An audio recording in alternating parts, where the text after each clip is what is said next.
really good for MBL in my opinion, because he's taking so much army. Look at the army numbers, Daniela, and now MBL has the resources to go up. In this gold soon, because those villagers are not working. Yeah. The only thing that I'm missing from MBL is ballistic, because if he had ballistic now, it would be absolutely sick. You know, he has a couple of monks. Let's see the micro there. He has to convert those knights. He might kill. He's going to convert both. He's converting the knights. He's converting both knights. Converted, Daniela. And well, even if the village number is still similar, I agree, but also it's the first game of the series. You don't. Yeah.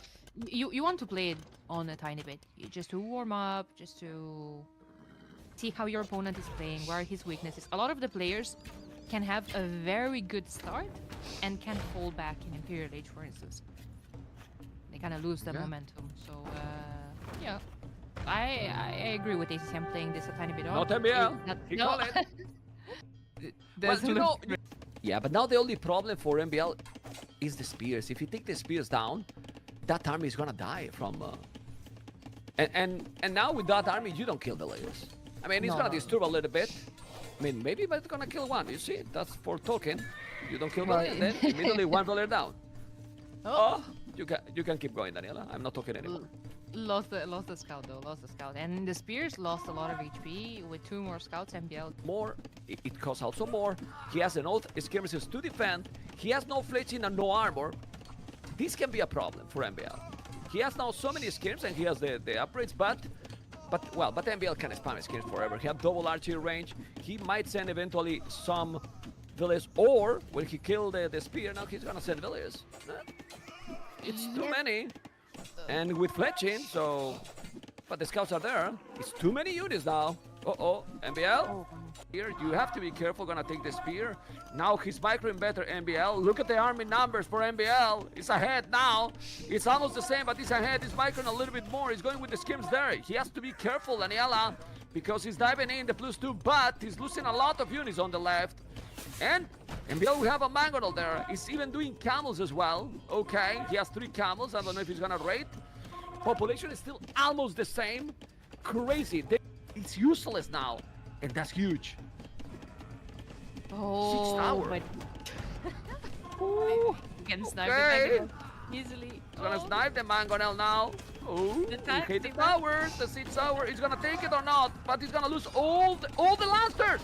He's gonna take all the lances. He's trying to kill the Mangonel, but he take it. Okay. He's gonna try to kill another one. Okay. Don't kill. Oh, he killed himself. He killed his own units. Daniela, with that last bang on a shot. Oh, look at this. Trying to micro. They skins for both. A lot of them. 110 population, 140. MBL is on the way to Imperial. Those villas are kind of stuck there. He's going to be able to kill the siege tower. Broken siege tower. Because they are crazy strong. The skirmishes are there, but now he's going to lose the Mangonel. He's under the TC with the fire lances. So many units. Okay, ma'am. Oh my god. Oh my god, and another one! Killing so many, killing everything! Look at the... Be honest. His real problem is against the siege tower. Yeah, there we go. He took already the Bombard. I think he's gonna snipe 1 or 2 more. Monks didn't get any conversion. Oh, no, 2 conversions. Castle is down, yes, but army numbers is not working. And guys, Byzantines is dying. So the civilization that was having big promise, and look at MBL, he put his already delayed in what he wanted to do. One village that is not working, and he want to lame, still wanna try to lame, let's see. Oh my god, that's so unlucky. For 1 tile, man, for 1 tile. He's sending 2! He's sending 2 now! Well, we have a game. And Loom. Yeah. Oh, that's -1 villager in Dark Age. But he imagine if he lames everything. Oh, but in Arabia, you cannot see this in Aquarina, you know. That's true. I mean, you tell it, you know, like, I mean, not yet. I mean, they might do it, but at some point. Now, but this is really, I mean, this is really bad for ACCM. I'm gonna tell you why. You cannot send reinforcements quick enough, you know, while MBL is on his base. So yeah, he's gonna now block to save that villager because the villagers are faster. So you need to go home. I have to evacuate from the goal. This is so smart, Daniela, because he has the tower here and then he sent the army to the other spot. So basically he's attacking 2 spots at the same time. Yeah. Well, the archers are there and they scare. Okay. Oh my god, this is so micro intensive, and MBL is doing a good job filling that tower with archers as well. It doesn't just have only has 2 vills idle, while 8. But in situations like this, you have to go all in. You have to do the same amount of damage to your opponent that you took, because a Viking economy is always going to be in front of you. You know that you're behind, you need to do damage, and I love that he's trying to attack. He's not producing that much anymore though. Oh, the walls here! Yeah, the yeah, walls here! Elite But, janitors or elite camel archers? What are those? Either or. In the upgrade? Either or. Elite janitor, okay. I like his comp more, like elite janitors with maybe knights with camel archers. Ooh! He's gonna have Jets. he's gonna have bomber cannons as well against siege from MBL. MBL has a bit of an AI military. 3 berserkers, 4 monks, 5 pikes, 14 to. Oh, now for that goal, the traps are going to be safe or not. I'm not sure. So many units. He's not champions. This is a crazy game, Daniela. But if he kills that castle, it will have only one castle champion up. Defensive buildings, and they allow you to replace your vills that you lose to the raid. Camel archers, Daniela. The camel archers so important to don't lose it. Okay. Champions is still going. He still have so many champions, man. Well, 33 camel archers is not bad either. Population is very similar to both, but little by little, well, that's a good rate. The minimap is 50-50% or a bit dangerous score for MBL, Daniela. Very, very dangerous already in a best of 7. I mean, anything can happen, but with how ACCM is playing, MBL has to start to take some very, very strong decisions. Chinese is still available for both of them. That's also can be a problem also. Yeah. Ooh, MBL just in time, lame in the board, just in time, lame in the board. MBL is starting to be MBL, but ACCM is close to be there. He's gonna be able to stop it. He's gonna bring a villager.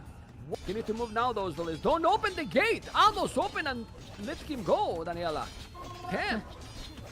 He saved that one. He saved that one with only a couple of HP. He's coming from behind with the archers. That's really good. That's really good.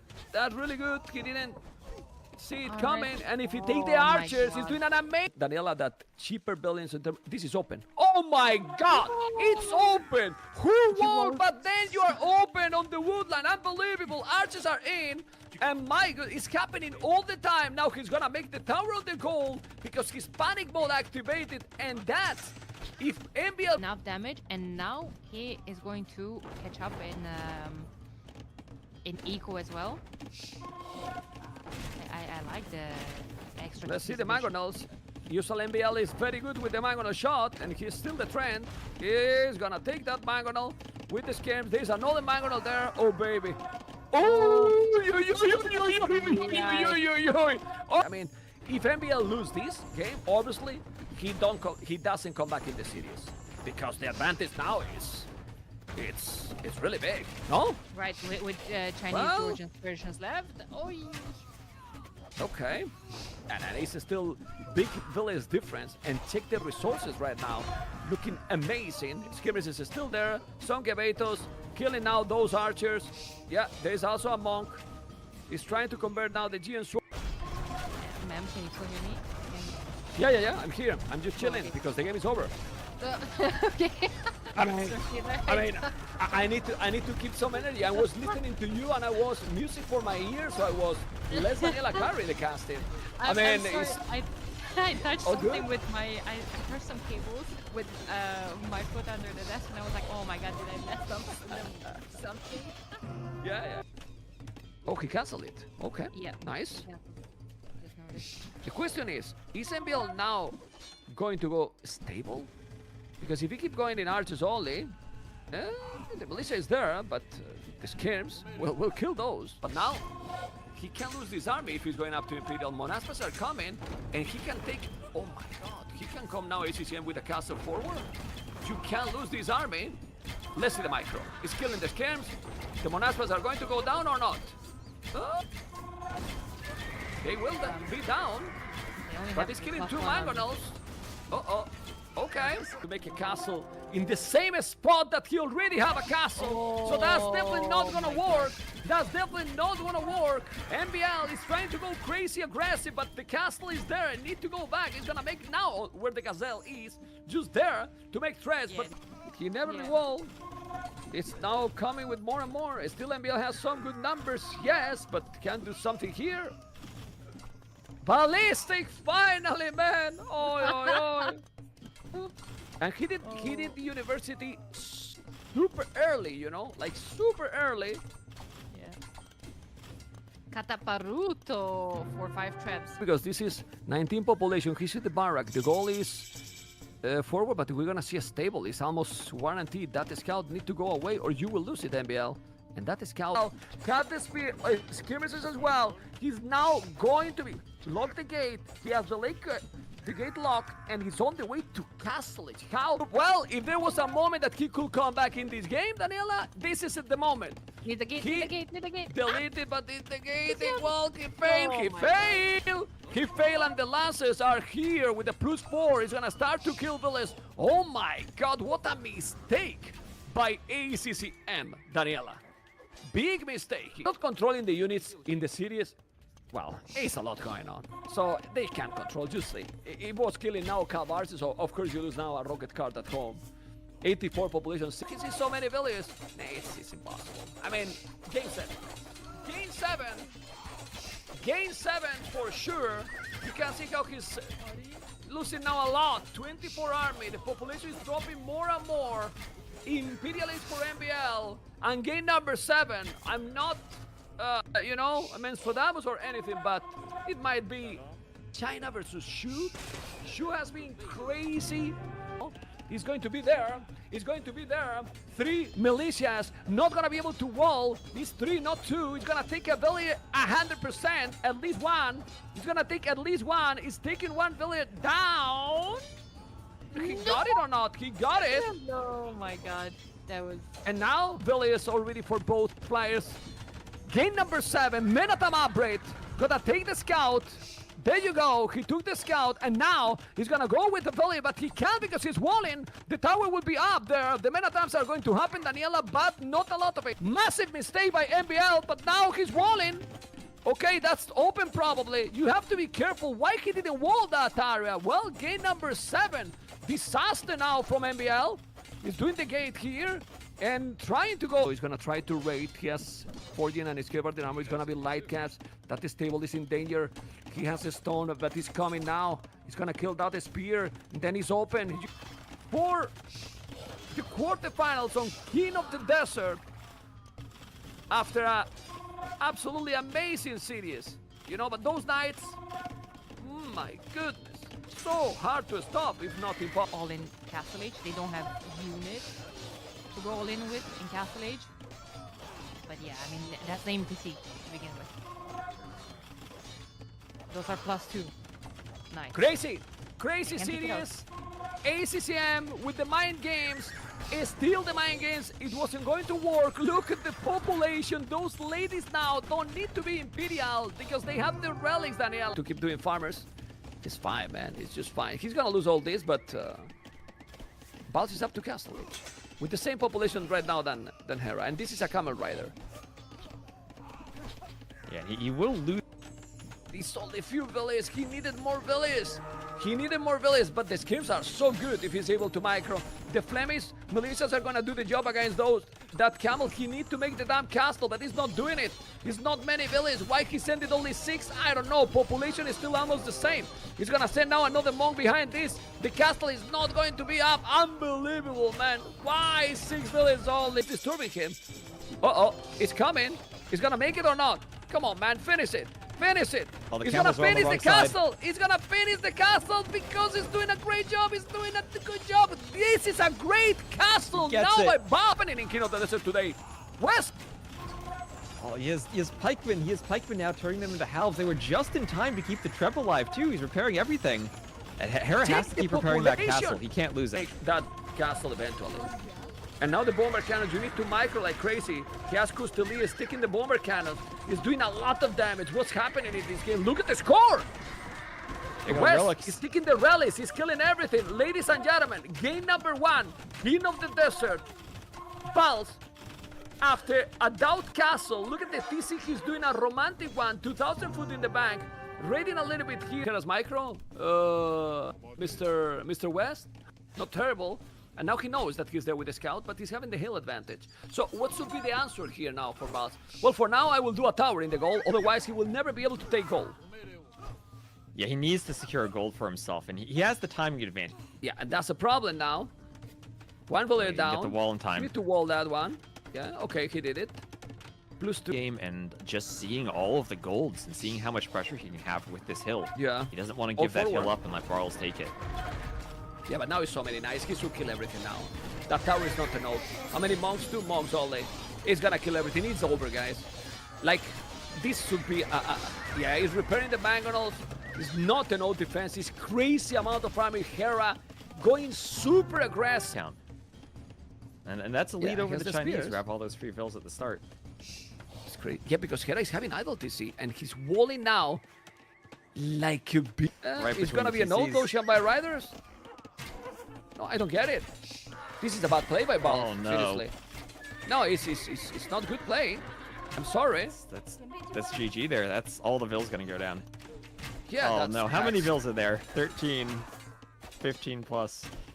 Oh But no, why Barles. But why he did this? I don't get it.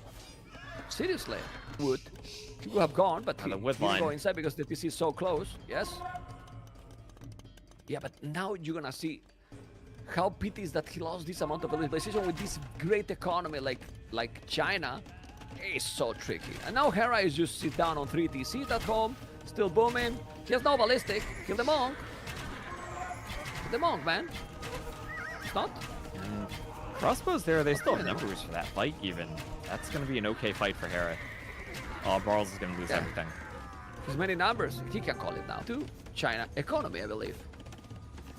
Arching Exactly. range? Safe into the economy. Range and probably just spear, maybe even a... It's happened with few civilizations, maybe Romans and Persians. No more. Not at this stage of the game. Not at this stage. No, Some other civs like the Way, maybe even the He has no 2 numbers knights. yet. I don't think that's too... Yeah, but he has no. He's diving the He's TC. losing the. He's losing the same way that the previous game. He's not walling the node, and now he's just gonna try to trap it. Oh no. I don't know what is happening with Valve tonight with these kind of situations, because that was a lot easier to stop it. One game perfect. The first one.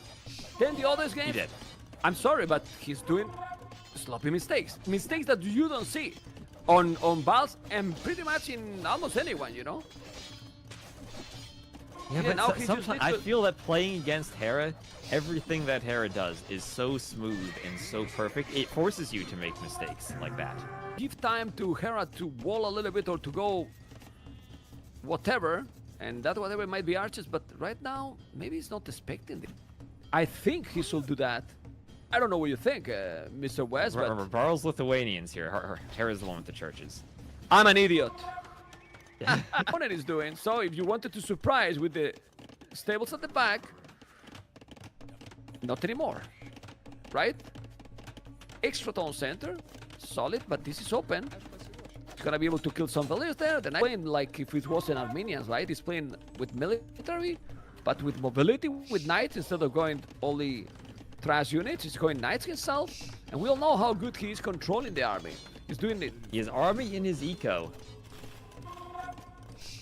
I like this from Hera. I love his perfectly managed boom to have military and the timing and the army everywhere he needs it at the right moment. Yeah, population is still better for Baals, but it's not a meme. I like to say it, but the timing, the momentum is massive. On Knights, still one relic there that he didn't take it. It's crazy. This one is in my opinion, the best game Hera has played in this series. Because Buzz was doing fine. But here, Hera has played really, really good. I don't know what you think, Mr. West. Yeah, and Barl's had a good opportunity after that bad fight where Hera lost all the scouts. But Hera, every game, it feels like he manages it perfectly. He has the eco and the perfect read on how much military he needs. With Vietnam. No, no, no, no, no, no, no, no, no, no, no, no, no, no, no, no, no, no, no, no. Very huge fight here, but they are AM now playing really strong. That's for sure. GG, congratulations, definitely, man. He should kill it. He's taking the trap, and now this can be the game. This can be the game or not. There is DauT with the Paladins. DauT with still think that this might be the tournament. Where's the Pikes? Okay. GG! GG! But look at the score. Look at the score. Is still ahead for a away. Disaster. It's just perfect from Viper. That's nice here. Don't think so. Unbelievable cities to convert the bombs. This is the. Oh, he's elite. Oh, Viper. Yeah, those are going to be Savar. Savar, amazing. The numbers doesn't matter. Or it does. Huh? Maybe it does. This December, the sands will shift again. Once more, the battlefield awakens. After 2.5 years, the wait is over. Another shot and Vinchester and another one! Vinchester! And he's gonna take it. He has to be careful. This is a big badaboom for Nico. Or not. Oh my god! He killed all the cross! 64 players in main event. In a single elimination, $50,000 on the line. membTV presents King of the Desert 6.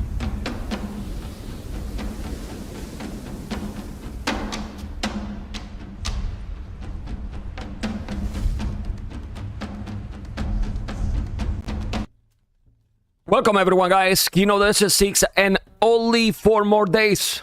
4 more days today. Well, 5 days with this include. And when things are great, you know, when things are great, time fly. It's passed really, really quick. Thank you everyone for joining Twitch, YouTube, Kick. How you doing, amigos? Hello, hello, hello. This is the program of the day. You wanna see the program? I mean, you probably knows, but let's check it out. Hearttt, DauT, TaToH, Sebastian. That's today. Tomorrow we're going to have these tomorrow. Quarterfinals already. Mr. Yo, ACCM. Hera versus the winner of the series that we're watching right now. That's going to be tomorrow. And well, the other 2 series that you can see basically here on the bracket will be on the Friday. Okay? This is how it's looking, the program. The other 2 series are Leary Winchester and the Viper versus the second series of the day. Oh yeah, this is the prize pool for the tournament, you know. And I'm going to explain. Some people have said, "Mem, you have to explain." Okay, the goal of the tournament is not that the goal is to get 10K subscribers. Obviously, if you get, amazing, but I just put 10K because I don't want to make a 24-hour stream. Not gonna lie. But this that you see here is exactly what I'm getting as the tournament host, as an organizer, as a benefit from the tournament. You know, so these 1,599 euros and the 845 subscribers, it's the benefit for hosting this event. Because everything else that I got till now, it's been going for organize the event, the production, the everything, you know, to organize everything that is, as you can see, require quite a lot. Hopefully that gives you an idea of everything. And I think it's good to say information so you know. But then now, what I want you to know is who is going to be co-casting with me, which is great because always casting with him is great, you know, and is Mr. Fire with a black background. What is this? I don't want to know where you are to put the black background. Don't tell me where you are. Welcome back. Thank you for having me, ma'am, and welcome everyone in the chat. And thanks for having me again. All right, I hear you're different. Are you sure you are using your microphone? Are you at home or not? Yeah, same place. You hear fine, Kim? I think for a moment I hear you a little bit different. Not bad, just different. Is it better now? I think so. I mean, it's okay. I think it's okay. Anyway, Mr. Fire, we have already a series that I'm sure that you are cheating for DauT, because I know you, and I'm sure that you want DauT to win. But DauT is difficult to win to Hearttt, because Hearttt is nowadays a pretty sick player. And then, I don't know if you agree with that. Let's check also the draft, but the favorite has to be Hearttt, right? For sure. Well, DauT can always come up with something, but yes, judging for the actual, like the recent results and even form, latest performs, like recently performs, just Hearttt all the way. But we always hope the Lord to pull up something, a miracle. I love because I love exactly for the saves. I see Bulgarians, for example, pick.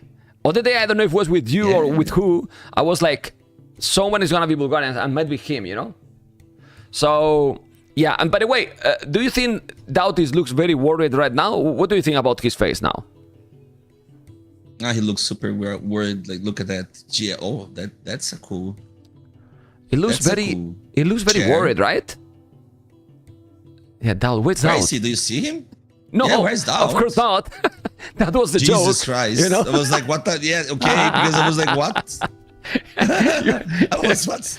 Okay. Because you are watching the stream, because guys, for your information, I am, but again, I'm gonna give more information to the viewers in the start of the stream. I think I should give more information about the goals. I don't know if you listen what I was telling about the goal, and that's why I put the goal. I think I need to give that information more often, because people doesn't know. People think that we are a multinational like Red Bull, right? But we are not. So what I'm asking Fire to watch is this. Did you see, guys, how it was here? The transition. Let me just show you. Okay. Now Fire again, and then I put here. You see how Fire was here. So I'm watching the whole stream in front. So when I'm talking with Fire, when I see the game, I see here. Vodka is my observer, and he's controlling the game. Then the cameras as well. And here on this PC, you can see the cameras of the players. Do you see it? What I'm doing with this PC is streaming the cameras with 2 minutes delayed. I have them minimized so I don't see them ever, because they are live. And then I could be a spoiler when they win or not. I don't want to see. There is just broadcasting. So I have one OBS, a streaming program here, another one here that it has the full stream, as you can see. That's why you see me on my scene. You see here the chat. You see everything.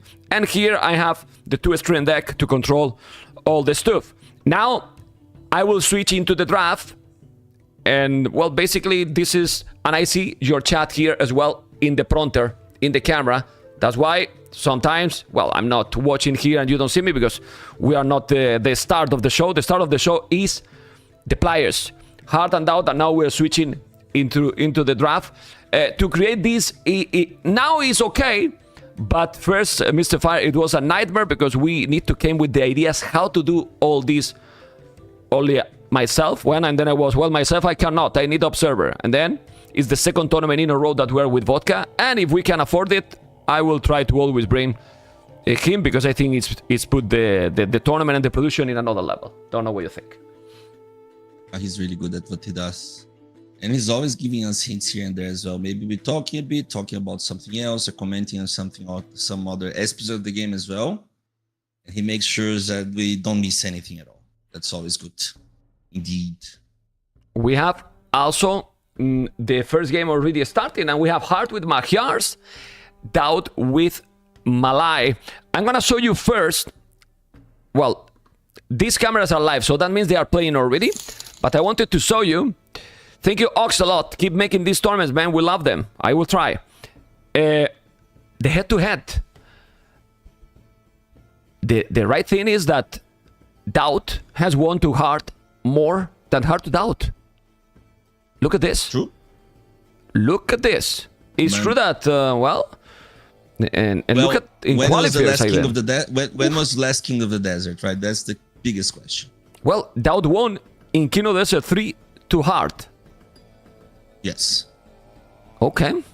But then that's 6 years ago, pretty much. In 2020 was Kino Desert. Oh my god, Kino Desert 3 was 2020. That's pretty sick. Yeah. Pretty, Now pretty Warlords crazy. qualifier, Yeah. 2024 was impressive. Yeah. What's that DauT versus Hearttt there? Oh, it's Nili's Apartment Cup 3-2. Nili's Apartment Cup qualifier as well. So that means that he won him on the first qualifier, and then Hearttt qualifies on the second qualifier, and then DauT kills him also on the main event. Come on, DauT. And then yes, but it's going better. Last time on Noble's Apartment Cup was Hearttt, but yes, just due to actual shape or moment really, because DauT can do it, right? Come on, he's just insane. It's the Lord, right? It's the Lord. We are waiting, guys. We are waiting for them to start. Let's see. Let's see how they are going to play. The favorites should be hard. Okay. But DauT is DauT. It's a best of 7. Yeah. And I don't think DauT is afraid of really anyone, honestly. Don't know if you agree with that. No, sure thing. That's for sure. Like, very experienced, won it all, and being around forever as well. And it's still really good. So, hopefully he got stuff prepared. You probably don't want to play just like meta Arabia against Hearttt anyways, because it's not only DauT, but most of the players in the tournament couldn't beat Hearttt on Arabia, just playing meta or playing like face-to-face, like, like the same style. Let's see. With Malay, definitely stuff. Oh no, look at DauT's map. Oh no. Oof. I want to see what he's going to do with this map. Well, he has the goal at the back, the berries at the back, the wood is in front, yes, but yeah, not that difficult the to wood wall. Is just too hard. It is difficult to war against Magyars. Well, yeah, but for example, if he's going aggressive, Malay, look at goal. Look at goal for Hearttt. Or forward. No. Look at Vodka. Vodka showed the pound as well. The pound. So if he fish boom there, he wins 4-0. I'm telling you, if he finds a way to fish boom there. Well, it's Malay, so he could try. It's doable. He could try to do it. What he could do, for example, he could do like Drush, 3 militia, and try to buy as much time as possible to wall properly. That it all depends on how is going to be his exploration, right? So when Vodka turns gets Fog of War and so on, we can see how the exploration is. And lots of people when they're starting, they just want to lure deer and do stuff and and just go find the enemy. But nowadays it's even more important to explore the whole map and see how you can wall and when you can wall. That gives you idea how to play as well. But you know what's happening in these kind of games? He will never find the pond. This happen all the time. Maybe not. When you have these kind of things, and people has to know that the pond don't have any fish. He did it. He didn't. Dude. He didn't. My goodness. Yeah, it doesn't have any fish, but later, like mid Feudal Age to maybe Castle Age, mid Feudal Age to maybe early Castle Age, and so on. He could definitely do it, right? Especially when you play Malay, you like usually archer oriented, so there's a lot of wood. Dock there, like 1 fish, 2 fish, 3 fish, 4 fish, out of nowhere. They delivering so much food. But again, like I see only few players doing that, and DauT is not one of them. Maybe I see Viper. I see the Viper, honestly. Maybe Viper don't see anyone else. Yeah. Don't see Viper would anyone do else. it and would win with it, right? Everyone else wouldn't do it or would do it and lose. But yeah, freaking Viper. Anyway, let's see. I want to read also in the chat. Both. I'm reading all the chat. Guys, all the chats, who you want to win this series. Not who you think. I want to know who you guys want to win the series. And I want to see, well, one name for everyone. We need the spamming. I want to see the spamming. On Twitch, I see it very clear. I think you can see it too. And even in YouTube, that people is usually more quiet. Hello, Cocoon. Hello, everyone. I see everything. And yeah. Most of people say DauT. There's some people that say Hearttt, of course, but man, it's always happened. No matter who DauT is playing against, it's always happened. If we go to Fog of War to DauT, I don't think he saw the pond, and the thing is, why he's going to go to explore there? He doesn't have any reason to go explore there. But to be honest, he sees some trees. There's a nice wood there in that corner as well. It is. It is. It's far, It is but indeed. it's safe, you know? Like, I think he could see it. Maybe, I don't know. Yeah, but you have to pay so much I mean, like, attention. I don't know if It's you would impossible. do it. It all depends on how the game develops. Like, and even if, like, again, there's no fish, as you mentioned, right? So it's not like you can play since the beginning with the dock, right? No return. And, you know, so if he knows about it eventually, maybe he does it eventually as well anyways, but not now. Like, now wouldn't matter him knowing about it. Okay. So let's see. He's doing the bareback. Hearttt is already up pop 18, pop 19 actually. I guess with Loom, right? You never like too safe in those situations when it's a tournament. One lumber camp. DauT is almost up. He's on the mill as well, right? Vodka DauT. Yeah, so it's just militia. And yeah, it's just militia and take from there. Really. Yeah, but what he has Again- to do, what he has to do here, Fire, is not like he has been doing in VV Series. You need to wall those berries, for example. I mean, you cannot be there with the 4 villages and then the scouts are coming and then start to lose those villages. Like, it's just 2 small palisades, one on the left, one on the right, and he's safe. Three. Well, 3. And to well, be better, you know. it's 5. Yeah, to wall not in case now. that you last Overchop, your berries, yeah, overchop, yeah. overeat or whatever. Over yeah. E2. I don't know how But is the not- word. not now. I don't know the Now word there. Okay. Me neither. Well, the thing is, now you need every little bit of resource. He's not dark. He's Dark Age, right? So when it's timing, like, let's see. First of all, we need to see if there's scouts, right? That will be. That's fine. You should expect that also because of the uptime. But then, okay, stable is up. How long it will take for him to create 1 extra scout and have 2 on my base? Then he's doing that, right? You don't want to do it as soon unless you need it, or when you need it, you do it, right? Not quick walls for sure. But I love but not one right thing. away as I love well. one thing he's doing Fire, and is doing first the spear, and then he's doing the Minotaurs maybe, you know, because Yeah. when you see that your opponent is gonna make a ideally. scout, the spear is amazing. The gold is being wall. The berries are being wall. He's walling everything, and very nice actually. Yeah. Okay. And he's doing also one thing that I love to do, that I tell my students, you know, the guys doing militia or many times or whatever, you get like 2-3 spearmen to tank the militia. So you see, like, the Hearttt is doing that, the perfect thing to counter the Minotaur or whatever. You see how amazing, especially in this case where they have extra attack. Amazing micro by Hearttt. So, but again, DauT is just buying time. Like the walls, though, again, look at the walls. Like, it's so exposed the way he walled. And Yeah, I like- Can you go? No, he needs to do it because he doesn't know. Like, that's the thing. I want Fog of War eventually to see how long he exists. And also, to be honest, it's not even worth walling from DauT to the edge of the map, right? From his wood to the right side of the edge of the map. It's too far away. It's fine. And Malay got very fragile But Fire, as well. there's one thing that I don't like it here by him. I mean, these militias are +1 armor. Why he never made them in a arm? I know that he's tied on resources, but at the end, those No, militias. he lost one right away. Well, right I before know. the militia. Yeah, but that's why. And also, you get foot if you go up so fast with Malay. If you get the men at arms going up as fast as DauT did, he wouldn't have wood upgrade. For example, not as fast as he wanted to. And Yeah. imagine he get men at arm upgrade as well. And Hearttt was on point there with the micro and everything, and he would kill anything or everything anyways. Then it would be a waste, right? There's also a range already for Hearttt, very fast. That's actually sick, like having this fast. Scouts hitting the walls, and important to know, like DauT, that those scouts forward are good because it's more army that DauT needs to have home. Like that spearman, usually you don't want that spearman on DauT's base anymore. Yeah, but Right? honestly, but he did one extra just because the scouts are there. yeah. But right now, DauT is fine. I mean, it's taking some units here. Look at the He is. KD. He did You the see how horse much collar. time it bought as well? Yeah. And it's fine. The And horse, he has- yeah, he did horse collar as well, which is insane for Malay, especially. And yeah, like he's chilling. I want to see how he's going to deal with that gold. He's going to tower the gold. He's doing blacksmith home, or it's a market. Like, should be blacksmith. No, that's not market. It's too many scouts now. Yeah, it's too small. Yeah. Lots of scouts. He knows it's coming. So that's the blacksmith. And again, where is going to be the tower? Second range. So no tower. range. A lot of army. Tower for what? For his own goal? Oh yeah, like that gold against yeah. Maggers. I don't think he needs yet, because he still have also 3 archers, 2 spears. The scout is still alive. Those spears are +1 armor.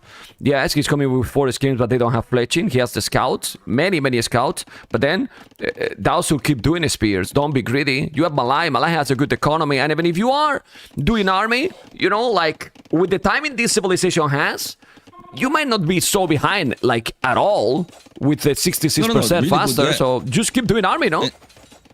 Yeah, and again, yes, you have a point, and it's really cool, like when you Malay, to have a longer feudal age anyways, right? Because then you stay like shorter anyways, but you have more villages while going, right? The biggest Malay issue is when you're going up too fast, or you're going up too little villagers or whatever, or producing a lot of army and going up soon.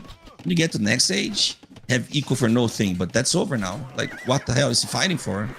Should be over right now. This is why? This is the problem. No. This is the problem. Why you need to have more spearmen, especially with Malai and what he's doing. Wouldn't matter. He would lose anyways. Why is there? He shouldn't be there. Just go behind the buildings. Go behind your own buildings. He goes, and that's also why you should have the tower on gold. Because if you're behind these buildings, he would go to gold Hearttt, right? So imagine he doesn't do the tower, and then Hearttt goes there and kills him, and then you would say, because I know exactly what you would say, why you didn't do the tower and the gold? No, so it's tournaments, freaking King of the Desert, just do the tower and the gold. But now, for now, he's fine, but the fight was awful, and he will never leave base anymore, DauT, until KOTD. So I'm fearing for his safety now. Like, that fight shouldn't be taken. Like, no matter what, like, it's a bad fight. That's too many scouts from... Yeah, good thing is that he has fletching. Well, his opponent doesn't have the fletching. Let's see now. He's gonna go with the village to repair. The skirmishes are doing an okay job. Still have almost the same population, because DauT has 5 villages more, because Hearttt made wheelbarrow. It's now doing more spearmen. Yeah. I don't know if he should do forging here even or what, but he's gonna get probably inside. It feels like he will. That's a hill. Maybe fine. That's the reason why DauT took that fight. Nah, he's going in. Like, he's not fine. Like, maybe because of this hill that DauT did take that fight. But still, like, this is a hill that he, with Heartt's micro, he doesn't lose a fight there anymore. I feel like. Well, I don't want to be like under hyping or anything, but. I'm not sure. Again, like... I'm not sure, because he has so many spears in the barrack. He has 4. He's doing even 3 more. He's waiting to mass. Let's see if he's gonna be able with those spears, and he's gonna lead the house even. Those spears are so tanky. He has the +1 armor. He's doing a good job here. He's killing most of the skirmishes. The spears are killing absolutely everything here. So if he's doing more now, yeah, that trade is better for DauT 100%, because his army is a lot cheaper. A lot cheaper. And now gonna make another spear. He's taking so many scouts, only 2 scouts left, and now revolt that one. The spear is there. You don't need to go forward with those villages. Stop wasting now those, and still 5 villages more. Malai is pretty sick, Mr. Fire. And as you can see, he has the same army. He revolt again, and no problems at all for DauT. Yeah, it could be worse. In fact, look at the resources collected, right? Almost 1,000 for DauT. But more the KD for DauT.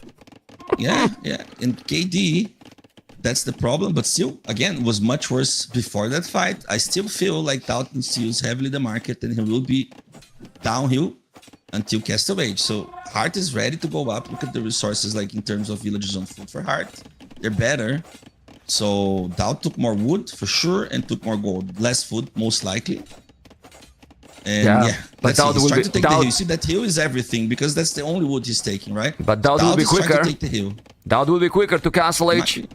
He might be quicker to KOTD. He has more army than his opponent. Lost a villager. Well, after all this, he still have 3 villages more. Yeah. He's still no wheelbarrow. Now he's doing idle TC. I think he's idling on purpose, probably. He should do another mining camp here, and he's gonna go up to KOTD in a moment. Remember that with Malai, if you click the same time that your opponent, you are going to be 1 minute faster. You will see how DauT is gonna be faster than Hearttt, even if he click quicker. The resources are getting there. DauT is clicking now, and as I said, 50 seconds faster than his opponent. And now, that is what matters the most. He's gonna be out of his base. He's sending all this army forward with 6 spears, 7 skims, and 2 archers. And those spears now, Mr. Fire, are gonna be +2 right away in Catalyst. But please don't. This is the hole. DauT is Yeah. on point. Look at Vodka. He's listening to. Oh, Another no. hole. Come on. It's on point till you talk, Oh, because the caster course He was. is always Oh, no. Titanic, man. He was Disaster. waiting. Hearttt was waiting for that. Hearttt He was waiting indeed. for that, and DauT did it again. You know, he played good. He played really good till he fails. I'm sorry, but this is unfortunate. but it's but not you like know, that, man. these kind of things happens all the time. He's fighting forward. He just like it's just timing, and it's not like he failed. Like you know, like you can't like it's too much sometimes. He's I fighting know. forward, I don't say he's and not. then he looks but back. He sees the scouts most likely from Hearttt as well. That's why he did the house. As soon as he looks back to his army, one villager overchop. Like it's just time. It's just unfortunate. It's Yeah, bad luck. but Hearttt was paying Really. attention. He was waiting there with the scouts because he was watching that overchop, and he clicked right away. He was waiting for the overchop. Anyway, 8 archers. Gonna be crossbows in a moment. Vodkin as well. He is still with 1 villager more because this Malay civilization is absolutely insane with the up times. Obviously, if Yeah. DauT didn't lose a single villager, he will be in a great position. Now, he's not in that great position, but still, it's Yeah. ahead in population. So let's see what he can do. But I think here, one stable and maybe elephants will help. Yeah, exactly. He has a stable, no, right? So if he has no stable, he's vulnerable to die only to skirmishers. And the most important thing is that the Hearttt is already dropping a TC. And DauT needs to go for ballistics, or he's thinking of. But the problem about ballistics is that the enemy is skirmishers. And only he just need to get the defense on those skirmishers, the second as well, obviously. And then ballistics does nothing to you. He's inside the guy in Vodka. Right, so- He's inside the guy in Vodka. Oh, no. On the north, he's inside the guy. He overchop a guy and he missed the guy in that area. And as you can see, we need to be careful with those holes. We need to be there and checking everything because he's going with the archers, but he overchopped twice again. One time can be bad luck. And then Second Knights are already time, there with the defense. Look at the micro. Good for like he actually managed to get one. He get the second one, no, and he lost everything now. And again, ballistics is still not there anymore because DauT had to move his whole wood, and it might be over soon. He lost whole army forward, army home. It's like some skirmishers maybe, 4 archers, 3 skirmishers, and 1 elephant. So again, like the way it is right now, as soon as a Hearttt sees the stable or the elephant, he drops a market, a monastery himself, or he could even micro them because those elephants they're too slow and they lacking. yeah, husbandry for but now. there's still 300 HP or almost one armor. Yeah, but be they never careful. catch up, right? So you just walk away. You just need to run away, and Well, reset. what he really See, wants he right doesn't now, care much. what he really wants right now is to put him away, and try to make that TC that is needed because the wood for DauT wasn't the best. Well, it wasn't the best. The thing is, Hearttt has walled the whole map till the edge of the map to the other woodland. Has walled completely. Yeah. DauT didn't wall. He was walling less ambitious, let's say. But let's see. Anyway, in Imp, if the game go longer, Magyars, because Magyars in late game, I think they are amazing. I don't know what you think. Yeah, they are amazing. Yeah, Malay can't thought to win. They shouldn't. Magyars got the Cavalry Archers. They're insane with the extra range, but full upgraded skirmishers, Hussar, Magyar Hussar. And the only thing that would be cool for Malay would be the Bombard cannons. But again, it's not like Magyar suffered that much against them because of those Cavalry Archers as well. And also the damage bonus that the Magyar Hussar got against Siege 2. So imagine you have those elite ones, you get the unique tech, they cost only food, and they tank a lot as well. So they get close to those Bombard cannons, they just melt them away. And you see the monastery I mentioned before, and I'm pretty sure Hearttt is jumping now. He's jumping, all he needs is 1 conversion, but he doesn't even need he micro like a god, killed everything. Now the conversion could come in. DauT get ballistics, and again, ballistics. Fire, but there he doesn't even need even to micro. I mean, he's going with archers versus skirmishes +2. So the skirms, we all know that they are amazing, and if you are fighting against the skirms, they are going to die completely. He need to agree to go back a little bit. Yet, right? +2 defense. Make some siege. siege. +2 defense. Yeah. Yeah, he needs siege now, and the skirmishers will perish. In theory, if he has a good hits here and there, right? But while the skirmishers are +1 defense only, you micro them. You can out micro them, that's fine. And DauT's going for what there with those villagers? Oh, stone. Okay. So DauT planned siege, camp the hill, drop a castle. And you know what? I gotta give DauT recognition. Look at his villager numbers, man.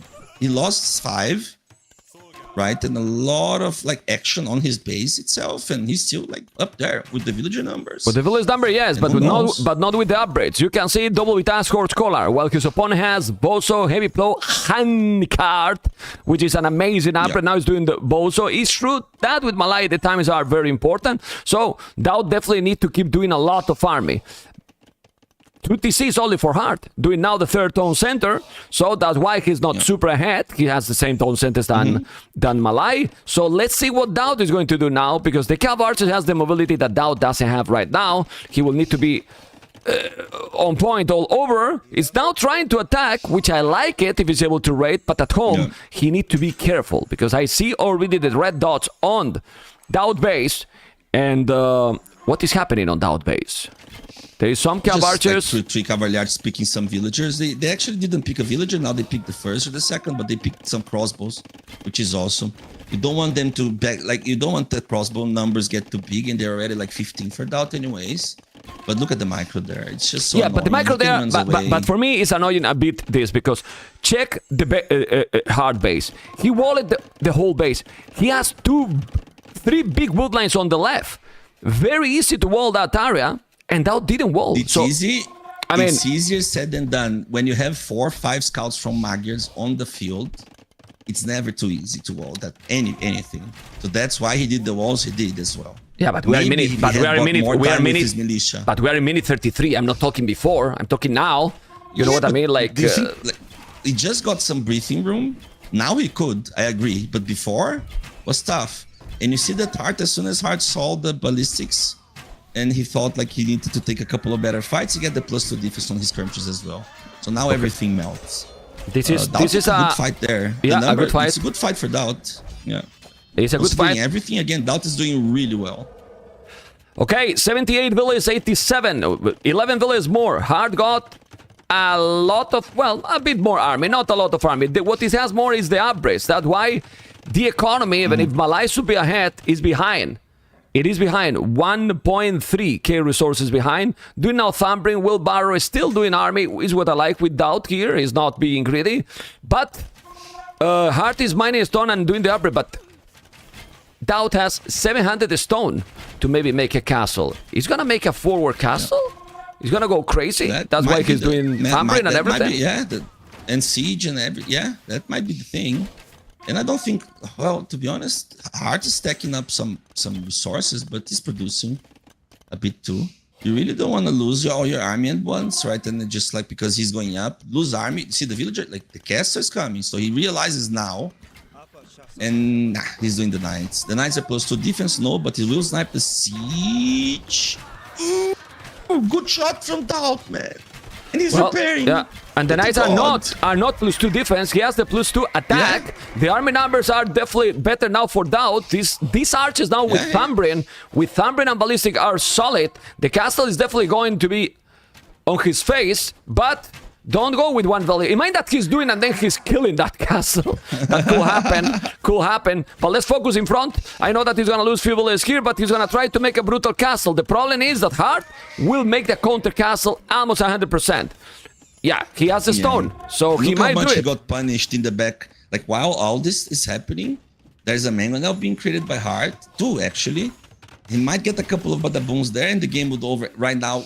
Also with this raid, cutting reinforcements. So like that's the fight. That's the thing. Look. Ooh, okay. No. This castle will be a DauT castle. Man. This game is absolutely over. He has 40 villages more. He's not gonna make this castle. He's losing absolutely everything. He's still raiding a lot at home, and the massacre is real. How many villages has lost Hearttt in this game? I can tell you. Literally 0. 0 villages lost. 0 villages lost. Hearttt, the first game, fire in a total domination mode activated. Yeah, well, again, the map was not fortunate for DauT. For the setup, civilization from one from the other, it's hard. It's really hard to keep map control early on against Magyar, sorry. And again, he didn't explore everything until the edges, while Hearttt could, it was easier to.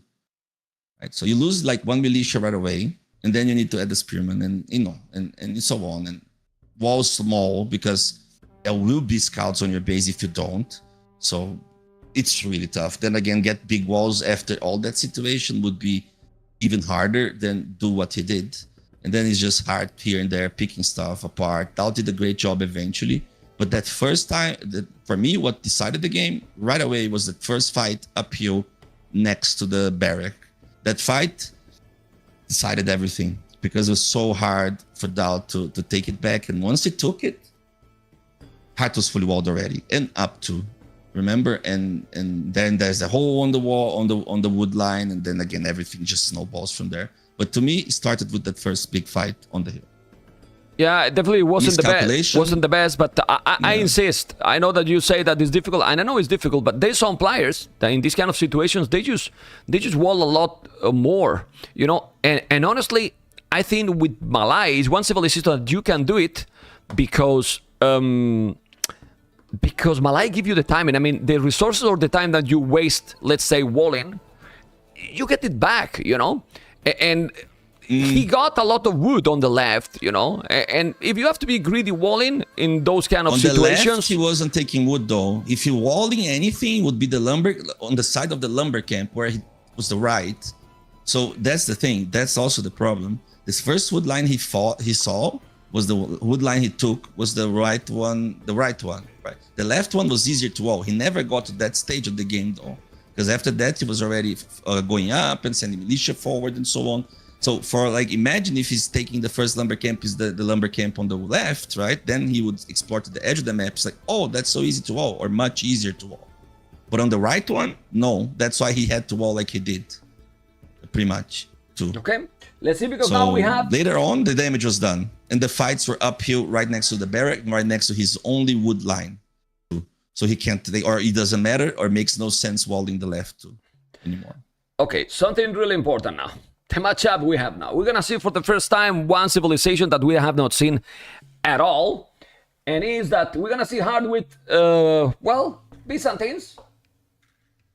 So DauT is playing with Bulgarians, and let's see what he's going to do, because Byzantines is insane. Bulgarians can be maybe expected what he's going to do, and I don't know. Like I always say that Byzantines are OP. It's true that the other day Byzantines lost. Well, yesterday NBL lost with Byzantines, you know, because his opponent went, well, very, very aggressive with Korea, you know, but Bulgarians is different. What is DauT going to do? He's going to do meta-arms. He's going to go scout and early blast with upgrades. We will see what is going to be. There's several options, but then let's check first the maps and we analyze what are the options, Mr. Fire. Which one has, for you, a better map?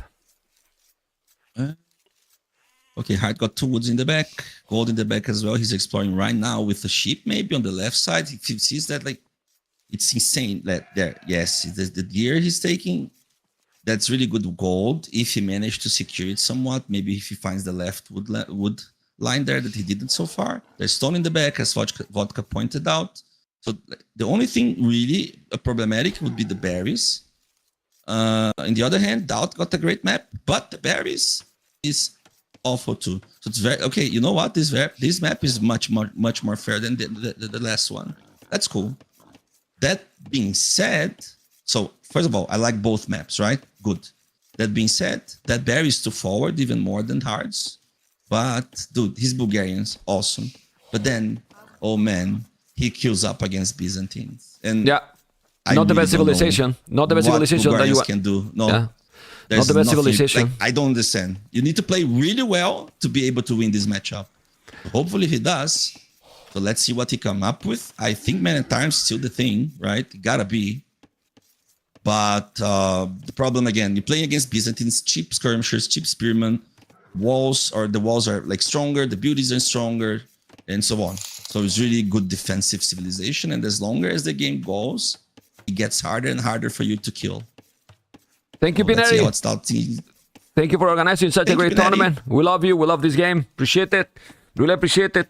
Well, a lot of questions that we're gonna have to answer. I think now DauT has a bit better map because not only has the goals at the back, he has 2 goals at the back. One is the main one. The main for Hearttt now is forward, and even if he can take the goal you were talking, you will have to wall for it. While here, DauT on his map doesn't need to wall at all. Like some palisade where the ships are going right now is together with the wood. That's very nice. Berries are of course forward, but as you mentioned, if you are here with Bulgarians, I guess you want to go aggressive. So yeah, that you need barrack to gotta go be aggressive. up there on the. You see the berries? Show us Vodka where the barrack should be, because Vodka is also a pro player, or used to be. Now you see where would you do the barrack, Vodka? Show me. Right there. Yeah, and then you wall around the berries, right? But the berries so far away. Yeah, exactly. I would do like up there even. Exactly there. Yeah, exactly. But that's it. Again, doesn't change much. Eventually you build the range or whatever you want to houses, and eventually you just start circumventing across the, yeah, and you finish on the other side. So that's good. The Bulgarians are going many times. That's what you need to do.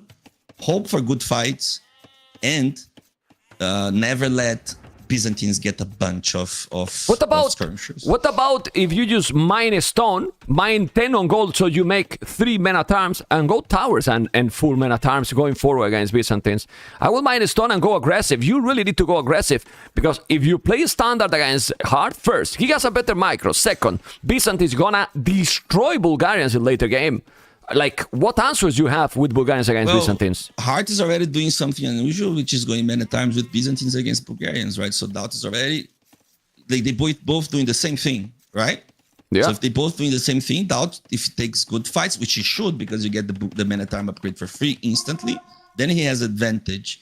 About the towers, no, because Byzantines got better towers. So the first time, as soon as he sees a tower, he's not going to fight you if he doesn't need to. He just tower back, go to stone. You never advance anymore. It's, you cannot tower rush Byzantines. The stone is fine. Anyway, he's doing 3 militias.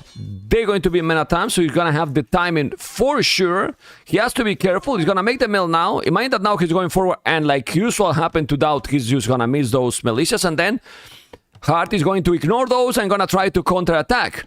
DauT won't be wall. And then he's going to start to make a mess here, because those berries are going to be exposed. It's only 2. And the scout is... So he has time. Just do it.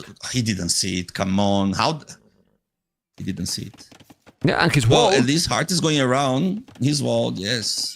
It is harder to break those walls. Those walls are on point. So let's see now. That's the chance. Go, go. Oh, no chance anymore.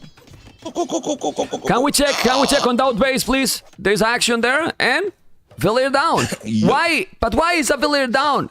Oh, he's saving it. No, he killed it. Yeah, but this is the thing. Though, right? It's happening again. Yes, he lost it, that one, but he lost a Villiers. Why it's happening? Because he's open. That's fine. No, that's fine. One villager for 2. Not the worst. For 2 He's what? getting Arso now. Not the worst for DauT. He lost the scout. He lost the 1 militia. He lost 1 village. That's fine, but he's getting Arso. He got full map control now. He doesn't need to worry about anything. So for now, it's completely fine. In the berry position, it's amazing for DauT to apply pressure. So now he just needs to keep those men at arms alive. Build his base. Like, look, he can wall as much as he wants when he wants. And so far, he doesn't need to wall at all, right? He can use everything to invest in economy. Bye-bye. Oh, no. Scout bye-bye. Losing the scout for free, basically. When it was fully HP, you're gonna be... now he has to be careful. He's still 1 militia around. He's doing skirmishes. Obviously, skirmishes are cheaper. Remember that the Blastsmith, it's cheaper for DauT. That's an advantage. You can make the upgrades. It's 50% cheaper in terms of food, which is very nice. Double attacks now. Okay. And DauT is still 1 village behind. Military numbers, Hearttt is now ahead. And if both are going to go in skirmishers, it's going to be tricky against Byzantines. Also, Byzantines, if we go with the Fog of War vodka, please, they have Tone Watch for free. So, surprising, if we go to a Fog of War for... You see, it's so difficult, Fire, to surprise Byzantine civilization, to cut him off ward. It's so difficult. Yeah, you can't... That's one more reason as well about the tower rush. someone is saying like 1 villager's 200 resources in 10 minutes. You have no idea what Hearttt could do with 2 militia and 1 scout alive, full HP on your base if you're not small walled to say that. What I said that if he's losing a villager, it's better losing a villager and trading for the scout and the militia. That's the point. So let's see if you get it right now. Now, that being said, action will happen now on DauT space. Okay, skirmishes are coming. Militia. Still 1 militia he might lose another alive. one. He's not losing yet. There is no average yet, no blastmate. He has to be careful. Now need to move. But again, it's only wall on the left. DauT is playing against a micro nerd in a good way. Open. That's like a suiciding. Why? At least that DauT is can gonna I be ask you so why crazy. He's doing archers against Byzantines? What, you don't know that Bulgarian archers are the best in the game? No, it's not about the crossbow upgrade. It's about playing against Byzantines itself with the many times alive, but you will never break the walls with archers behind just because I don't know. Look at the eco now. Look at the villagers on food. Well. The villagers on food for DauT. Let's see. Let's see. He has 12 right now. 13 is coming. The Minotaur's still alive. Population Hearttt, they still have more. Now he's using villages, so those villages are being disturbed a little bit.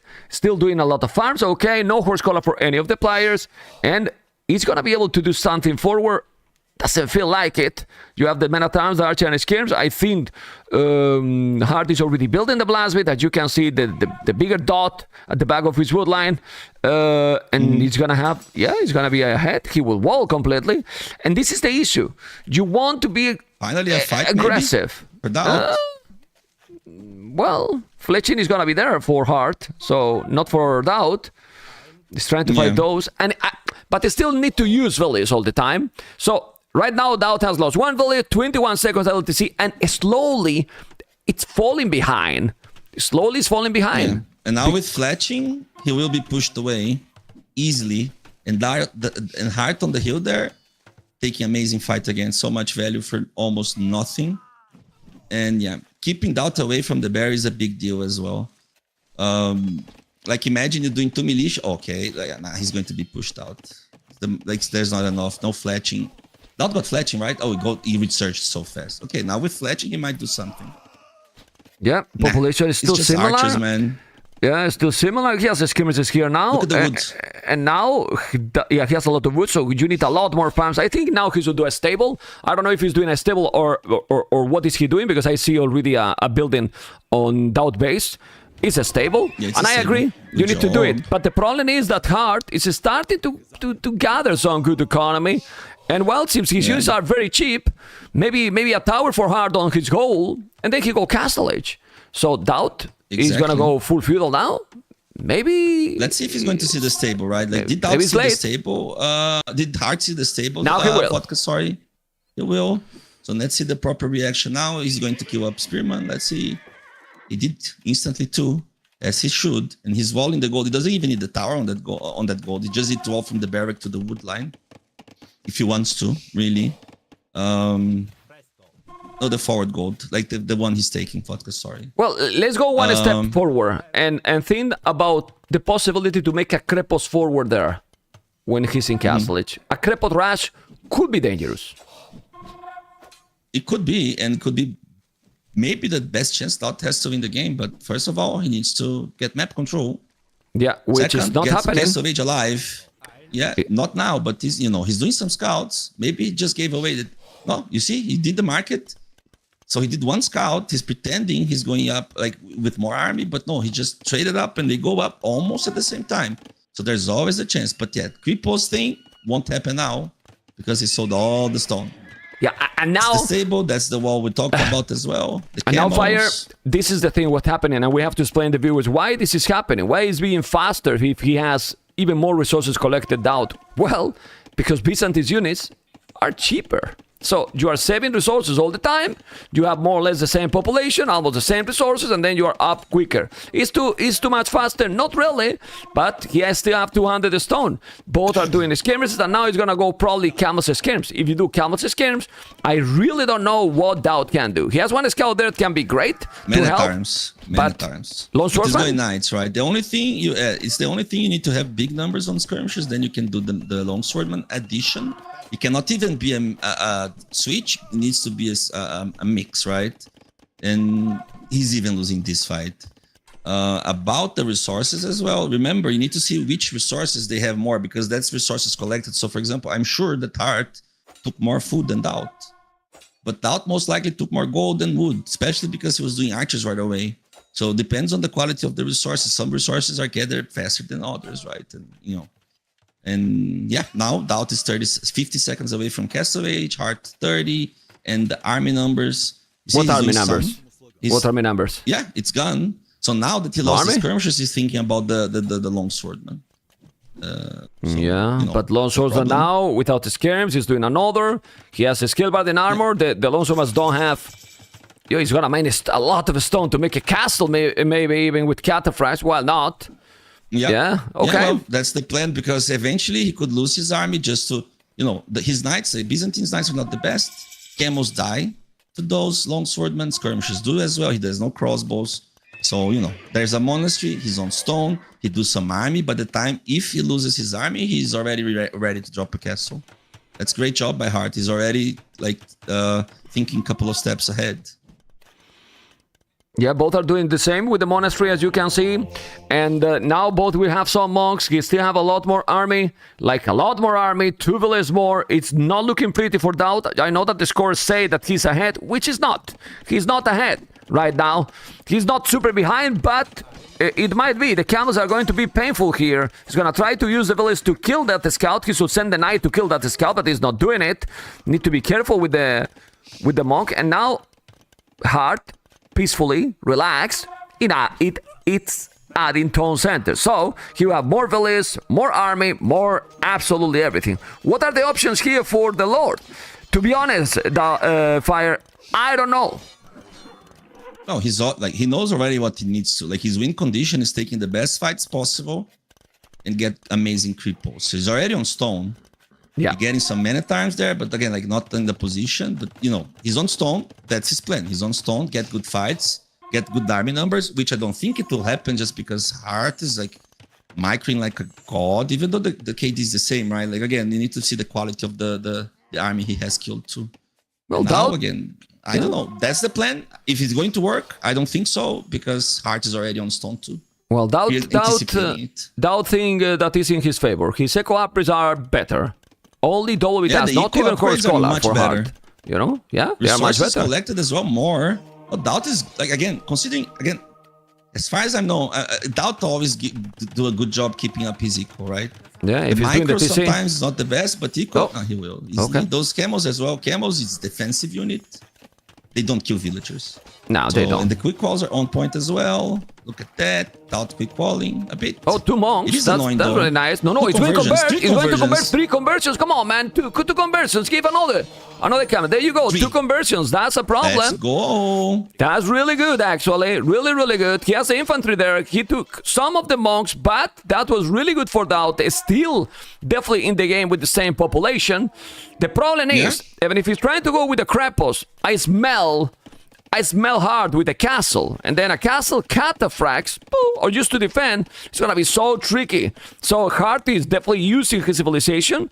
He's being very smart about it. He's walling, he's doing the horse collar, and I guess he feel like, hey, if I just play standard, I'm fine. He's going forward. I mean, he's coming with the Krepos. It's very expected. He won't probably make there, but this is the issue. He feels that now he has got good trade, right, Fire? But he still spam many camels super quick.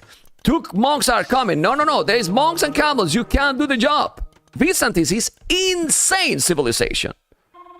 It is really also insane. Like you know what's the most annoying about the monks? Obviously, they have all the techs and everything, but the healing thing.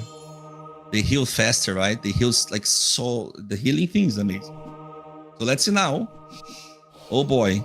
Well, he's converting 2 longswordmen. Oh no. Converting 2 longswordmen. He lost both monks without doing anything here. Look at the army numbers. Amazing Krepos in the middle of nowhere. You know, to don't lose this, you know, but still, he's doing I mean, he has to do the Krepos, because if not, he's going to lose those villages. Still, he's okay. He's doing the castle there. And right now, let's see what is going to be the following. The castle is definitely in a much better position, as you can see. And, well, Hearttt doesn't have villages on goal. He has already the 3rd town center. DauT The population is still solid, DauT, but look, I don't know. If DauT wins this game, like it's like he's doing really well. You need to understand, like he's doing amazing. Again, like what's the army comp that could win Byzantines on Imperial Age with Bulgarians? I still don't know. But so far he got better upgrades. He still got much better upgrades, right? Like at least better and better eco. The problem again, no army to kill those camels, and this, maybe light cap to snipe some monks. I don't know. He's getting husbandry, so he's definitely doing unique unit. At least I see one there. You take over for a moment. Light cap to snipe monks.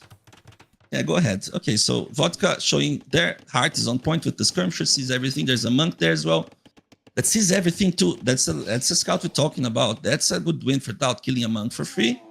But what's the next step? Again, macro of DauT is amazing. But if you take the same resources as Byzantines, you're never going up at the same time, right? Their army is cheaper, usually cheaper, and the cheaper Imperial Age as well is always there. So let's see. DauT is struggling to find any damage whatsoever. Anywhere he goes, Hearttt is there. So he sees that too. It's a good move from DauT. He's already trying a conversion and going for... Oh, DauT just finished. What? Okay. Almost amazing. Delete the house and bail, man. Bail. Oh, man. I cursed it. I'm cheering up. You guys are Fire is biased. I am biased. I was teammate with DauT for years. That being said, he's doing amazing still. But now, again, things are starting to go wrong, like more and more times to him in a row. He's even losing villagers to those men-at-arms there, the longsword. That he's targeting the wrong unit, by the way. Camel do not kill villagers. Finally, he pays attention now, you see, but the men-at-arms, the longsword, they melt villagers. Yeah, sorry. Hearttt is even microing that as well. I say sorry, guys, to the viewers as well, because I'm alone at home with my son and he needed me. All right, okay. You can see here the camels. He's trying to do the job, but every time I think about this game, you notice how DauT... Well, now he's behind in village because he lost 10, but he's behind in army all the time. So Hearttt is about to go up to Imperial. Remember that you only need 300 food, basically, to go up. And... Well, that's it. It's game. I mean, it would be an option to go. Now he's going Cavarces. I feel kind of late. What about also Pikes and Puck Siege with infantry, you know, because why not? I mean, he's been doing the skirmishes. Like, you have to try something else. The real question is, I know that he's trying something different, but when Bulgaria has not been playing one single time in the tournament, it's for one reason. And it's because they are limited. They are... kind of one-trick pony. Sure. No? But that's the problem. So that's not even the problem. The problem is that the time he picks Bulgarians is the time that he's playing against Byzantines. That's a bigger problem than picking Bulgarians itself. You can make stuff happen with Bulgarians, you know, but not against Byzantines usually. That's the problem. Looks like Hearttt knew it. But maybe Fire... he's trying to do... Maybe he's speaking, but maybe he's speaking too fast. Like maybe wait a little bit more to pick them, because there is some civilization that Bulgarians can do something. But when I saw the matchup, I was Byzantines can't lose against Bulgarians. I feel that way. Sure, but you know, not, like he can't tell. He's just lucky, right? There's nothing like he can wait. He could wait 10 minutes, like 10 more games, and then he picks Bulgarians and Hearttt picks Byzantines, and then it's like, oh, you know, he should have picked sooner. Like, nah, it's just lucky. And it is what it is. It's lucky, and, you know, maybe Hearttt had a feeling of Hearttt, whatever. But everything, again, that DauT tried, Hearttt was on point. He countered like a, you know, a madman, and it should be over shortly. As maybe when he hits Imperial Age, because DauT is not even up yet. And that castle, if it goes up, it should. Yeah, that's a deal breaker for DauT in this game. Okay, let's see what is going to be now. When he see the Imperial, I mean, he is still with a good boom. Yeah, I mean, resources collected is the same. Village is almost the same as well. He's Imperial already, because those units are so cheap. Going up to Imperial is so also cheap. The KD, right? Well, the KD is definitely better as well. Yeah. So you don't have to remake it more. So it's looking bad. It's really looking bad. Thank you for the prime, guys. Let's see what DauT can do. He's doing heavy camels. He's trying to go in and raid, but the castle is there. The castle doesn't have ballistic, so that's a kind of okay. And these crazy walls, oh boy, you know.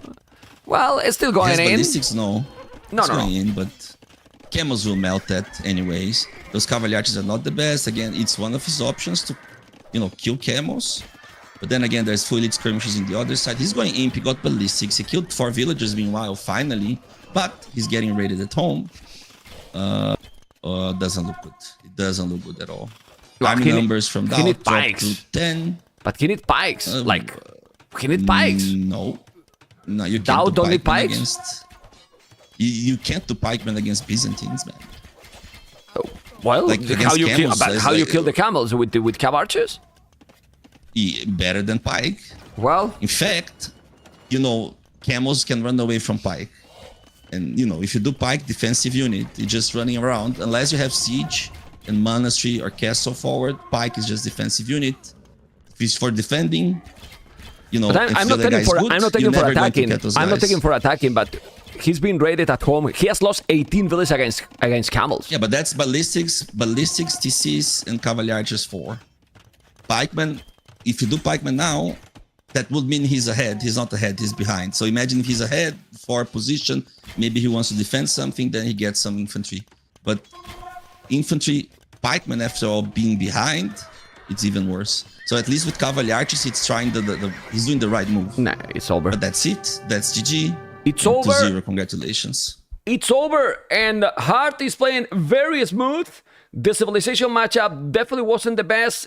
He didn't go crazy aggressive. That's why I was telling you about towers, you know, to do something out of the box. If you don't do something out of the box, Byzantines are just OP. This is, guys, the first time that we have seen Bulgarians in the whole tournament. And probably the last. I mean, yeah, it's probably... No. Probably the last, honestly. He could make that. He got unlucky. He got Byzantines, man. Byzantines. But Byzantines is one of those saves that you can. I don't know. Name the best save right now. What's your best? Like, what's the best save right now, man? Right now, if you play 1 versus 1 Arabia and you can pick any save, what's the best save right now? Bulgarians.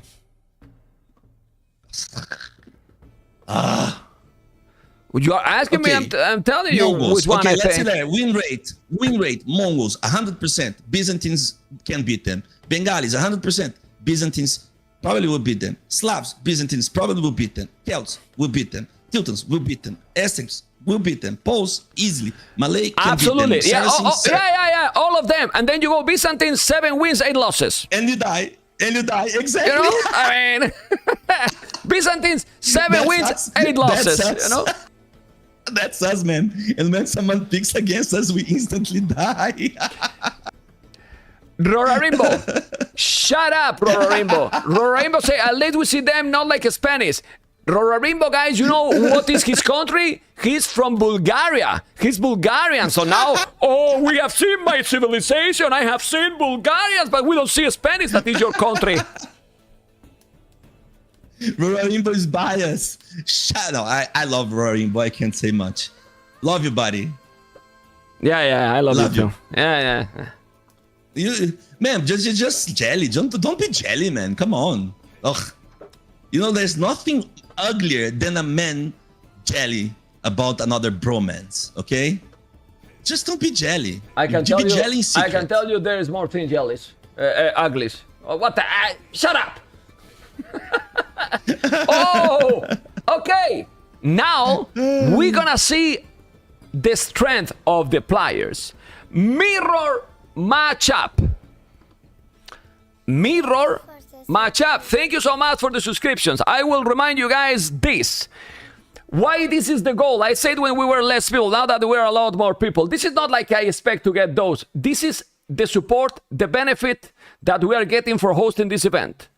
I was going to say me and my family. I don't get any benefit. I get the benefit that my wife don't make me sleep fire in the sofa.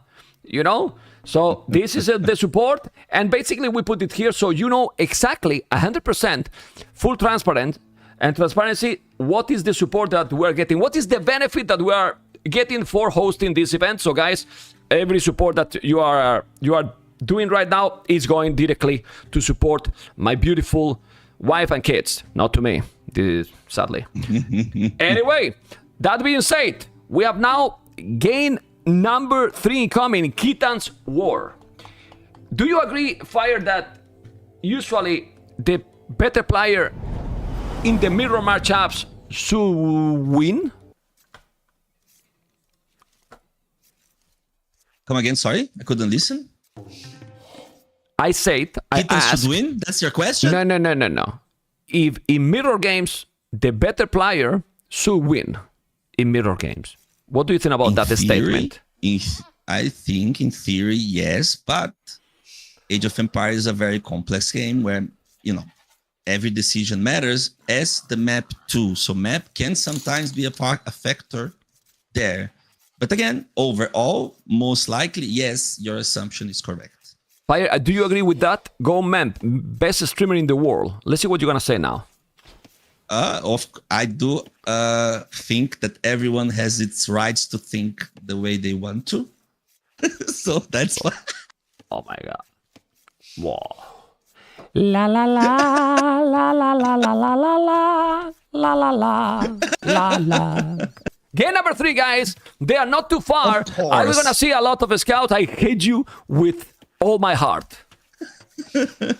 New co-caster. I'm being fired today. New co-caster, No please. Cassie. New co-caster, please. Appreciate it. Well, new co-caster. He's the Anyways. caster. He's the caster and the co-caster. He doesn't let me talk. This asshole. Keep going. Okay, so so basically you can see on the minimap, DauT is also luring deer. They're doing the same thing at the same time. Boar should be under the TC as well. Whoa! Map. Read that. Come on. That support, we need to be read it. Come on. Thank you. What he said. I don't know what's happened. He said, you don't see the donation. Thank you for organizing this awesome tournament. Please, I hope you keep it up, the excellent work, till you become 70. Thank you. I love you too. He want that he keep doing this till 70. I mean, he want to kill me, man. Yeah, I'm 25, so on. 35 years more? I mean, seriously. Yeah, I'm 27, by the way, too. No one asked it, but yeah, you know. Anyways, look at the map. Both wood lines from DauT, they're very forward, and he's going for the forward. Like, again, at least he can wall around. The gold is very exposed, even though it's in the back. Now, Heartt's map, much easier to deal with. He can wall behind his wood to the edge of the map. He can wall between the two wood lines as well. And that gold, he most likely exactly there, Vodka. You do exactly that. You do the barracks somewhere, like in front of your base, and just keep walling. DauT having probably a harder path towards the walls there. Okay, let's check out the map. That woodline is not too difficult to wall. Berries are close. He needs to wall between those two woodlines for sure. You know? Yeah. Then I will wall in circles from that woodline to the TC. And I will just make a tower on the goal. Fire. You know, wall close to your woodlines. A tower on the wall when you need it. Not from the start. And then spam. You mean DauT on the tower on the gold? Yeah, tower on his own goal. You just secure the top of your map, and then here you can wall from the TC to the edge of the map. Well, yeah, but is he doing that? But is he doing that, DauT? You see DauT doing that? Do you think a tower would stop any of those scouts to +2 from Kittens? I don't know. Silly Larker. Why people is Silly Larker? You cannot be Silly Larker. Go on, Fire. Thank you, man. Appreciate it. Thank you very much, Silent Lurker. Again, usually with Kittens, there's no archer involved, right? So you just small walls could do the trick. If there's no archer involved, in Castle Age, yes, Cavalier Archer, Heavy Cavalier Archer. I usually don't see, to be honest, do we see Kittens War that much? No, we don't, right? So that's the first of the tournament, I would say. I don't know. Who is Rainbow the statistics guy? No. Ask the statistics guy later if it's the first Kittens War of the tournament. No, it's not. I know. I have seen more. I have seen more Kittens War. Then, in Feudal Age. They did the scout and archers. Really? Archers as well? That's interesting. Yeah. Archers or even skirms that are even better, you know, but they did the archer ranges too. They did. Now, let's see what they're going to do. The uptime for DauT, fantastic, really fast. 18 population up, 17 villages. The barrack in between the berries and the goal. The barracks in between the two wood lines for DauT. Let's see what he's going to do. Found out Hearttt didn't find out yet. Don't think so. Don't think so. He did because of the barrack. If he's doing the barrack there, he didn't find out at all. He didn't. The barrack there makes no sense, but makes no sense because he doesn't know where he is. He thought he would be in the middle/left, but no, they're right next to each other. DauT found it, his opponent, right? Exactly. Yeah, he knows. War, please. No. He knows at least where he should be. Look at the barrack. You see, like, DauT took the barrack, like, in the stable on the perfect position because it could be anywhere. It's fine. But Hearttt didn't know. They're so close. And I don't know if it's good or bad for DauT. I suppose it's bad for DauT, right? Being this close from the faster player. Well, You, usually, Boomer, and so on. I don't know. Well, let's see. I hope that he's gonna be able to do domestication. Domestication, guys, is like the horse collar. You know, he's trying to wall now all the berries. Hearttt is doing it. He went... Well, because Hearttt went one villager later, right? So that's the thing. That's why I would prefer DauT Hearttt start as well. Especially with his map. So easy to wall. So easy to wall. And in the beginning, those scouts are normal scouts, right? You can easily defend with Spearman. And to be honest, in theory as well, when you get forging, your Spearman get forging too. They're right next to each other. The walls are easier for Hearttt. Hearttt is like kind of thinking about coming back. No, I'm going forward. DauT is doing the walls he can, and they are awful. But the best walls he can get right now.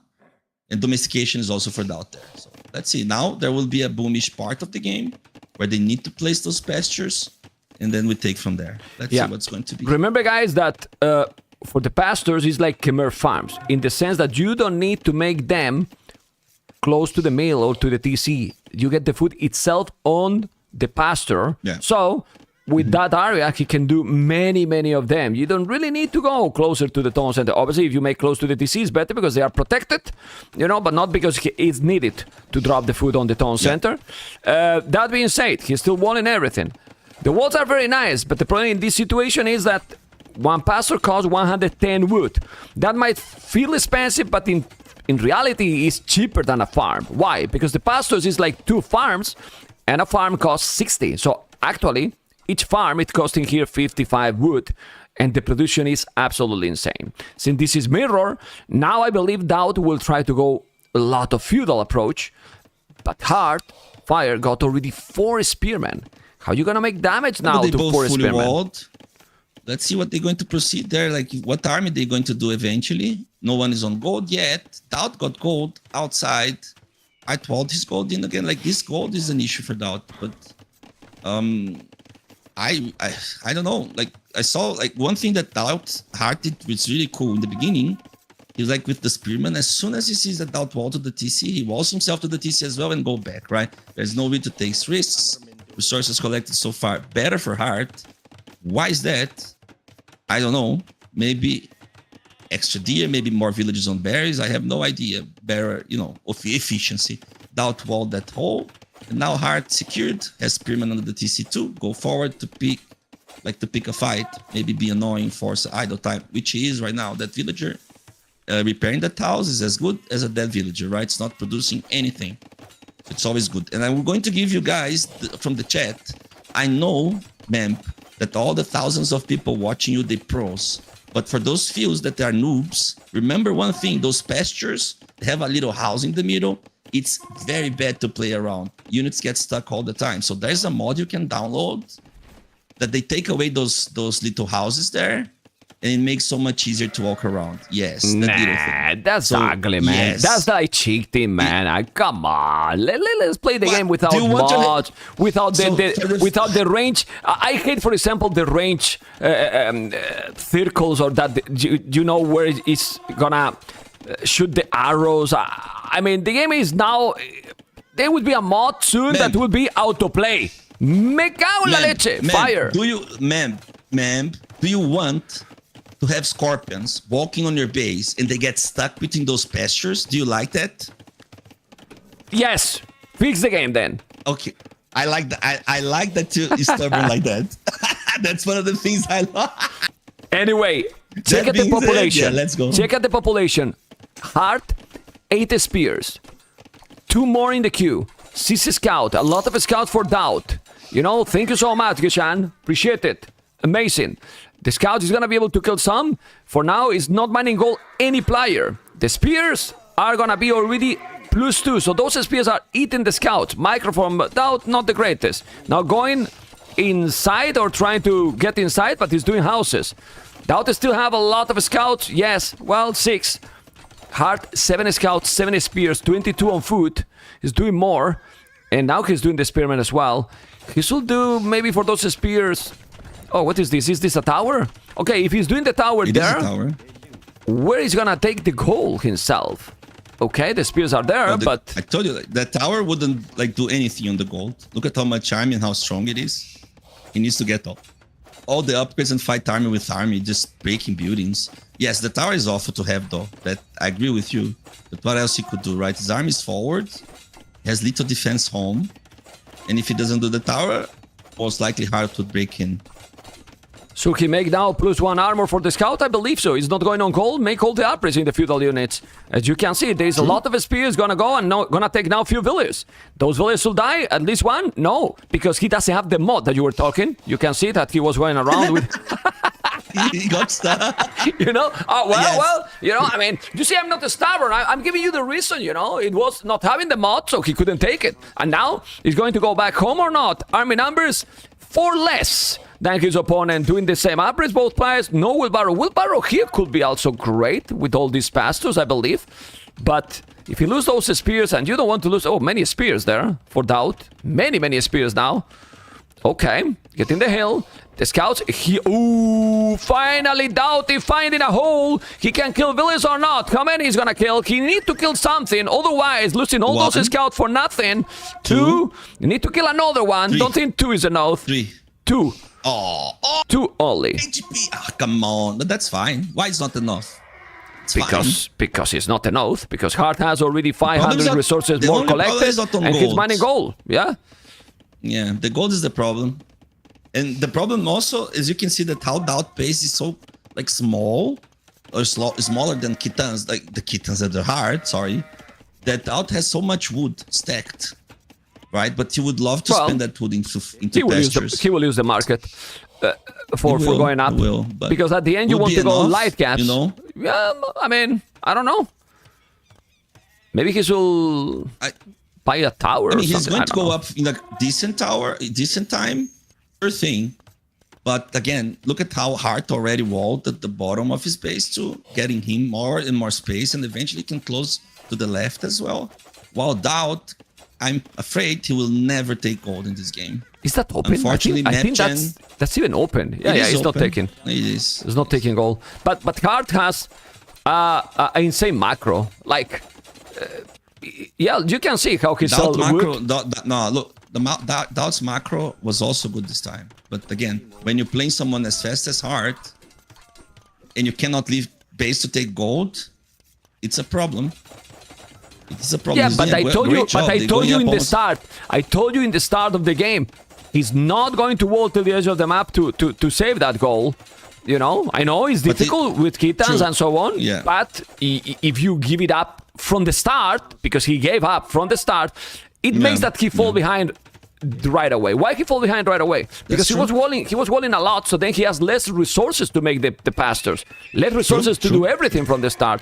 So at the end, in the start, just try to keep going with army. You have the same civilization that your opponent. Since he played more defensive, now he's in a big problem, and he's dead. Yeah, Because you're completely right about the way DauT played that passively and giving the map and walling like short just to avoid fights.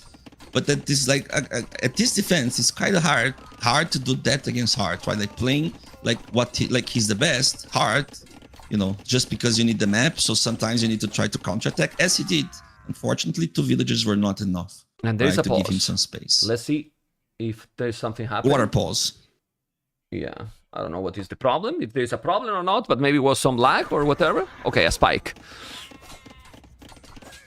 Okay, he's killing all the army here. That's good. Look at the population. DauT has more population. I mean, don't take me wrong. Doesn't go down. Where is he taking gold? Look at hard resources. Where No, DauT's he's taking going. gold? Oh, okay. He's going now. He's going down. He's going now. Yes. Oh, no. know? Yeah. He needs a TC there, man. But he did the tower, right? So I'm scared. Those scouts around hard space, getting +2 already. No light cav. That's interesting. He's doing He will lancers. take that fight. DauT's Do not watching. lancers. Yeah, but light cav, man. Who's My doing the light goodness, gas is what a- DauT. Who's doing the light gas is DauT. He need to protect this area. KOTD smoothly, 92 moons. Thank you, man. Appreciate it. Always a shout out to the big lover boys. This is wall. The market is in danger. The scouts are going to be there. The spears are there as well. Okay. But please focus on the goal. What? Please focus on that Dude, goal vodka okay. because The army, here is what matters. The Lancers are, make a house or something. It's over. It's not doing a house. Yeah, he's not no defending. gold. And it didn't make a TC because he doesn't have the stone. Yeah. Population is not a big difference. Okay.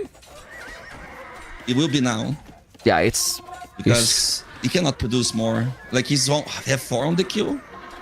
He will keep trading them. Eventually he can't sell anymore because he's the market, right? Like as he's using, as you can see. But then again, 1 extra upgrade more. 2 extra upgrades on the step lancers for Hearttt. Extra attack that gives +2 and the defense as well. And yeah, that's it. DauT cannot take gold. That one in the back would be a thing. Yeah, but Hearttt was there before, right? Remember? With well, those light for caps now, in the back? Fire, we can think that some map is better than the other, blah, blah, blah, blah, and so on. Right now, some map is better than the other. This map is much better than the other. Like one map, the left map, it's much better than the right map. Doesn't mean that DauT wouldn't lose anyways. And I agree, when he played, the way he played, favored Hearttt, right, on getting that extra. Exactly. I mean, when you see that, you have that to extra play. thing, because then you give away the map. If you play so defensive from the start, walling a lot, it's a lot of wood that you are spending, and then you secure your base, but you are giving already the map from the minute 1, and that's the problem. But it's not about that. It's about like I have the feeling, just a feeling that Hearttt is just playing a lot better, mechanically talking. Oh, he's going in there. Look, it's inside. Sure. It's inside. It's inside, as you can see. It's complicated. This is +4 right now for both players, but army numbers 18 against 7, and well, Hearttt is in a total domination mode activated. Yeah. Yes. And now, while we're waiting for the GG anyways, I can tell you one story. Like, we can obviously, as commentators, like we call Cassie and so on, so we can point it out maps here and there, right? But on player's perspective, I need to tell you what I learned from Winchester during bootcamp. He was talking to us and he's like, guys, stop crying about map. And you know I'm a crybaby, used to be at least even more. But you need to see your map, and you never think it's map's fault. You need to find a way of winning because of the map or regarding the map, right? So maybe because of the map, there's a different way of winning that. Unless you stop crying, you're not going to get better. So well, that's all. This is a... I have seen many situations. I've been casting for so many years, and I have seen how people, obviously, when a map is better than the other, is an advantage, but that's part of the game. And I have seen many times, many times with people with worse maps winning games. So, you know, and when I saw helps as well, when I saw the walls from the start, I was not like this. In my opinion, you know, like obviously they know better. I mean, I'm a player of skills, but we're here to talk what we're watching. And that way, it wasn't the great one. Also, same with, I mean, I know it's difficult with, but for example, the map with Bulgarians versus Byzantines was better for DauT. And he couldn't win that game. Well, that game. Because he played defensive, you know? Yeah, but that's the thing. That was weird because, yes, like maybe because he was kept away from Barry for a little bit more time, but I agree. That game, he had more time to get the walls as he pleased because, again, he had the many times forward, like buying time for him. And he lost 1 villager, but he killed the scout and 1 militia, right? So that game was the one that he should be the one having more time to wall and everything, like, or having the time to wall as he pleased a little bit more. But instead of that, no, Hearttt was the one always attacking him, right, during the Feudal Age. Even the first fight was on DauT's Barry with some spearmen and skirmishers. That one, I agree. But still, the matchup, man, it's unfortunate, and it kind of makes you wonder, even if it's subconsciously. It's like, oh no, that's when I try to do something. It is, but for example, now the civilizations that we are going to see, I prefer, for the first time, by a lot, DauT civilization. And if I prefer DauT civilization by a lot, don't check on the dashboard, don't check on anything. Which civilizations you think they are playing? And I prefer DauT civilization by quite a lot. Which one do you think is... What's the matchup, man? I don't know. Okay. You prefer quite a lot? Okay, so they played Kittens already. They played... Okay, yeah, sure. That's why I'm saying which civ they played. Okay, so he has Aztecs, Romans, Khmer, Gujarat. Okay, well, it should be Romans, right? I guess. DauT is with Khmer versus Hearttt Burgundians. You think Khmer is better than Burgundians? I prefer, especially for KOTD. Like if you go here aggressive with Khmer, Burgundians is a much slower civilization. In It later is, game, but, you know, in later I game, agree. we can talk about later game. Okay, but that's Imperial. I But agree. before Imperial, I agree. prefer Khmer. But Khmer is better and faster.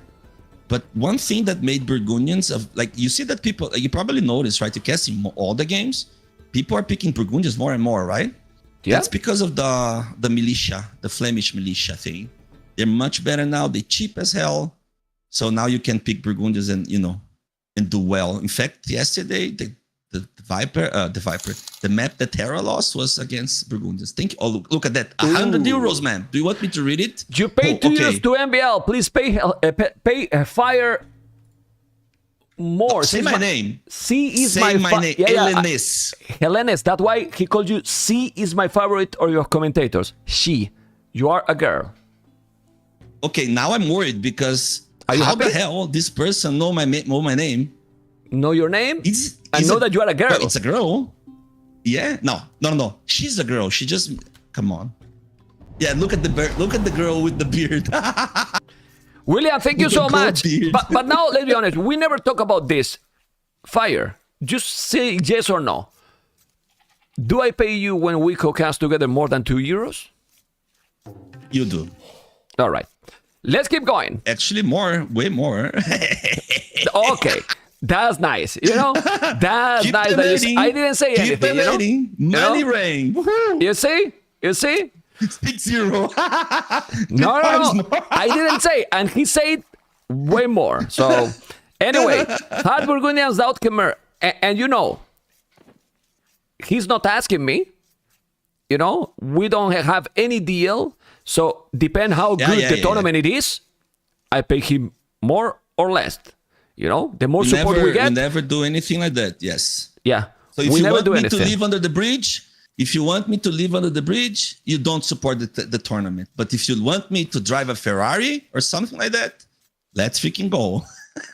If you want to drive a Ferrari, we're not going to drive then. I'm gonna drive a, you know, You're not driving, you're flying, plane. man. Yeah, a plane. Yes, of course. Anyway, how is the map now, DauT? How is the map now? Well, with Khmer, right? With Khmer, you shouldn't be bored about much. Finally. But still, no wood in the back for DauT. But that one on the top there, and I don't know if you explored. Can we see the fog of vodka? The top wood? Yes, this one. No. Yes, that one. Yeah, he sees a bit, so he's not committing to it. So again, DauT is going for the worst wood possible. He could go for the other one, would be easier. But you know, Fire, what walls I don't mind match? The walls he did with Kitans, I don't mind here with Khmer. You know? Especially the goal is not, there's is more not in a space, terrible position. The There's more farms are space. smaller. You have the houses. But the map is here worse for Hearttt. His goal is terrible. It's on a hill. What? It's forward. You know? The other goal is also forward. It's far from the TC. You know? And the berries is on the right side. He has all the resources, the main resources, in different Look at positions. Hearttt House. Yeah. Look at Hearttt House. It's gonna wall Third house. that area. Yeah, where? It's gonna wall till the forest. Towards up. Yeah. To the up, right? And look Where at the the other ship gold is. is in the back there. So he's taking that back gold. You see? So Did he now, explore already? Heartt's map. Yes. It's He the will same wall map. like this. You see? Yeah. Now it's good map. Yeah, but he's fine. But DauT could have walled that way in the DauT should previous be game. doing those kind of things. Yeah, DauT exactly. should be doing no, agreed. Not taking anything away from DauT or from DauT or to Hearttt. No. I agree. Those are the kind of walls you need to risk if you have such a bad map. Or you could have such a bad map now. It's great map for Hearttt, right? So props to him. Well, Or will be. guys, That's why he's doing the militia most likely. You don't have to feel so bad By time. about the 3-0, and I'm gonna explain you why. In my opinion, how Hearttt has been playing lately, not many players can stop him. I have to remind you that, of course, it's completely different meta. It's the water tournament that we had some not so long ago, and I don't even want to mention the name because, my goodness. But Hearttt won to Lear in that tournament as well, and he went into the grand final. And only Hera stopped Heartt's him. doing really well. Hearttt is playing getting super better good. and better. Super good. Every And it's tournament, Arabia. he plays It's better. Arabia. DauT's not the look. DauT's strengths, they excel in different maps. But Arabia, on Arabia, he's still amazing, right? That's why he's here as well on round of 16. But he would be better or even better on other kind of maps. That being said, Hearttt most likely is one of the best players of Arabia out there. For sure.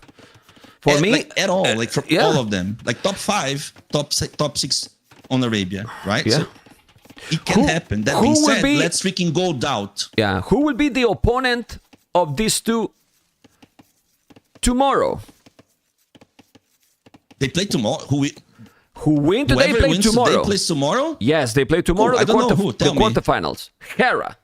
So if Hearttt winning, he's gonna face Hera tomorrow, and that can be an insane series if both play their best.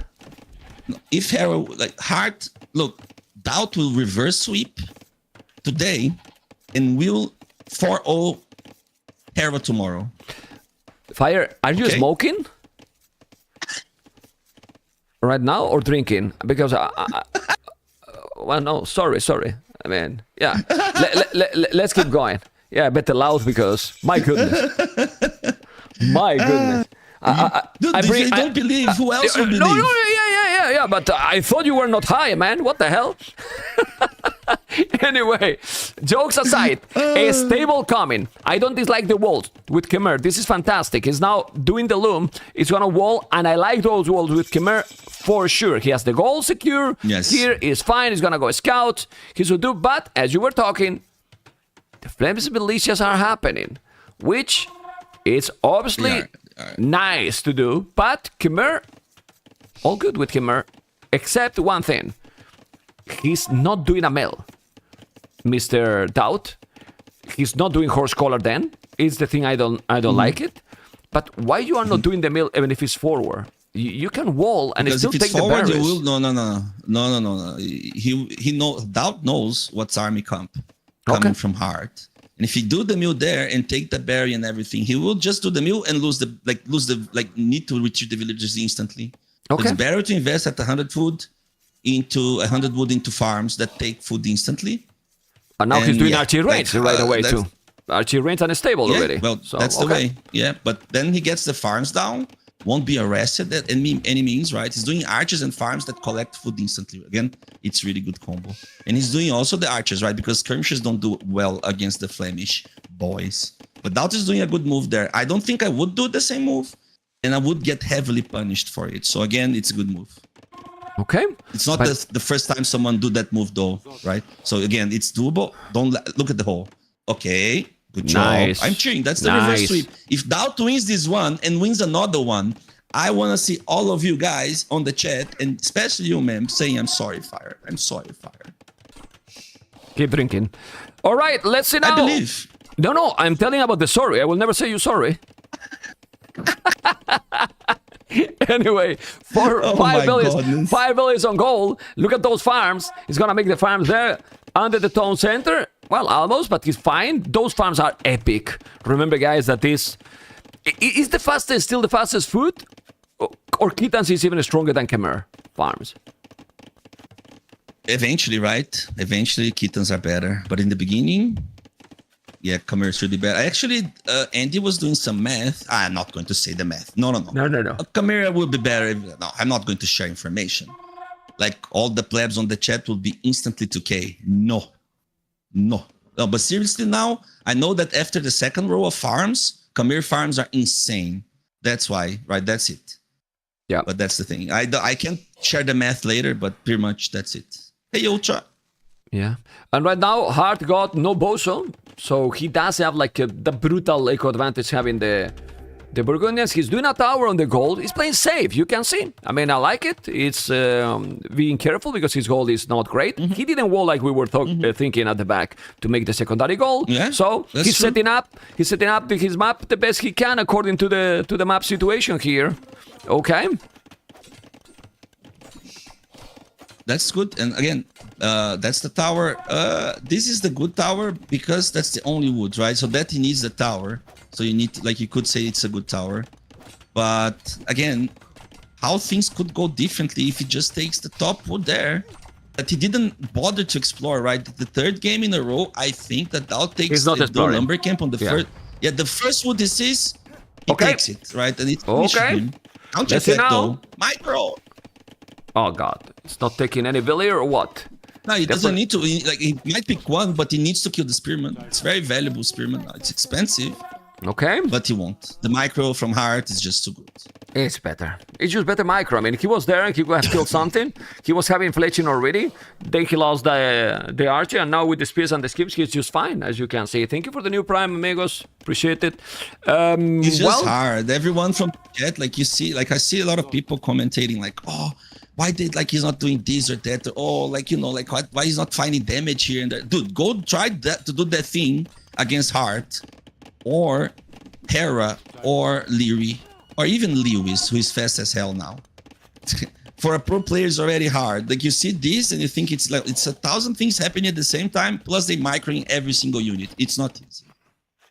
yeah, it's so complicated, that's for sure. It's really complicated. I don't know if he's gonna make the And farm they now, just faster, DauT. right? Okay. The mill? You mill the mill or the... The market. No, the market, because he has quite a lot of gold. And maybe try to go up quicker yeah. thanks to the market. You said farm. I see the farm? Well, I mean the market. Yeah, you said farm. I mean the market. Maybe. It could be a good thing. It could be a good thing. It's a good idea. 400 gold. Yeah, That's let's focus. decent. Let's focus on hard base, please, to see if he can achieve something. No, there's not. He has still so many units, so he can do anything. DauT need to go up, and now DauT can go up. Really, he's doing the market. The food with Khmer is pretty sick. It's really insane. Hearttt is already doing fletching, and right now the eco advantage for Khmer is brutal. Look at the resources collected already. Are It's fantastic. insane. It's fantastic, Yeah. you know, like really good. He can go up really DauT fast. DauT is in a good spot. He really, For sure it really is. needs to not fuck up by losing his army, which is kind of what's happening, like kind of after, like in the mid to late feudal transition to Castle Age, right? He's finding a way of losing army. Maybe because, again, he needs to, like, maybe he feels like he needs to do something. Like now, you see, they're going to meet there. Look, and DauT is going to lose his army. Look, right before he's going up. Like, why? Like, go with the scouts. Like, they have the scouts. I don't understand. At least he's going up no matter what, right? Now, Faster. yeah, but now this battle is lost because he has a worse It was map, fine, right? Abby. I mean, what the hell, man? Don't I mean, come- why you don't are start. going with Look, those army there, Lonely? It doesn't that's make fine, sense. but No, it's like the not. scouts should be together. It's fine. He didn't lose much. It could be worse. That's what I'm saying. Well, could yeah. be worse. Now he just like, why is taking that fight? Like, come back, clear the stuff. Like, that's fine. You know, like, you don't wanna, okay, now you know what? DauT is a god. Look, he's doing fine. Come on. That's DauT's comeback game, man. I believe. Trust me. Yeah, I trust you. Oh, he's okay. So now, joke now. Is he ahead this game or not? Of course it is. I mean, Khmer is sick. Yeah. Khmer is sick. But he could come have... here. he DauT could is have- sick. Oh, yeah, I can see he has a flu. But let's see now with the Goldmine and Albrecht Horse Collar finally. Okay. 56, 57. The horse collar is the thing, man. You do it now because like, if you don't do right away, then it doesn't matter anymore. Like, you better spend on farms. The farms will reseed now, right? So you do now right before they need to be reseeded again. But yeah, Okay. it's getting the upgrades, No less bloodlines, count. gold and upgrade. Hearttt somehow managed the economy to go up to Castle Age pretty close, because against Khmer being only a minute behind is not terrible. He still have more army as well. He's doing upgrade for those scouts. Yes, it is. And Hearttt might do more and more Flemish militias and a siege tower to dominate. Because that became very popular. Not because he's a meme or something, it's because he's so powerful, Mr. Fire. They are, again, it all depends on DauT not losing this army. Okay, well, go ahead, man. You said he's a god. Let's see if he's gonna play like a god now, because right now he's one more time losing absolutely everything. Why he's losing everything when he's going to be in Castle Age, I don't know. I really don't know. He has to be careful. He's doing crossbow upgrade that he has 6 archers only, which is not a lot. His opponent has the same amount of skirmishes with the spears and with those Flemish militia. He need to be careful. Maybe, and only maybe, a siege workshop he from has the himself. timing. Yes, but still 40 seconds. And the goal is exposed. Only maybe. Maybe here, the siege workshop with Khmer will be amazing with the scorpions that get Amazing. 1 extra range. You know, and try to go... Amazing move by DauT. Going forward with that army that Hearttt didn't expect made Hearttt come back. So coming back now, he get breathing room. He can get the upgrades he want, and he can do whatever. That's really good for DauT. And look at the economy. It's amazing. No wood upgrade though yet for DauT. No wheelbarrow. Castle Age instantly +2. And skirmishers. No +2 defense on the Flemish or anything. Let's see DauT would upgrade. That's great. Let's see if he's getting ballistics or, which I don't think, maybe siege would be better, right? Lose all the scouts for nothing. Lose all the scouts for nothing, fine. Which is okay. It's not fine, man. With all the units he's losing, low you don't HP. want, but you don't want to lose units all the time. This army is fine to lose. The army wasn't fine to lose. Was that army that he lost right before Castle Age. Okay. The scouts were fine. Extra town center here. I mean, you want them to pick monks and stuff, right? For sure. But the most important army, it's not that one to lose. Look at Hearttt upgrading the squires. That gives more speed to the infantry. And DauT is looking for a way to attack uphill maybe there. That's good. But again, with the skirmishes on the play, he needs some sort of siege. Maybe more knights. He's getting the upgrades on the knights, right? But he's losing an archer there, a cheap one. He's really trying to go in, and I like that. What if he knew it was open in the back door, right? He's going in. It's dangerous.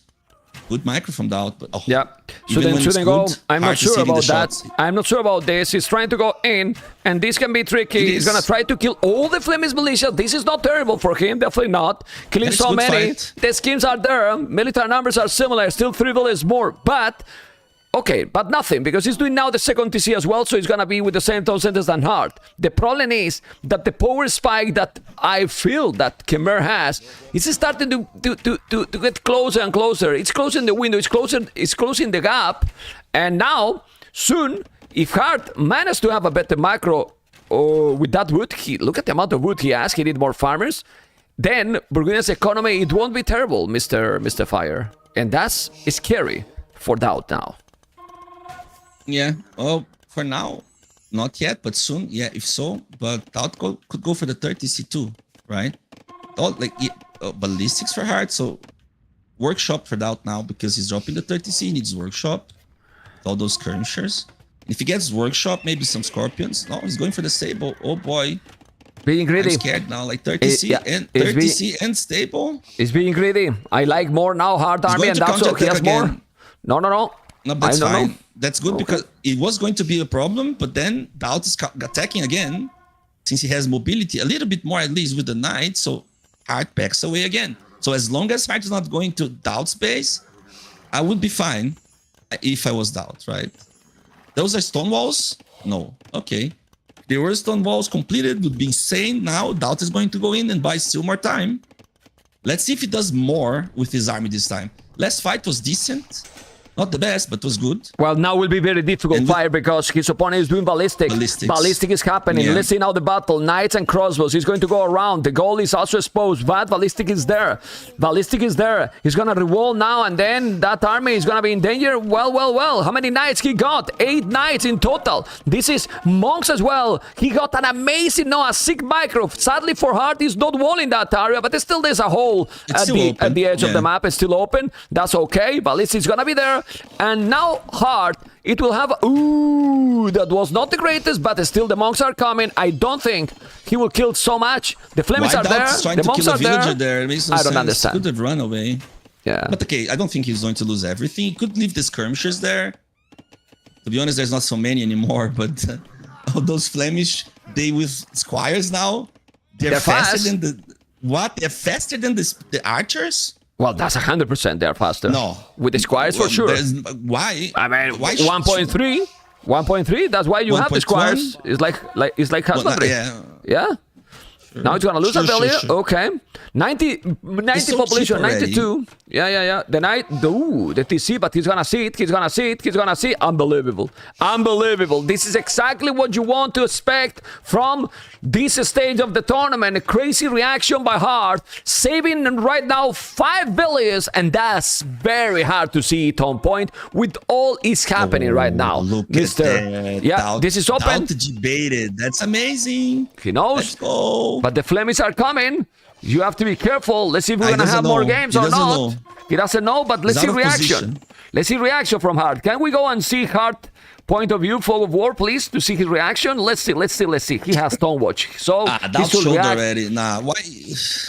Well, he has to Why show you at some don't go point. He from needs to the- attack, but No, he's not he could reacting. Go, like he could go.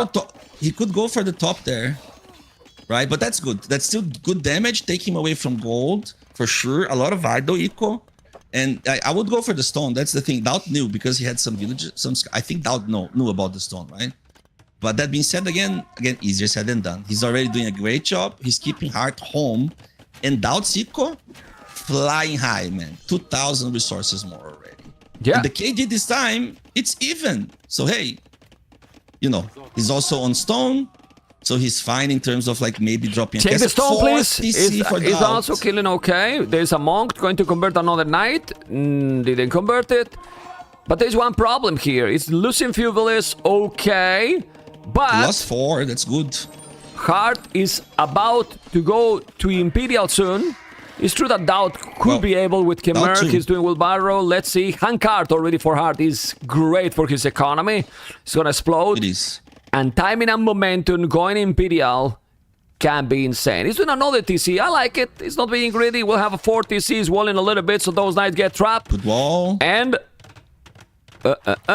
another stone gate. He's doing that because he's afraid Why that the DauT's- palisade. What? Okay. Why DauT's not clicking though? Like DauT could just go to the other side. Why is he coming back? It's open there, right? Lost- Like next to the market and lost everything. all the It's knights. open. Lost all the knights. That's The clovers fine. are Look, common. DauT was checking something more important. Cool. Clicking away from gold again. They both going up almost at the same time. And DauT needs to retreat a bit because those monks are doing excellent job. Imperial Rage for Hearttt. DauT has the castle, stone, and Hearttt does not. So DauT now can go up and drop a castle. Well, So he needs to realize that as well. The score difference kind of increased a bit, and nothing happened really. So DauT actually lost army, and so he knows, or if he's paying attention, he knows Hearttt is up. DauT to go up to Imperial, he will need to stop doing gold units. He's coming with a forward castle, it seems. But let's see this time, because My God. okay, it's a With safe 5 one. villagers. It's a safe one. Well, it's a safe one. It's not going more forward, but now he might got denied. No, it's more than 5. It's more than 5. It's double. It's 10 villas. As you can see, the food is exploding. It's really, really exploding. He need to go up Great to castle, Imperial great quick. castle. But Hearttt is gonna go Paladins. It's gonna go Paladinos. Obviously, he doesn't have many yet, and there is No. There's so many archers. He need to go back. Oh no. He's killing those. He's denying the castle. Nah, if he denied the castle there, like with those guys are just OP. If he castle, you saw how fast they killed the villagers? Nah, shut up. Oh my goodness. Okay. Still, he lost that's good for villages. Hearttt. He lost That's 7. actually good for DauT. That's fine. He killed all those Flemish, even though they cheap, right? Even though they cheap. But that's They're he really, annoying. that's So he now- really need. That's he really need the Flemish now. He's going to Paladins. Well, I suppose DauT wants some sort of cavalry anyways. He needs cavalry, right? It's either Hussar or Cavalier himself, whatever. Like, you see, light cav upgrade. So he needs that. Those would be annoying. at Definitely, least. It's fine. definitely the best gun of the series. The closer one, the one that is longer, and the one that we can have a competitive game in the sense that both can win. The first 3 games, sadly, were quite one-sided, let's say. We will feel it from quite early game. Here, we don't really know, right fire, who is winning this game. The timing, the momentum is faster here for Hearttt for being Imperial. Might be able to take that castle, I don't know. But there's good amount of army from DauT. It's also going to Hearttt base, trying to make some damage, but he's in Imperial. It's true that those Cavaliers, they are not so expensive to get the Paladin upgrade, but still, you need some resources and also the Blasted upgrades. He's doing the +3 for those skirmishes and the Town Center, and with the monks and with Hearttt Micro, Hearttt is going to defend so great, Mr. Fire. There's some raid at outspace though as well. Also? It's just fine. It's just 3 army. That's cool. The monks though, those monks were MVP for a long time, keeping DauT away from jumping on everything really much, right? That's the second castle that I like from DauT. And protecting eco a bit, and there's some outposts apparently forward too, from both angles from DauT. He's losing some villages, but again, not the worst, probably. Yeah, 5, but 6. I see the transition that I don't like it. I mean, I can understand he's going for the halves, but with the halves, you are starting to give the initiative to your opponent. You are not gonna be raiding. He needs hussars, in my opinion, to raid, or even cavaliers. You know, he's gonna convert now all the knights, almost all the knights converted. He has the skirmishes there. It's coming with some light caps. Hearttt is still with the same population. How he has now more villages than DauT, I have no clue. Paladin upgrade is already there, and the trebuchets are coming. Timing and momentum. It's for who here, because I'm not sure anymore who has the advantage, but I feel that the longest the game goes, the better it's going to be for Burgundians. Could be because of the bombard cannons or the hand cannoneers, stuff like that, right? But again, that all depends on how DauT, like what army comp DauT will achieve. Like now, he wants the halves just because he needs something against the cavalry raid, then great. While he's placing castles around, getting the relics, is 3-2. How many relics? Is 7? No, This it's gen? 5. Like how It's many? 5. Just 5? It's 5. Okay. Oh, look at the micro there from Hearttt. He picked the monk. Good job. For example, he's raiding in that left area, and that's super easy to wall.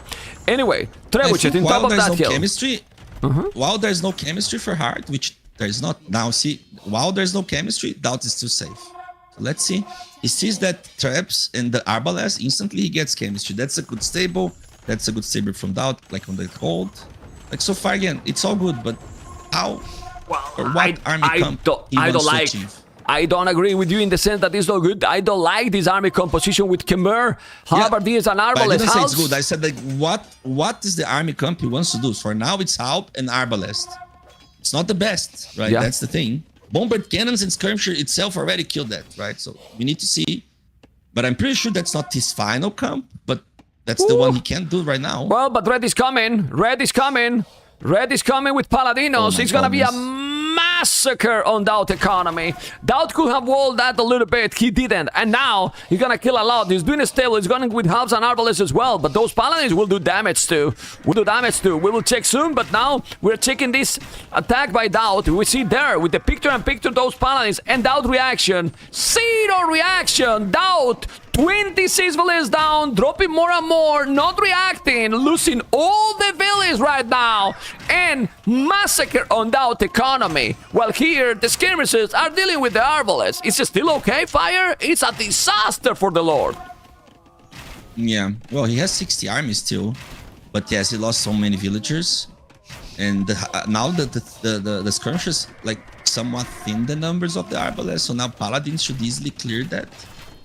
And DauT lost all his farming, while Hearttt now just 50 himself, right? And the Paladinos should clean that easily, even though they're not the best Paladinos. They're still Paladinos. Wow, he take the TC. And DauT still... Fire. He take the TC. Yeah. You know, he lost there 40 villages because he was losing like 7. Now 52 with those paladins. He's doing a castle on his base, but he's getting raided also all over. Look at the flashing points in the mini map. Population with one raid. With one raid, he was 200 pop. DauT has now 134. Crazy. Absolutely and we can, crazy. like, obviously, also Khmer's halves are not the best halves, right? It lacked like upgrades. I think DauT needed a castle. One more castle, right, to secure his base a bit more, but definitely again moving out with all those arbalests, they were too risky, and then he was susceptible to raids as well because the arbalests took some halps together. You see, they always get to be some halps together, and the counterattack was just too much. Now he lost like how many? 60 villagers? 72 in total. 72 in total. It's crazy. Yeah. 60 with the raid, right? 60 with the raid. Yeah, he was ahead. I mean, he was ahead. The game was even, but was having kind of the initiative. And it's crazy that just this one battle has destroyed his whole economy. Yeah, insane. Yeah. Well, really I feel insane. like DauT had a really good set up, like the whole game, but lacking something to kill those monks. Because every time he wanted to jump on something, monks would be behind, and he would retreat with his knights, and he couldn't make the move. And maybe again, maybe Siege Workshop, maybe like stuff like that. Well, maybe also Cav Archers with Khmer, why not? Maybe even Cavalry Archers, right? Yeah. Well, there was skirmishes, so if you're doing Cavalry Archers, just like with like maybe mobility rise, it would be better than archers, right? That's for sure. But yeah, eventually, again, arbalest would not do well, and they didn't do well, and there was like timing as soon as he was Losing 30 GG. villagers, he lost all the army. GG. GG. Domination, let's be honest. Hearttt has played so smooth. Like really smooth in this one, you know? And well, and basically that's it. He has played fantastic. Like really good, you know? Amazing. I mean, amazing, yeah. Amazing play by Like amazing do play you by want him. me? It's just insane. Just the macro, everything. Yeah. Let's check the brackets before we're going to interview Hearttt in a moment. It's there already. You can see how my guy updated. Did you see that? Live, completely live. I'll be right back soon, Mr. Fire. I'm gonna talk with Hearttt in a moment, and we'll run back to you. Okay. Hearttt, congratulations, man. You hear me? Man, thank you. Hola. Yes, I hear Why you so serious? You played amazing today. Smile, man. Smile. Don't be so serious, Hearttt. What's up, I man? haven't won anything yet. Okay. I like that. So much, so good. I like, but that's good mentality. You are not satisfied. You want more, right? You want Of course. more. Nice. Okay, we're gonna see now a bit of the highlights for the games, but you dominated from the start. I mean, tell me about this matchup in the first game, Malay versus Magyars. Like, you feel Magyars is better especially in this KOTD map? Malay can be tricky. He had a forward or like side wood line, which like when I saw that, I realized, okay, maybe if I get a good opening, I can pressure that. And his militia kind of didn't get enough value. Like, yeah, here I just traded very well before he got men at arm, so he probably decided to not upgrade them. And I think then, I don't know, just I basically got the game where Magyars wants them, right? Just spamming scouts and skirmishers in an open map. So yeah, I managed to get myself ahead. It was a very important matchup as well because it was his second pick. So Yeah. for me, Magyars was low priority.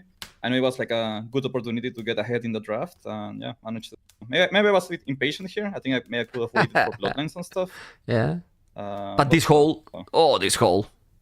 Were you waiting for that to happen? Did you see that he was going to overchop, or was just coincident? No, I was camping there waiting for him to overchop.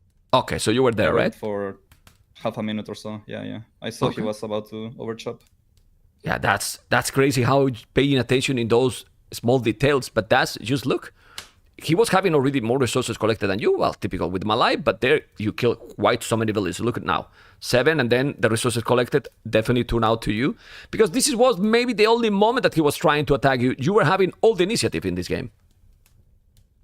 Yeah, that was my plan. Like, I know Magyar should win against Malay in late game, so if I always attack him and while I do some economy, I will get to where my CV is good, right? Magyar has better units long term than Malay.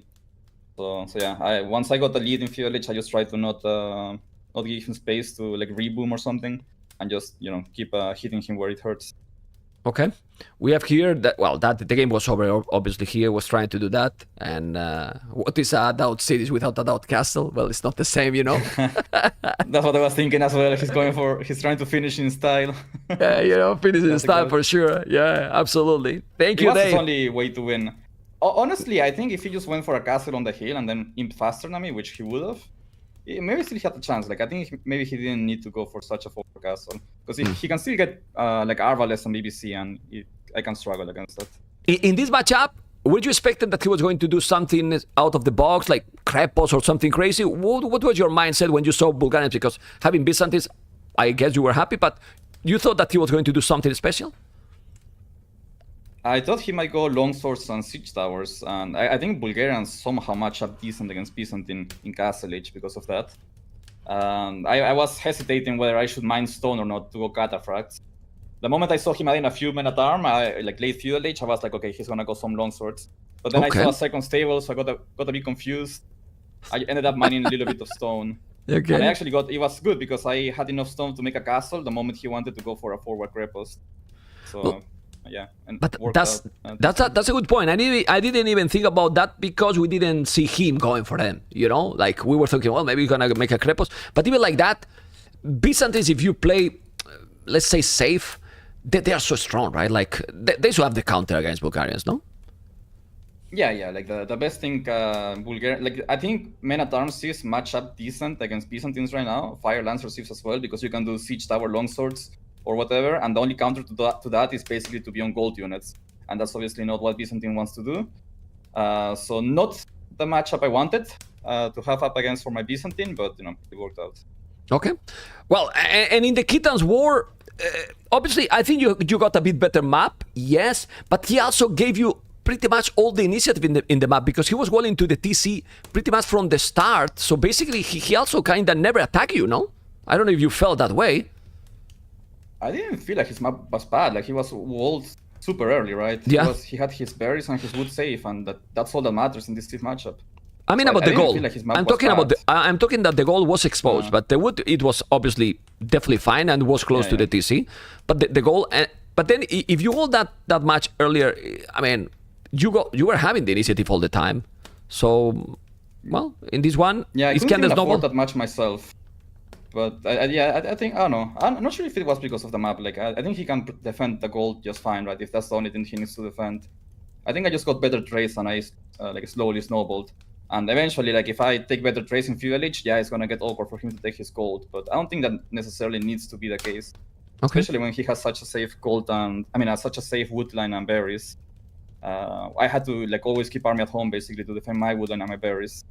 So like he had like a better early Feudal Age map, and I had a better like late Feudal Age / Castle Age map, which I think is fair enough. But yeah, I just want like it's Khitan War. It's all about the snowball, right? You get a good trade and you idle some economy, and suddenly you can produce forever, and the enemy can't.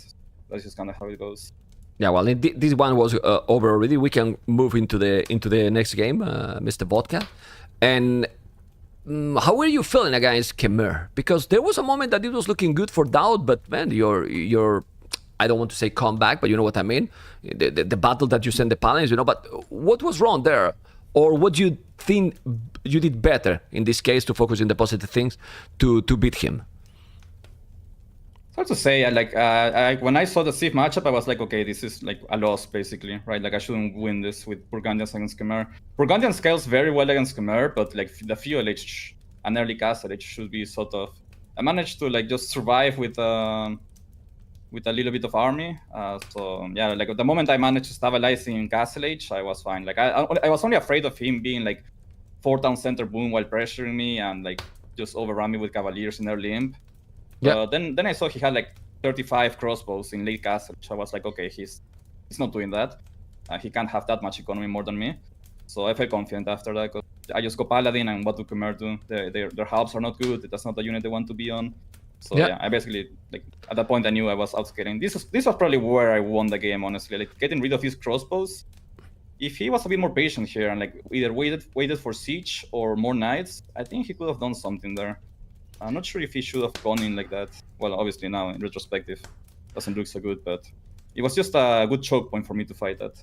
Honestly, feel good when you have been telling, because we were talking about that during the casting. Like when we saw the archers and then the pikes transition, even if he was ahead in the score, we were telling Hearttt is gonna come back, because with that combination, you go Paladins Skirms, how he's gonna make you damage, and that's what happened. Yeah, exactly. Yeah, Khmer just really struggled against it in an open map. Like the Paladin go everywhere, raid you to death, and then you can't really do anything. Like the Arbalest don't have Tumbling and also no BBC, which means that just makes the Arbalest even that much weaker. No good complement to them. So yeah, help and Arbalest is not what Khmer wants to do, right? So Burgundians just a bit outscales them.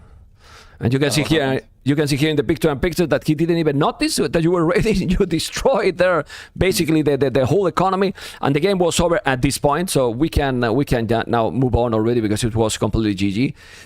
Well, Hearttt, you're gonna face tomorrow Hera. Well, for many is the favorite of the tournament, but you're playing really great, in my opinion. I don't know how you feel about your gameplay today and your chances also against Hera tomorrow on a map like Arabia. I mean, I'm playing good. I think I'm in my best shape ever, honestly. At least I feel that way. I agree. But yeah, Hera is Hera, you know, so it's obviously still the big favorite. But you know, I'm gonna do what I always do. I'm gonna take it one game at a time, and if I can snag a win, then that's gonna be epic. You remember? You remember? I want to ask you something that you don't have to answer, you know, if you don't want, but I'm gonna make it. You remember those times where the Viper was winning to everyone, and many people was telling, well, when you are playing against the Viper, you are like 1-0 behind because he's winning to everyone, like it was affecting to play against the Viper. It happened to us now when people play against Hera or not. You know what I mean? Like that thing, I'm playing against him. That extra respect. Yeah, probably, like, yeah, you respect. Like, sometimes I see people not taking free villager kills against him that they would take against other people just because they expect him to like react better or something. I don't know. So like, there's definitely like a mental factor there.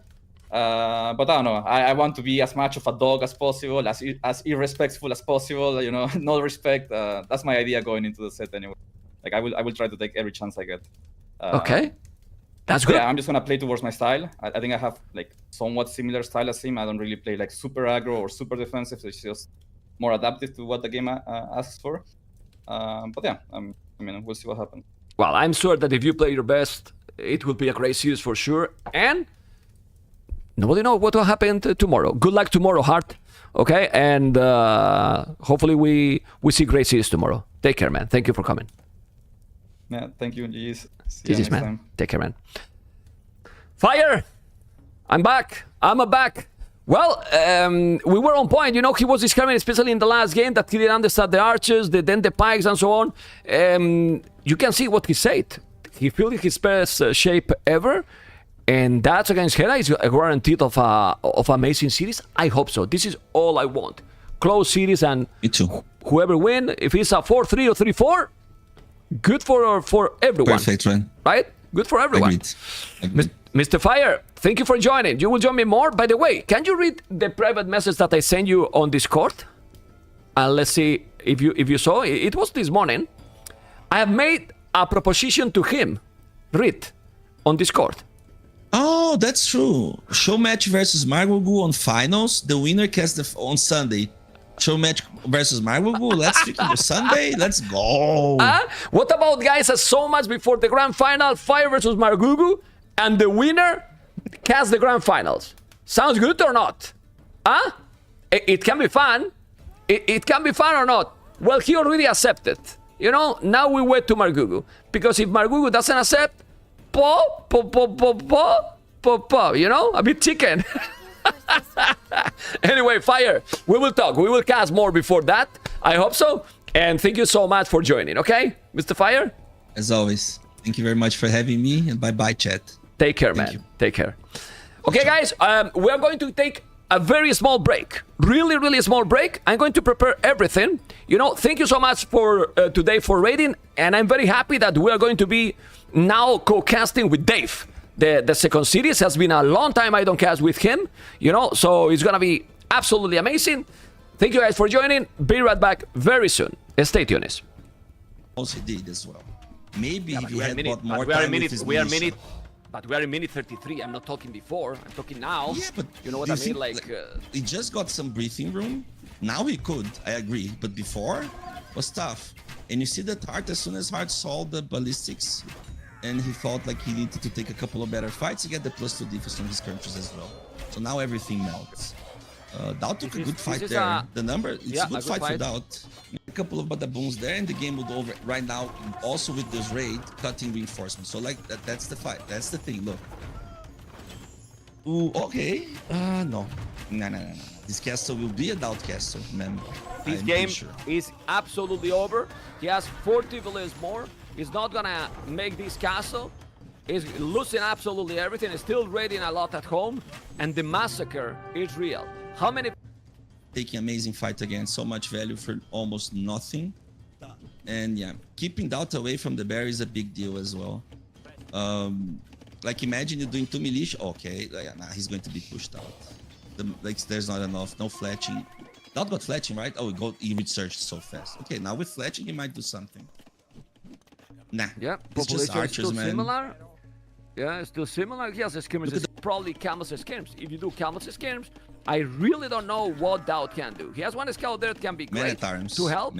But it's going knights, right? The only thing it's the only thing you need to have big numbers on skirmishes. Then you can do the longswordman addition.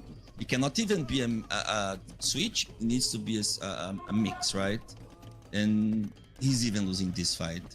About the resources as well. Remember, you need to see which region. You guys are Fire's biased. I am biased. I was teammate with DauT for years. That being said, he's doing amazing still. But now, again, things are starting to go wrong, like more and more times to him in a row. He's even losing villages to those men-at-arms there, the longsword. But he's targeting the wrong unit, by the way. I'm back. Camo do not kill villagers. Finally, he pays attention now, you see, but the men-at-arms... He has lost 18 villages against Yeah, but that's Camo. ballistics, TCs, and Cavalier Archers 4. Pikeman, if you do Pikeman now, that would mean he's ahead. He's not ahead, he's behind. So imagine if he's ahead for position, maybe he wants to defend something, then he gets some infantry. But infantry, Pikeman, after all, being behind, it's even worse. So at least with Cavalier Archers, he's trying he's doing the right move. Nah, But that's it's it. over. Population. Check out the population. Hearttt, 8 spears. 2 more in the queue. 6 scout. A lot of scouts for DauT. You know, thank you so much, Geshan. Appreciate it. Amazing. The scout is gonna be able to kill some. For now, it's not mining gold any player. The spears are gonna be already +2. So those spears are eating the scout. Micro from DauT, not the greatest. Now going inside or wheelbarrow here could be also great with all these pastors, I believe. But if you lose those spears, and you don't want to lose many spears there for DauT, many spears now. Okay, get in the hill. The scouts finally DauT is finding a hole. He can kill villages or not. How many he's gonna kill? He need to kill something, otherwise 1, losing all those scouts for nothing. 2. 2. You need to kill another one. Don't think 2 is 3. enough.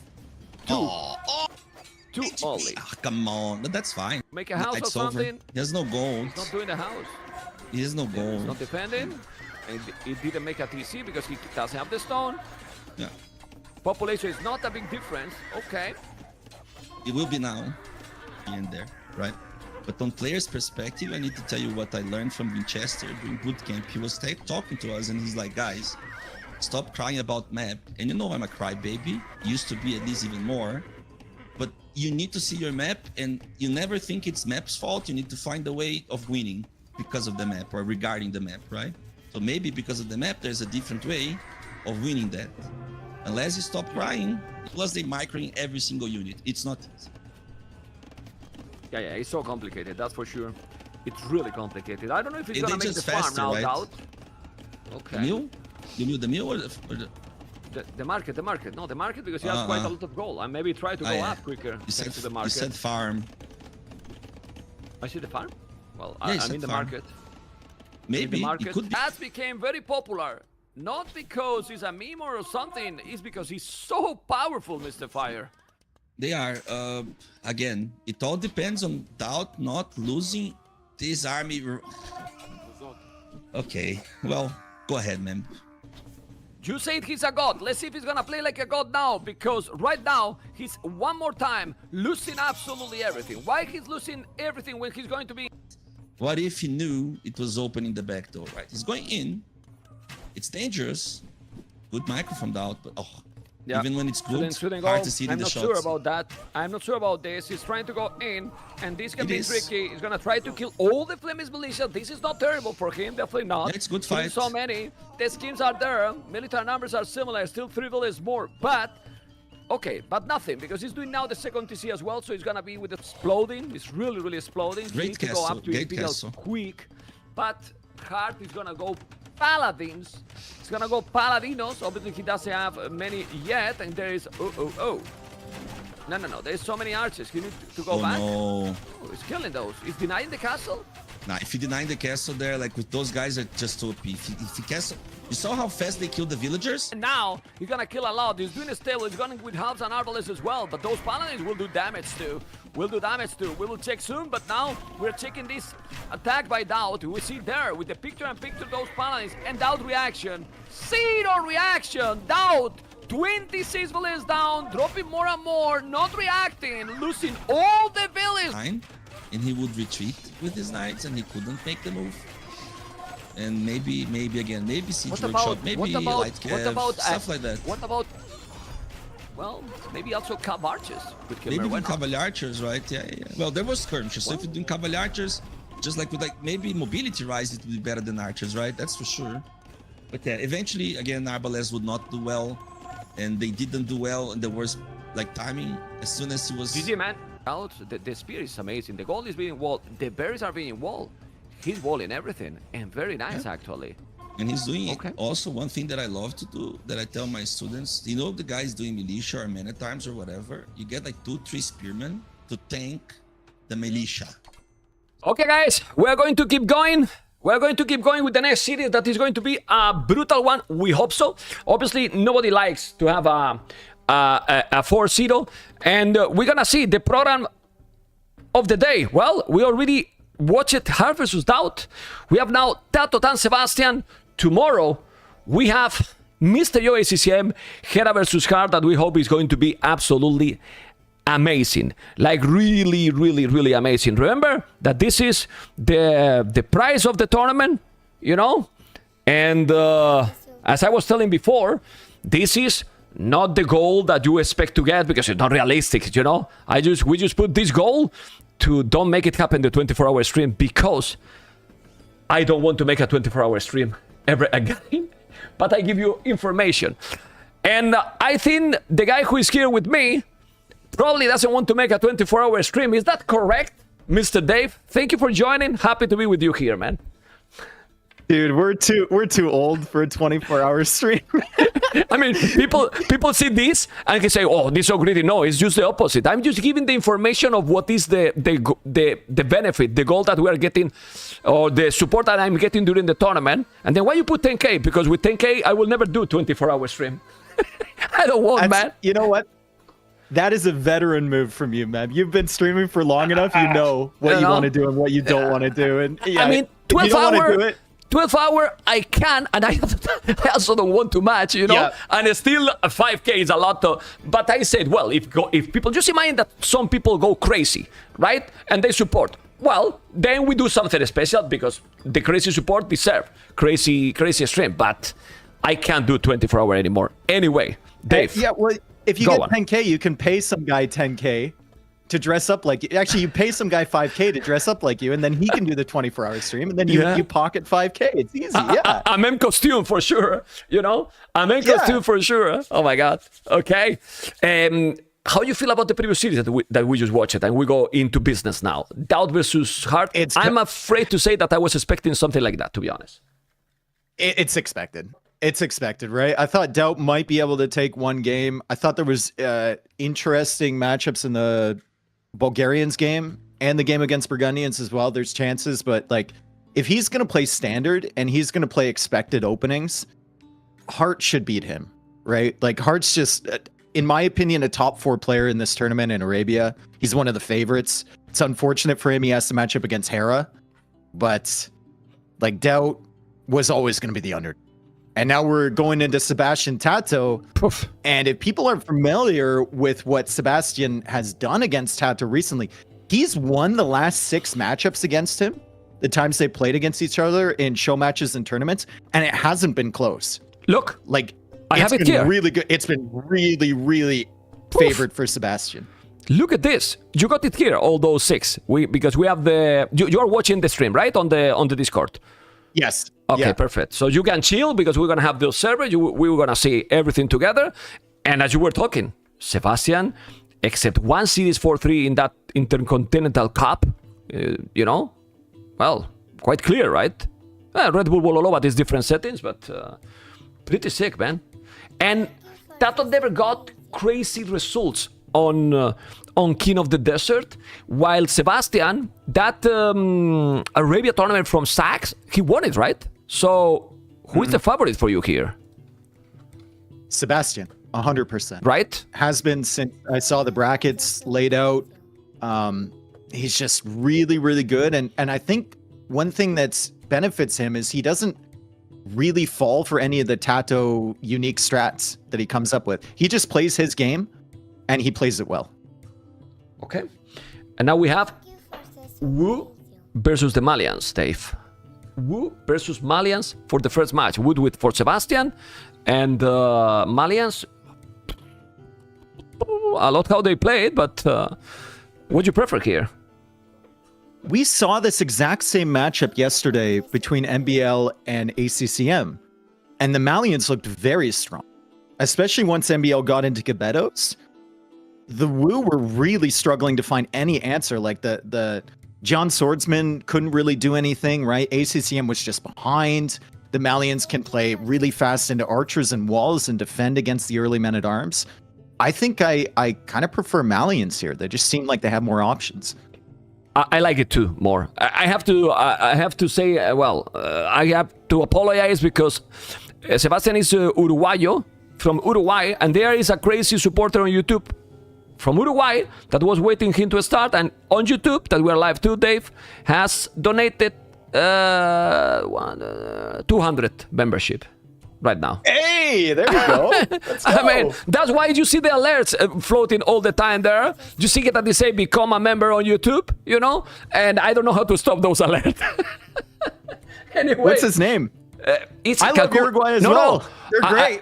I mean, it's Kakun. I have met him on Red Bull, you know, and you probably have seen him. If you see his face, probably you know, but you know, pretty sick, you know.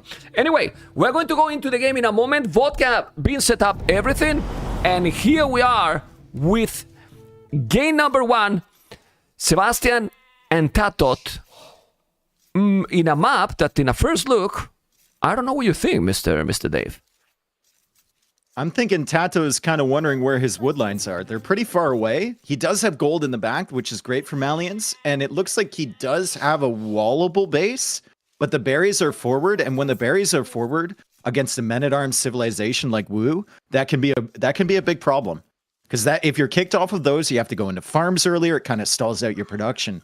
So I'm a little bit concerned for that. As far as Sebastian's base goes, it looks like it's pretty good. You just wall to that front wood line. Gold's in the back. Berries are in the back. You can secure this long term. I was a bit tilt. Well, you know that we all love DauT, right?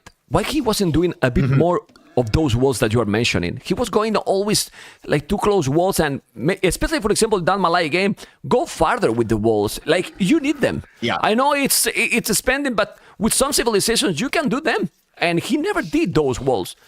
Usually, he never do it. Why is that? Because you have seen players like Balz and, well, and some others, you know, that they wall like arena. I don't like it, but it helps. It really helps a lot, especially when you're against more APM players, Dave.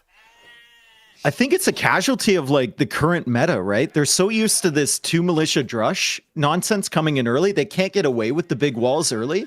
Hearttt didn't go for any of that early pressure in those sets. Like the most he went for was the 2 militia drush to try and counter the men-at-arms from Bulgarians, which DauT clearly didn't expect. But like players feel like they can't get away with it, and they need to get up to Feudal Age really quickly.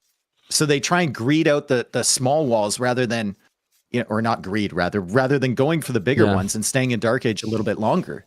But I've been like kind of thinking about this. If you're going for super early pressure, it might be better to just stay in Dark Age a little bit longer and get like solid unit production with good walls supporting you. Exactly. It might actually, play out well. And also DauT, it's really well known that he's starting to get better and better the longer the games go, with his economy going, with 3 TCs. He's a macro. I mean, DauT is a macro player. But back into these ones, how we can consider these players, TaToH and Sebastian, macro, micro player? I mean, I think they are very different in play styles. I don't know what you think. Yeah, TaToH kind of shines when he can mix it up, right? When he's got 2 or 3 different types of units, he can all combine. Sebastian is more of a add army numbers early, snowball, that kind of a Leary style, more of player. Also, big difference with these two.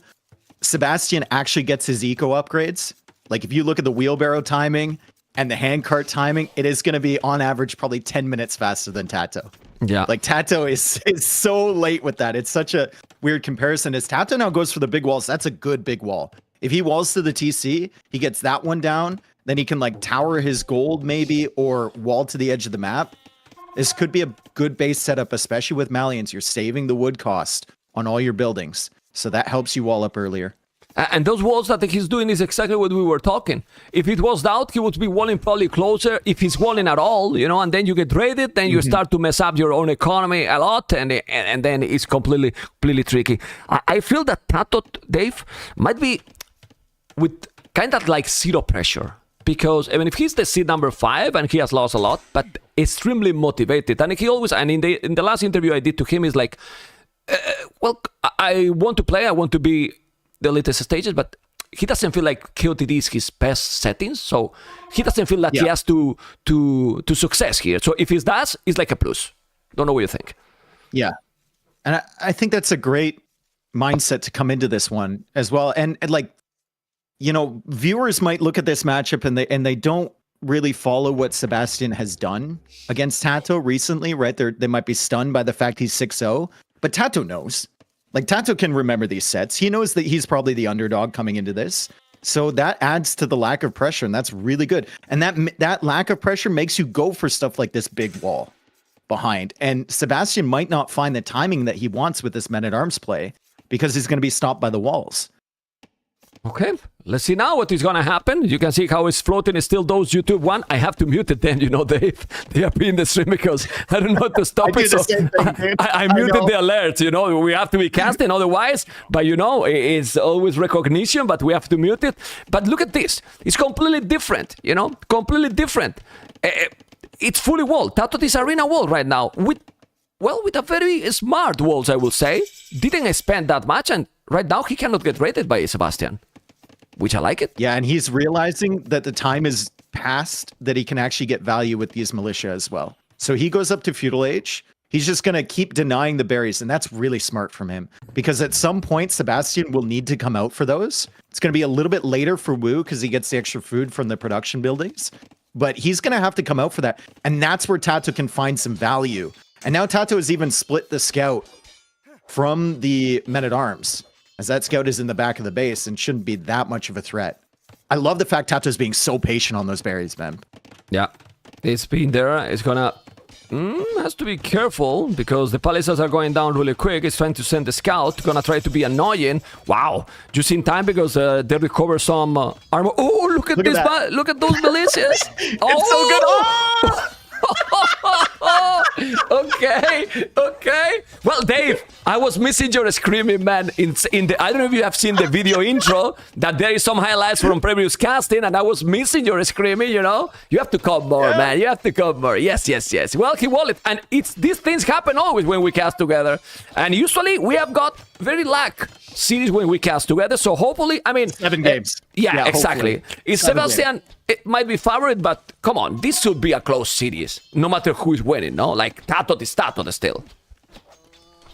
Yeah, that's a great wall off, but I mean, even that is some value from TaToH with those 2 militia. What was he going to do on the woodline? Nothing. He wasn't going to kill any vills. He was just going to get walled out. At least he forces out 2 houses. He forces a little bit of delay, so it's not as smooth for Sebastian, but Sebastian still applying great pressure, and he's got 3 archers. And TaToH's going double range. Wow. Double range here to defend. So this actually might work out okay for him. I think he's going to be able to match the army numbers. And this is the kind of approach that I think is really solid against these streamlined men-at-arms into archery range follow-up build. The eco is going to struggle. Like, Sebastian doesn't even have the first wood upgrade because he can't afford it. And meanwhile, you're sitting at home with full walls, pretty solid eco yourself, and 2 ranges to produce to counter all the pressure coming forward. And you were talking about the value he got. The value is also 30 seconds idle TC. I don't know if he did tone watch or something, because at some point he's even 2 villages behind. And let's be honest, you have that Barra that gives you some food and so on. What Wu Eco bonus has? I prefer Malians as economy with civilization, like, quite a lot. I mean, I don't think especially Wu is as it fantastic. goes later. Yeah. Yeah, he's gonna be Wu's adding. good for... It's good up until like the 12th minute. And then after that, the eco bonus isn't that much, and you could tell Sebastian went for a really tight build, right? He went up, I think, to Feudal Age with 18 vills for men-at-arms into range follow-up. Like, that's really, really tight. And only the Wu could make that happen, and he had to delay the TC, he had to delay the wood upgrade. Okay, that's fully wall. Now he's gonna go home. You can see... Ooh. Because he think maybe TaToH that is open there. Yeah, I think he didn't know. Put the forward ward, please, Vodka. Yeah, he wasn't sure. You see? He didn't know if it wall. Now, you see? Close. Well, but he's paying full attention. You can see how they are super focused, both players. The population is still a little bit ahead for TaToH, you know? And right now, how they can make damage? The score might be exploration for sure, because well, also TaToH lost the 2 militias, which matters as well. And with this situation, will you sell the stone to try to go up quicker? I don't think so. What are you gonna get with the timing to Castle Age being a minute faster than your opponent? Well, with like, Malians, if you're Sebastian, you're just gonna be working around them. But early ballistic for Yeah. Malians, I wouldn't mind. That 80%, you know, it makes them super quick, you know? Like, if the game is still this close, only for that approach. Obviously, if you are not going to go into University and Ballistic, then you just keep going standard. But since you could drop off also more gold with the Malians, you can always buy back that stone if needed. Careful there. It's trying to be annoying. It's gonna I don't know. It's going to be very tough for TaToH to pull that off, though, because, like Vodka showed, he's off the berries, right? So he has to set up all of his farm eco. It's going to be tough for him to get the food. Even selling the stone, it's going to be really, really difficult. That's 550 food denied by Sebastian. And now he's losing kind of the forward pressure a little bit. Sebastian's behind him. So I think it's just solid to keep that. And then maybe you can make your way into Gabetto as well if you keep your stone a little bit faster. And Gabetto feel really good in this matchup. Oh, they feel OP actually. Like, Yeah. I don't see how you counter it because also it works. Oh, but he's selling, so he's trying to go Castle Age as soon as possible. Definitely he will, but then you need to find some value, right? Because he's naked now. He sell his soul to try to go up. You know, like he sell everything. You know. Oh, he's gonna get stuck on that cliff. There's a one-tile path there. He's found himself a hill. This is quite a nice hill at the back. Sebastian's trying to cut this off, loses the scout. It's not an easy fight for him, but good micro so far pushing up that hill. And TaToH is now hoping there's an exit to this cliff over here. Is there? Is there a path through? Yeah. Okay, it's going to go away. Okay, let's see. Talking about funny things, you are an ass. I mean, when I was doing that joke yesterday about the orgy, you were you were having the volume in your channel with my with that when I made that joke. I was on my phone. I was on my phone, and then I turn on your stream on my phone, and you're like, Dave T90 mem, why don't we just have an orgy? And I'm like, what? Wait, huh? Okay. Well, I saw you so positive. I was okay. Well, let's see in Red Bull, you know. But I was like, what the hell are you doing, man? You were probably checking the interview, I believe. No? Oh my God. Yeah. Anyway, let's see what's gonna happen. And it was no, please, no, that he didn't saw there. It was a joke. It was a joke. Okay, now I feel better. Okay, DauT is stable, so it's not going for ballistic. But look, Dave, how fast is also Sebastian going? It's only 1 minute. It's worthy all those cell resources for 1 minute faster? That's what I'm not sure. That I don't think it was. I don't think it was, but I mean, if he can control the middle of the map, it's fine. You see the res collected is 1,000 ahead. TaToH. Whoa. So we had some delay from Sebastian for sure. But we'll see if he can control the middle. Like if he gets a good position here, if Sebastian is playing on the defensive the entirety of early Castle Age, then selling the stone is going to be worth it, right? There is a switch into cavalry though for TaToH, so he's not going to get that fast ballistics timing that you were talking about because he just won't have enough wood. No. I mean, they are cheaper, the university, but still, he's at the very limit. He's reseeding the farms right now. Population is still almost the same. Not a lot of action. It's more about respect at the moment. Crossbowman, but this is too much. Like, you are doing crossbowman, then you don't have enough resources to do botking. He might do it now. He's doing, but then you have double stable as well. It feels like he's investing too much in everything, and then if you don't make any damage, then Sebastian will catch up in economy because he will go extra disease and so on. I don't know. It's feel a lot even for Malian civilization. Yeah, even Malian's TaToH's eyes were a little bit too big for his stomach there, and he can't even continue to produce knights. He's got double stable, like you said. He can get the upgrades, but then it's barely able to produce from that town center and a stable at the same time at the moment. And no monastery, so, well, the woodline is there. Obviously, with Vodkin, you could do the damage, but he doesn't see the woodline on the right. He's gonna go for the left, but he doesn't know that there's another one.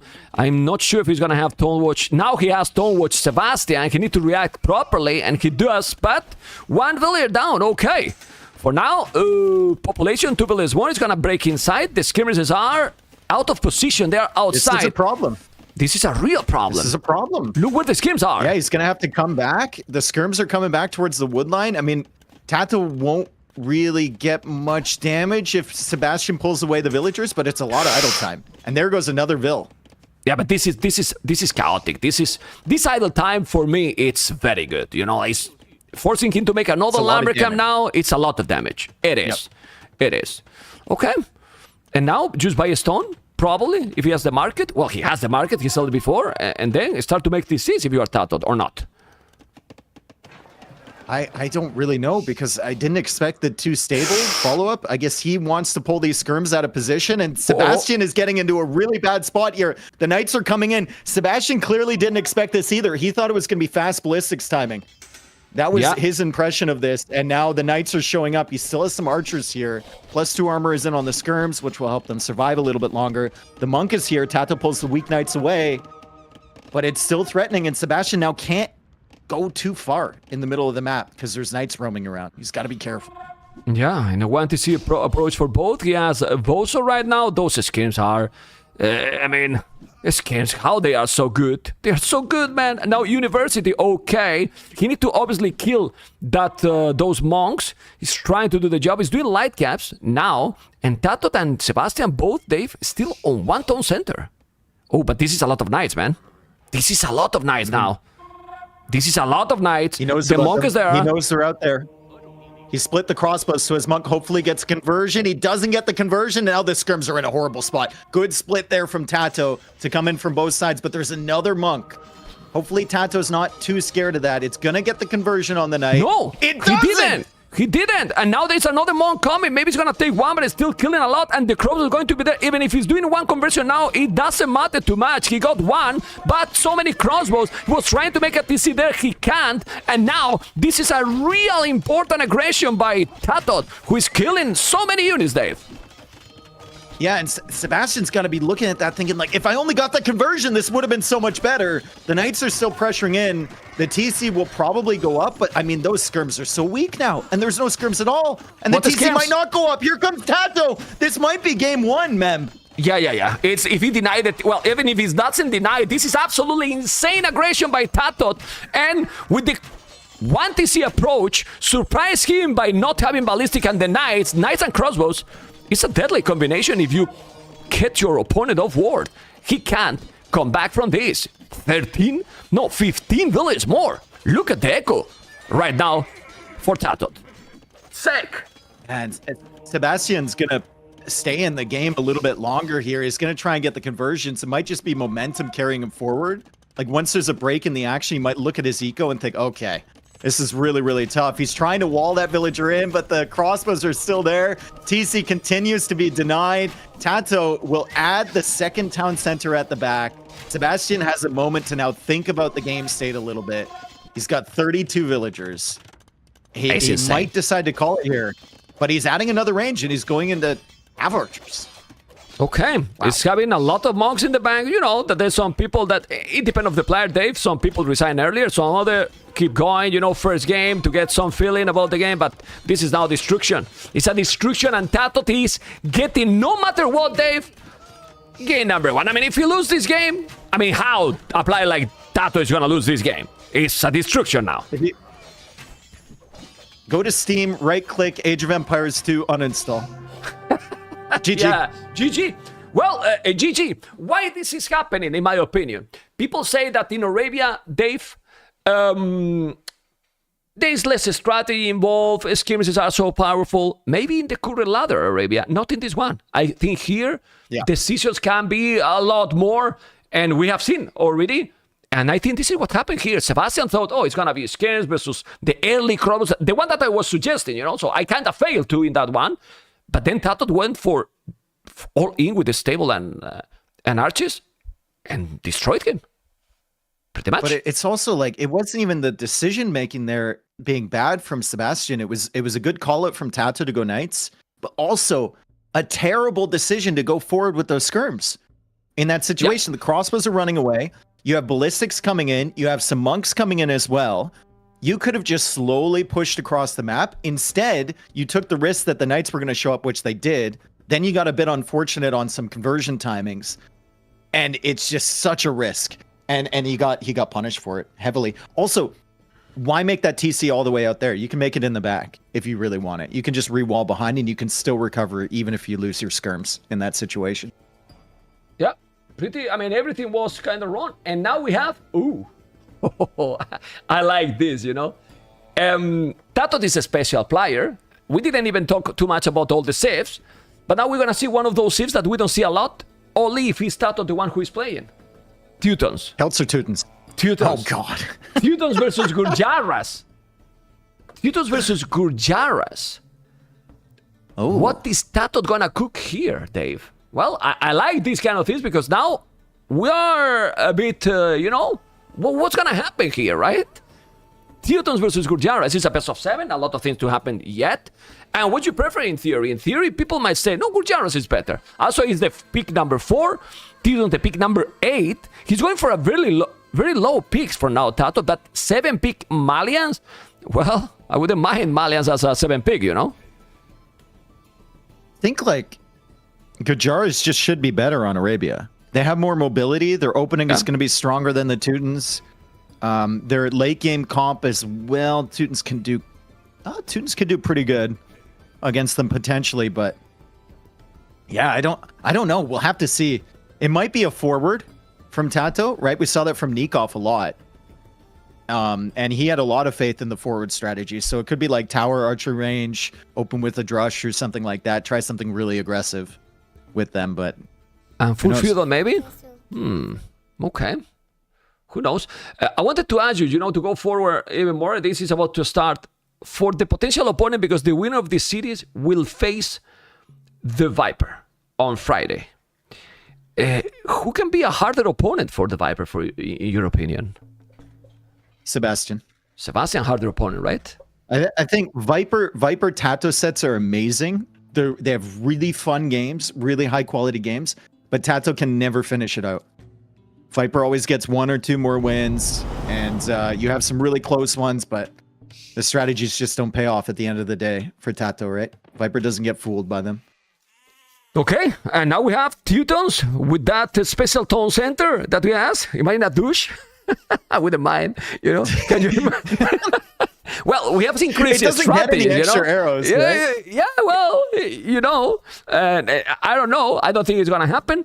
And what about the map? I don't dislike the wood for TaToH. The goal is not too far from that wood line, so it wouldn't be too hard to protect. Not the best berries, you know, but it's a nice map for what is KOTD map. And he's got the stone in the back with Teutons. Oh. So there's always potential there, right? Ooh. Sebastian on the other side, it looks like he's got berries in the back. He's got a wood line. That's also a good map. You can very easily wall to that wood line and then wall to the edge of the map if you really want to. But it is a map that's somewhat susceptible to a forward. Because you look at where all 3 of the wood lines are from him and the hills surrounding and the golds and the stones on the other side. Yeah. If TaToH comes forward, you are thinking in the towers. You are thinking in the tower already. It's minute 2, Dave. I mean, wait a bit, okay? Wait a bit. From Spain, yeah.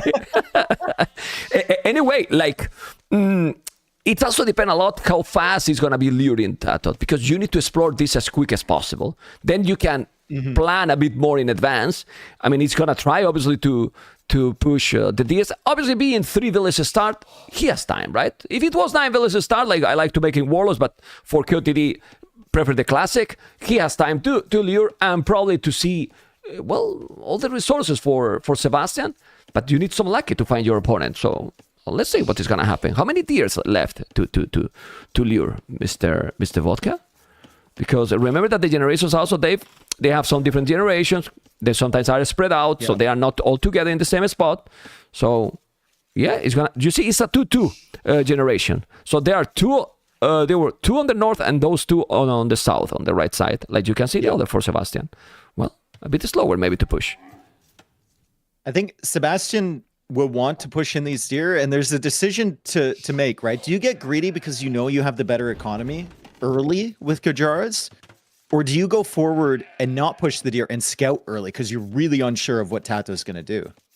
I don't know. It's a question, right? You need to scout what he's going to do. You need to prepare before it hits you. And if he's going to go for a super aggressive forward, like, you got to be seeing that as it comes across the map. Yeah, and this is the tricky when you play against those sieves, right? And you are playing against a player like TaToH. Sebastian might be, okay, I'm going to do my game, but what is TaToH going to come for, right? Going to be very tricky. Anyway, I want to make a reminder, since I'm co-casting with co-casters and so on, people on YouTube, that is a lot on YouTube. Thumb up, guys. Thumb up doesn't cost anything. It's just clicking a button to like it the channel, because when I see 1,500 people watching Dave and only 400 thumb ups, I was, oh my god, people is lazy even for clicking a button. You are not even asking for a subscription or anything. Thumb up, guys. It helps a lot to expose those videos. Anyway, going for the ships now. There's some players that keep those ships in the mill. Is Sebastian one of those, Dave? And do you think it's better to get the ships or not? I think you keep them all in there at the beginning. You keep all 8, and then you eject 4 once you get to Feudal Age to help out, to like maybe get Horse Collar, right? And then like Hera has no problem just ejecting all of them. He doesn't even need that passive income. He'll just take the food boost early. It's still really nice to have that food in Dark Age, but definitely not keeping all 8 in the mill. It's too malicious because they don't really scale very well. It's too malicious. Yeah. It's going to be aggressive. Let's check Fog of War from TaToH, please, Vodka, to see exactly what he see about the opponent. For now, he's now finding it. Let's check it out. That carpet help a lot to don't lose the scout to the Tone Centric. He see the wood, he see the berries, and he need to find the other resources. Berries is important to be back here, especially with Gurjaras. Imagine full aggression and then he's this kind of berries that TaToH has. Wouldn't be good. Yeah, that would be a problem for sure. I mean, especially when you're Gujaras and you have to have the mill, you can't skip the mill. It's really bad, right? So if you get back berries with Gujaras, it's fantastic. Now, Sebastian is going to see the timing going out to berries from TaToH. He tries to be a little bit annoying, and he also sees the flag on the barracks, so he knows what he needs to do. It's going to be an archer range from him to defend, and the timing is going to be pretty good getting to Feudal Age here for him as well. He went up very early, 18 population, up to the Feudal Age for archer range. But good thing is that TaToH has found every single resources, the ones that matters the most. He see the stone, he see the gold, he see everything. Yep. He explored everything. He's coming with double B tags. Maybe not now, but eventually I feel TaToH will go forward. I don't know what you think. I mean, it makes sense with the Civ. Like, why else would you pick the Civ? Unless he wants to spam farms. Maybe just play defensive and make farms. Like, he could go for the MBL style of making 15 towers at home and just booming up, potentially. But, I mean, the archer range is following up, and it's just going to be a standard men-at-arms into range follow-up build for him so far. Is the wood wall for Sebastian? Because he's going there. He's going there. Probably he's not. Gonna see. It's not wall. Men-at-arms are coming. He has to be careful. The spear is there. Now he need to wall a little bit. The men-at-arms are there. And he'll get it up. Boom, boom. Nice walls. Nice walls. Very quick. Not bad APM, right? We tried that and we delete the TC, Dave. But still. Okay. At least me, you know. Panic! It's coming, you know, panic! Anyway, he's going to go away now with those men-at-arms. He has 1 or 2 archers, so it's fine to put him away. The camel is annoying, but the scout is still there and still open. Maybe, you don't want to lose HP from that scout. Yeah, it's after all of this, like, it's still a pretty good setup, right? He's not that far behind on res collected. His farms are going to be cheaper, which is great. The Gujaras have kind of lost the advantage of the early berries, and the sheep in the mill as well isn't making a big difference. So right now the game state is more or less even. The only issue is that Sebastian is playing into archers, which can be more dangerous on the raid than the skirmishers from TaToH. Yeah, how many ships he is still on the mill? I'm curious to know if he's, like Dave said, 4. He only has 4. Oh, he only moved still. 1. Wow. He only moved 1. Well, he's still got some berries under the TC. Yeah. Okay.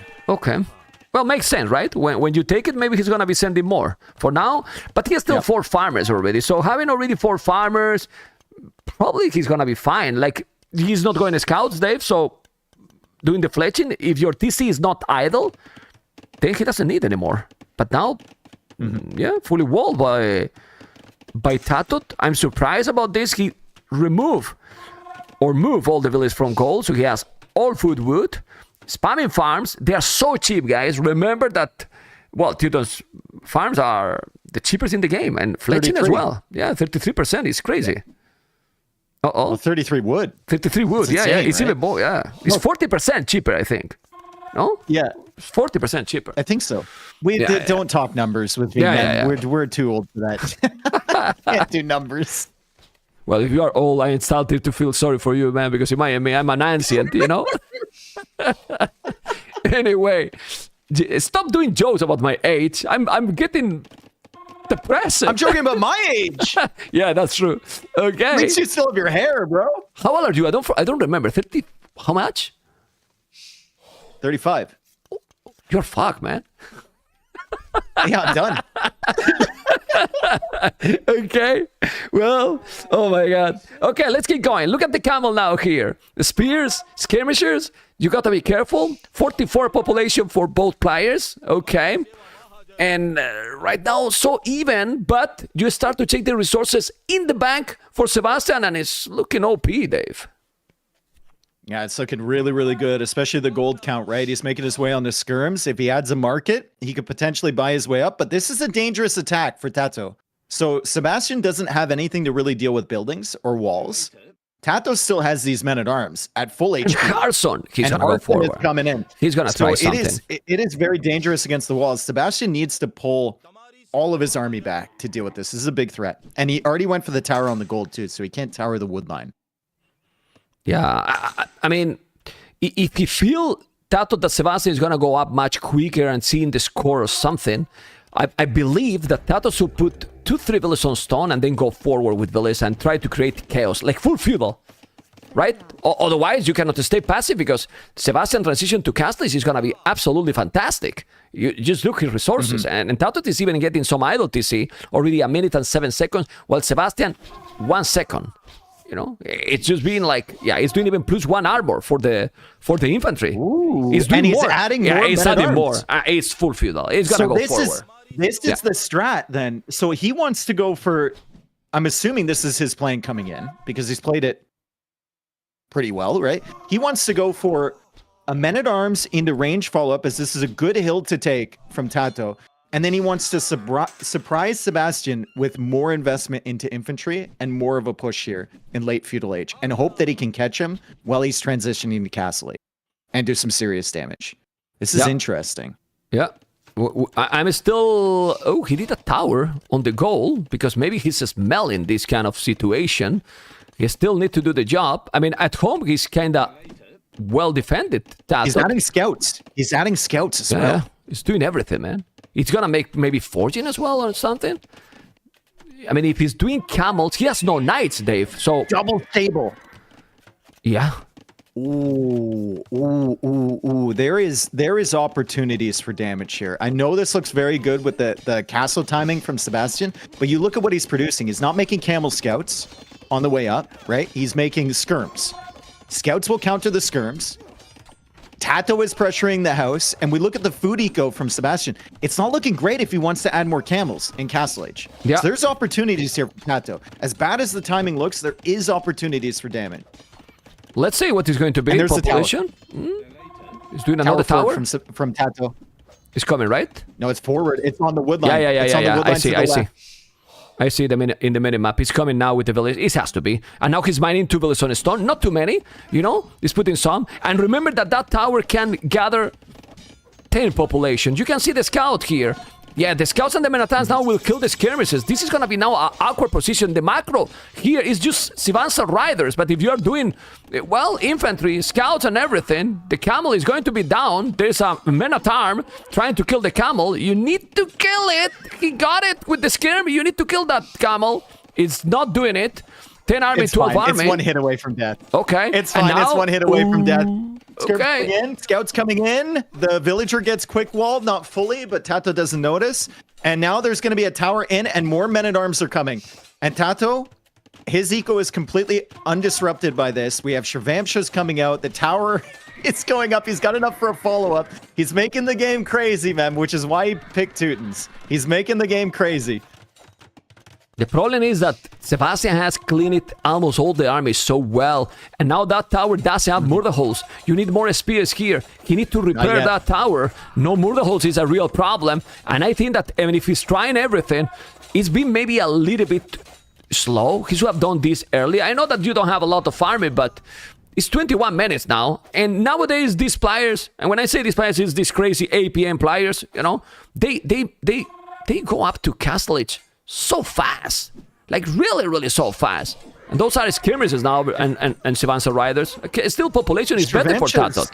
Oh, they die, man. Cervantes just got completely cleared, yeah, and the scouts are clearing the skirms. I think TaToH would have been in a much better position if he had just kept the army with the villagers.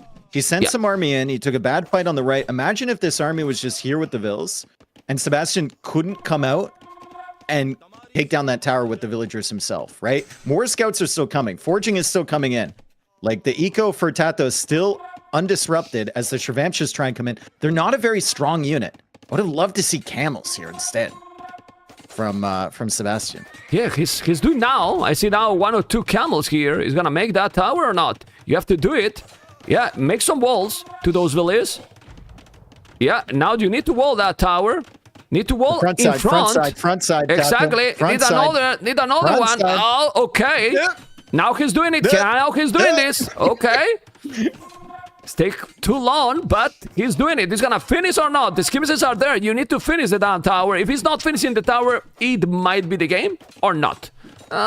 He's gonna the tower. He's gonna finish the tower. Okay, yeah, he can save all tower. the villas too. And the scouts are still trying to clear the skirms. Needs to avoid the fights with the camels. Right now, all of this pressure from TaToH, he's obviously trying to get damage, but more importantly, he's trying to keep Sebastian away from his base. He wants his eco to cook a little bit, and that's what's happening. So he's pulling all the camels away, all the skirms, everything like that. And you can tell Sebastian is clearing the armies up, but he really needs to keep his army at home. Yeah, still, now that village need to be, he's gonna lose another village, he's losing another. That's a very good play by Sebastian here, but the scouts still coming, no bloodlines, still doing more and more scouts on a spear. At the end, it's still trading army, and if TaToH manage, which I don't know if it will gonna happen, to go up to Castle Age, population is still similar, that village is going to be dead? No, not yet. Those scouts still don't have the armor. No horse collar for TaToH. In this kind of approach is hard a little bit. Because he's going full feudal. So he should have the horse collar for this kind of approach, you know? I wouldn't mind.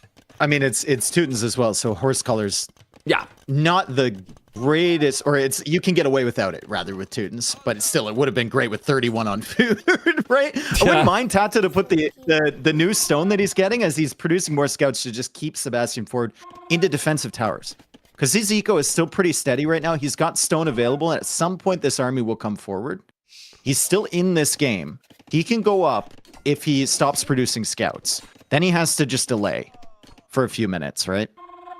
He's got to find a way though, to defend against the skirm. There's many spears. The camels just melt against spearmen, especially they are +1/+1. Those camels don't even have bloodlines. So many villages on berries. Okay, careful there. But he's going around. Let's check the scouts in front. Oh, yeah. This is huge. Gold is a risk. The gold is a risk, and this is what TaToH's looking for. And this is why Sebastian needed to stay home earlier. Because if he doesn't have his army at home, there's not enough space in the tower. It's fully upgraded feudal scout. Well, those villages, he could kill it. Doesn't have the armor. Well, but the bloodlines are 40, you know, so you can kill them quick. It's still fine. TaToH has killed now 4. He's coming with more villages. Oh my god, the vills! Yeah. Here he but comes. now is killed by the armor. He's going with all those villages. He's missing it. He's missing it. Need some towers at home also. But he's still going to go and dive in. He knows that it's a chaotic game. The camels are not a big threat. It's not knights. The scouts are inside. He's gonna kill more and more villages here. And Dave, this is still a game, a crazy game from TaToH. Definitely, he's trying to do the job. Yep, and this is the kind of game that TaToH wanted to force with this type of build from the Teutons. He wanted to go late feudal pressure, surprise his opponent, catch him when he's on the way to Castle Age. Tower on the gold over there. I don't think Sebastian's going to have enough to clear that up, but still, TaToH is very far away from Castle Age right now with only 8 on food now. He had 33 on food previously. Now he's got 8. Yeah, now 16. You see that, well, it's doing a tower there to defend, but Dave, he sent it 12 villages forward. to keep doing towers and to have 8 villas inside, you know? Let's see, the Crobos are going to be there, but now he's gonna make more towers or not? Look at the scouts. The tower will be there. He has to be careful. There's a gate, palisade gate. He has no stone. Oh, no more stone. There's no market. Where's the market? No market he's doing now in the north. He's doing the market now, but the tower is there. And those units are not great to raid. This is the beauty of this situation. Still, the scores say that Sebastian is really ahead, but check at the population, Dave. The population. This is so... yeah. Like, you'll look at this and you say, okay, he's in Castle Age against a Feudal Age opponent, but this is such a dangerous push from TaToH. Like, Sebastian cannot underestimate this. He's got the better units. He should be able to defend. But if he keeps trying to go aggressive and he doesn't handle this right now and doesn't take care of this push, it could scale into something very dangerous. TaToH also hitting near the gold again, and Sebastian and he's open. And he's open now there. You can go with the spear. You can kill a lot. He's here with more scout. What's happening here? He got now 14 scout, 14 spears. He's going all in. Dave, who's winning this?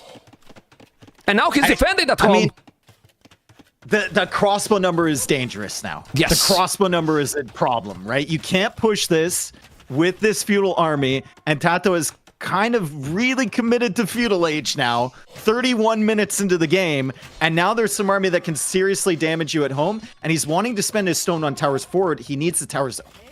He still has a decent-ish economy. He can still recover this. He still has a good army to pressure. He just needs to defend his own base. Yeah, he's doing good attack. I mean, defending like this, how Sebastian is doing. Oh, so hard, man. But the camels are there. Now the tower is there too. Okay, gonna put the village on that tower. It's a Teuton tower. Sorry. But the camels die. That's why, if it was nice, I will tell you, this is disaster. But the camels, look how the camels just melt against the towers. They do. Oh, man. Still have crazy population. Still, he's going inside. He's going to keep going. I mean, TaToH has played millions of times these kind of approaches, and now it's still not working. He's going to keep raiding and killing villages here with the scouts. There you go. Yeah, the scouts are too fast, man. The scouts are too fast, but you look at the res collected, you look at the villager count now. Sebastian, with that second town center, has managed to keep up with this, and now he's on stone as well. He's got the good crossbow number. He'll go for a castle. TaToH lost his opportunity, really, to end the game here in Feudal Age. He can still make it crazy, but Sebastian has enough eco and enough army now to defend this successfully, I think. He can just go for a castle soon. Yeah. Okay, maybe he should kill the stone miners. He has the tower there, and he can kill those stone miners. Still annoying. Yeah, but the problem is that Sebastian is raiding like crazy into a spot while he's also defending here. Population difference is not that big according to the situation. That tower is gonna be solid, but as you mentioned, where's gonna make now the castle, Sebastian? Because that castle is... Bring your camels back and make it forward. Oh, come on. Okay, I'm gonna play this because it's... You know? Chicken! Baby's chicken! But, I mean, chicken is not necessarily bad, you know? But I just love it, the alert. No, it's the consistent castle. It's just, you know, when you get forwarded like this with such, like, all-in feudal energy, what feels better than dropping a castle on his TC, right? TaToH calls the GG. Great defense there from Sebastian. I think it's a very interesting strat from TaToH. I think it could have worked. He just needed to keep his army with his villagers on in the first attack, tower. right? In the first attack, yeah. Yes. Yeah. He got split. In the first attack, it wasn't that great. I mean, you can see those resources and everything there. And it was 3,000 resources more. Honestly, well, I mean, it works or not, I don't mind too much. It was fun to watch. I mean... Fun game, yeah. Yeah, I enjoy watching those games for sure. And he has lost his 8th pick, you know? And also, well, I don't know if he should be doing it fast, but why not, if you're going to do this strategy, why not going forward from the start? I know it's, you know, like, he was having militia so many times. Why you don't go from the start? Because if you let your opponent to get the economy rolling like he did, it's even harder, no? I mean, I don't know. Now it's easy to say, but... I think if you go for towers from the beginning, it's 100% loss. Okay. Like, it's just, your eco is... Because they go up... like Men-at-Arms towers used to be good because people were going up with 21, 22 but pop. I don't mean, back in the sorry, day, right? Dave, Like- I don't mean to go tower rest from the start. Just to go forward. Like one first tower, okay. archery range, not full towers, you know? Like go forward Yeah. because like this, even if he can defend properly, you think he's gonna go 19-minute castlage? If you go forward, it's unlikely, you know? It will be more mess, you know? And then you can go crazy like he did when you have a bit more economy and make this kind of forward like the old style Dev that you go forward and then when you farm a little bit, then you make your stable at home. You know, a forward approach. And then you go with more towers later, depending how the game is going. I feel that that could be better for that TaToH strategy, you know? I mean, now it's easier to say because we saw what happened in the game, but still. Sebastian, Shu, TaToH, Armenians, and I'm going to show you some beautiful stats here, Dave, that we can see how Armenians are not having the greatest tournament. 3 wins, 5 losses. Shu are not having a lot of statistics because they're being banned 39 times already, but 7 games, 2 wins, 5 losses. I mean, one of those losses was Dragonstar trying to go fast castle war Yes. chariot. So I feel like Correct. it's. I talked to him about that last night, and he's just like, "Yeah, I needed to do it." He's like, "I play Arabia against hard on the ladder, and I win 9 or I lose 9 games in a row. I got to try something weird, you know." You know who I was talking today, talking about Shu? I was talking today with MBL. He was feeling bad today, you know? And I feel bad for him because he really knows that some of the games yesterday was his fault, you know? And his fault in a sense that he could have closed those games, you know? And for me, it was like this. I don't know if you agree with that. I mean, he told me that, you know, in a private conversation, of course, nothing too private. So, and he was feeling bad. I feel bad for him because I know how much he enjoys. Sorry, I feel bad for him because I know how important it is for him, King of the Desert, because it's the map he loves. We all know that, right? So, and well, it is what it is.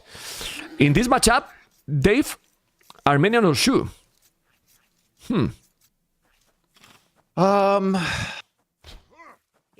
I don't think I've seen this one very often. Maybe once or twice before. True. Definitely not on Arabia. But look at TaToH. We might see some sort of siege tower shenanigans from TaToH.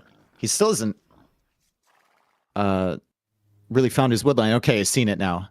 And he's got himself a decent base as he goes forward with the scout. He's looking for the woodline from Sebastian. He's looking for the resources from Sebastian. If he can steal a couple of sheep, that would be really, really nice. You know what I want to see here, Dave? I'm going to be dreaming, you know, here awake. I want to see a fast castle from TaToH, crazy fast castle, into charge rush. You know, something great. Oh, I mean, I don't say it's great with the map like this, but that's the question. yeah, that's true. You have to be so sneaky with the villagers, right? Yeah. You have to be but the thing so here, sneaky. why I'm coming selling forward. this, is Sebastian this kind of player to make a fast castle with Shu?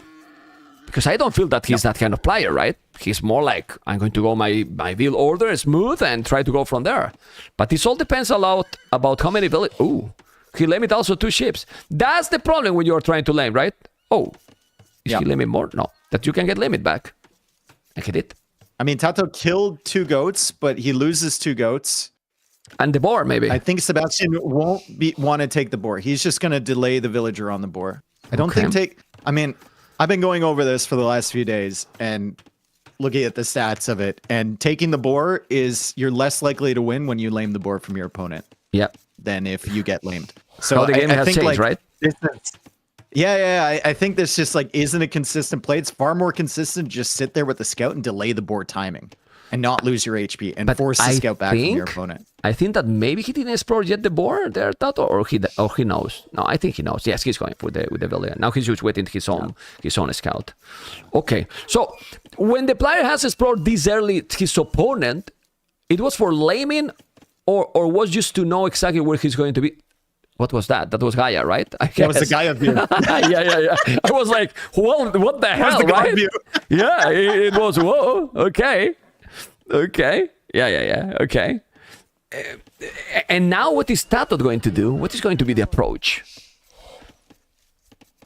I think it should just be Well, he's gone for the mill, so it might just be archer range opening for him.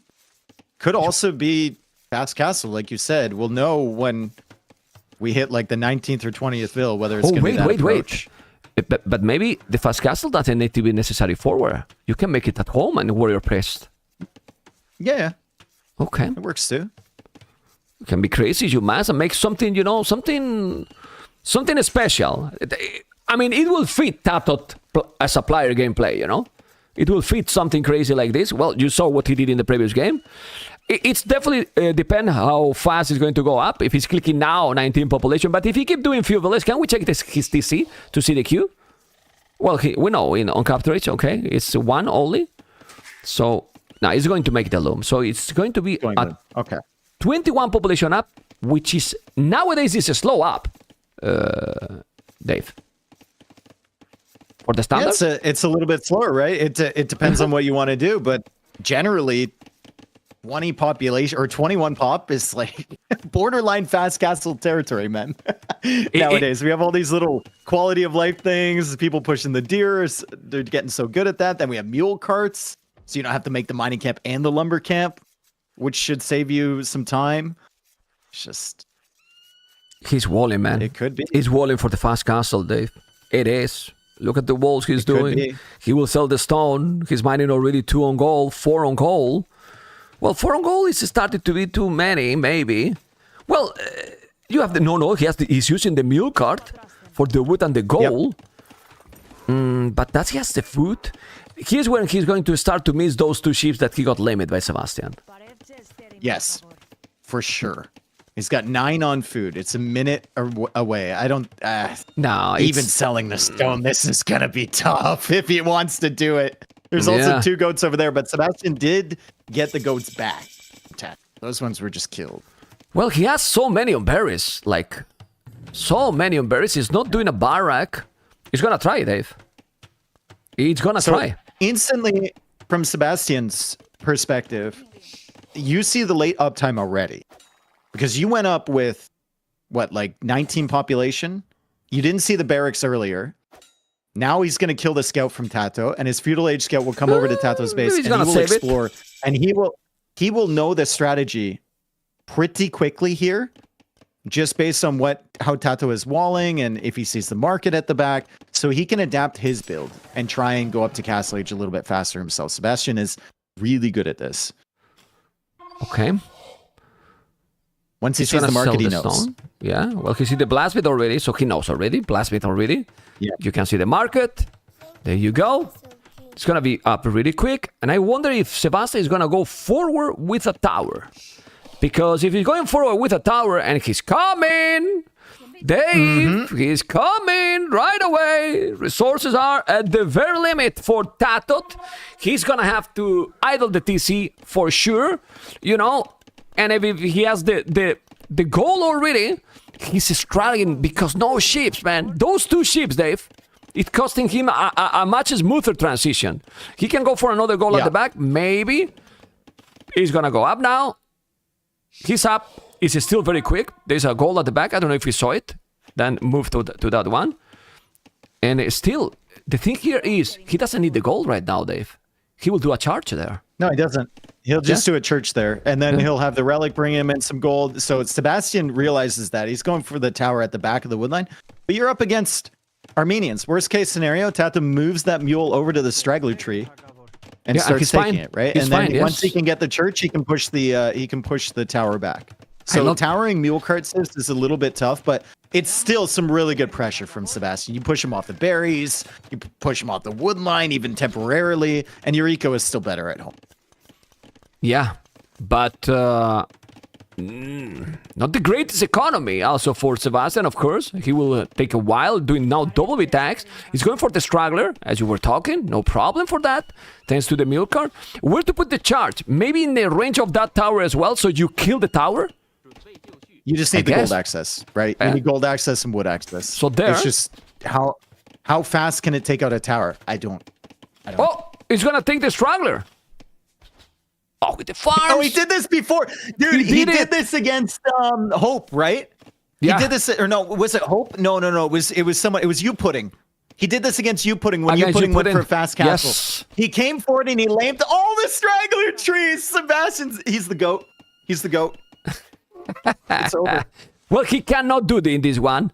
Well, he still have the wood he need, and he has the milk cart. So this is the beauty of this save. He's still gonna make the charge, and now with the charge, he doesn't need to make it a lumber camp. So he has the wood he need, and he's doing exactly in the spot to take the wood. In the goal, not as much, because He that can't take the charge. gold. No, the archers are there. Yeah. Okay. Let's see. Just look how even for a player like TaToH, it's so difficult. The milk cart is there. Okay. The good thing, good thing, not great thing, but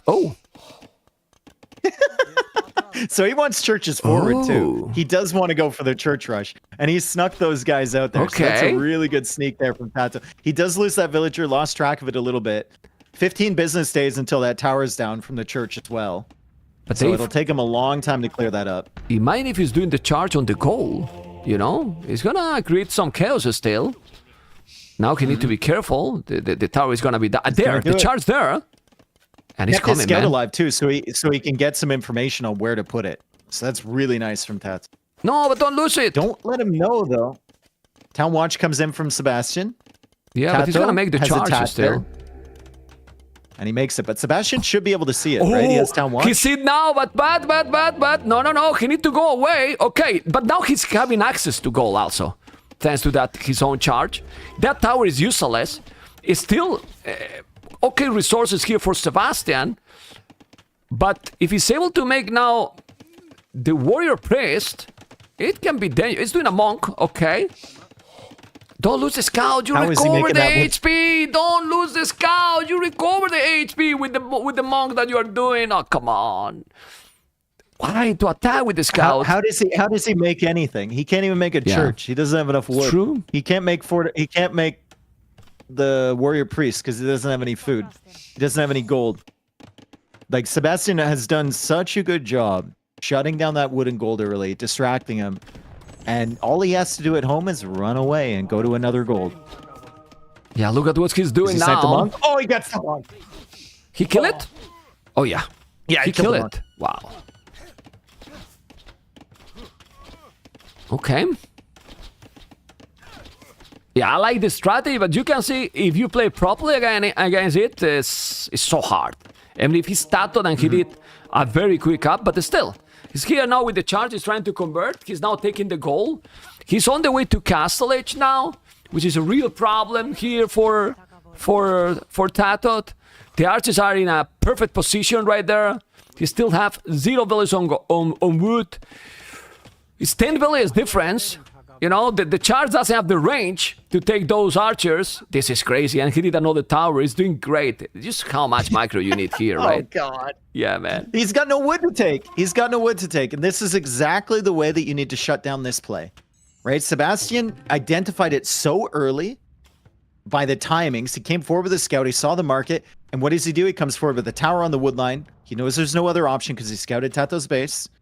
And then he goes for archers to shut everything else down. And now these villagers are weak from before. The archers are still here. He'll go for the monk. Does he get it? He gets it. No! He didn't convert it also, the archer. Oh my god.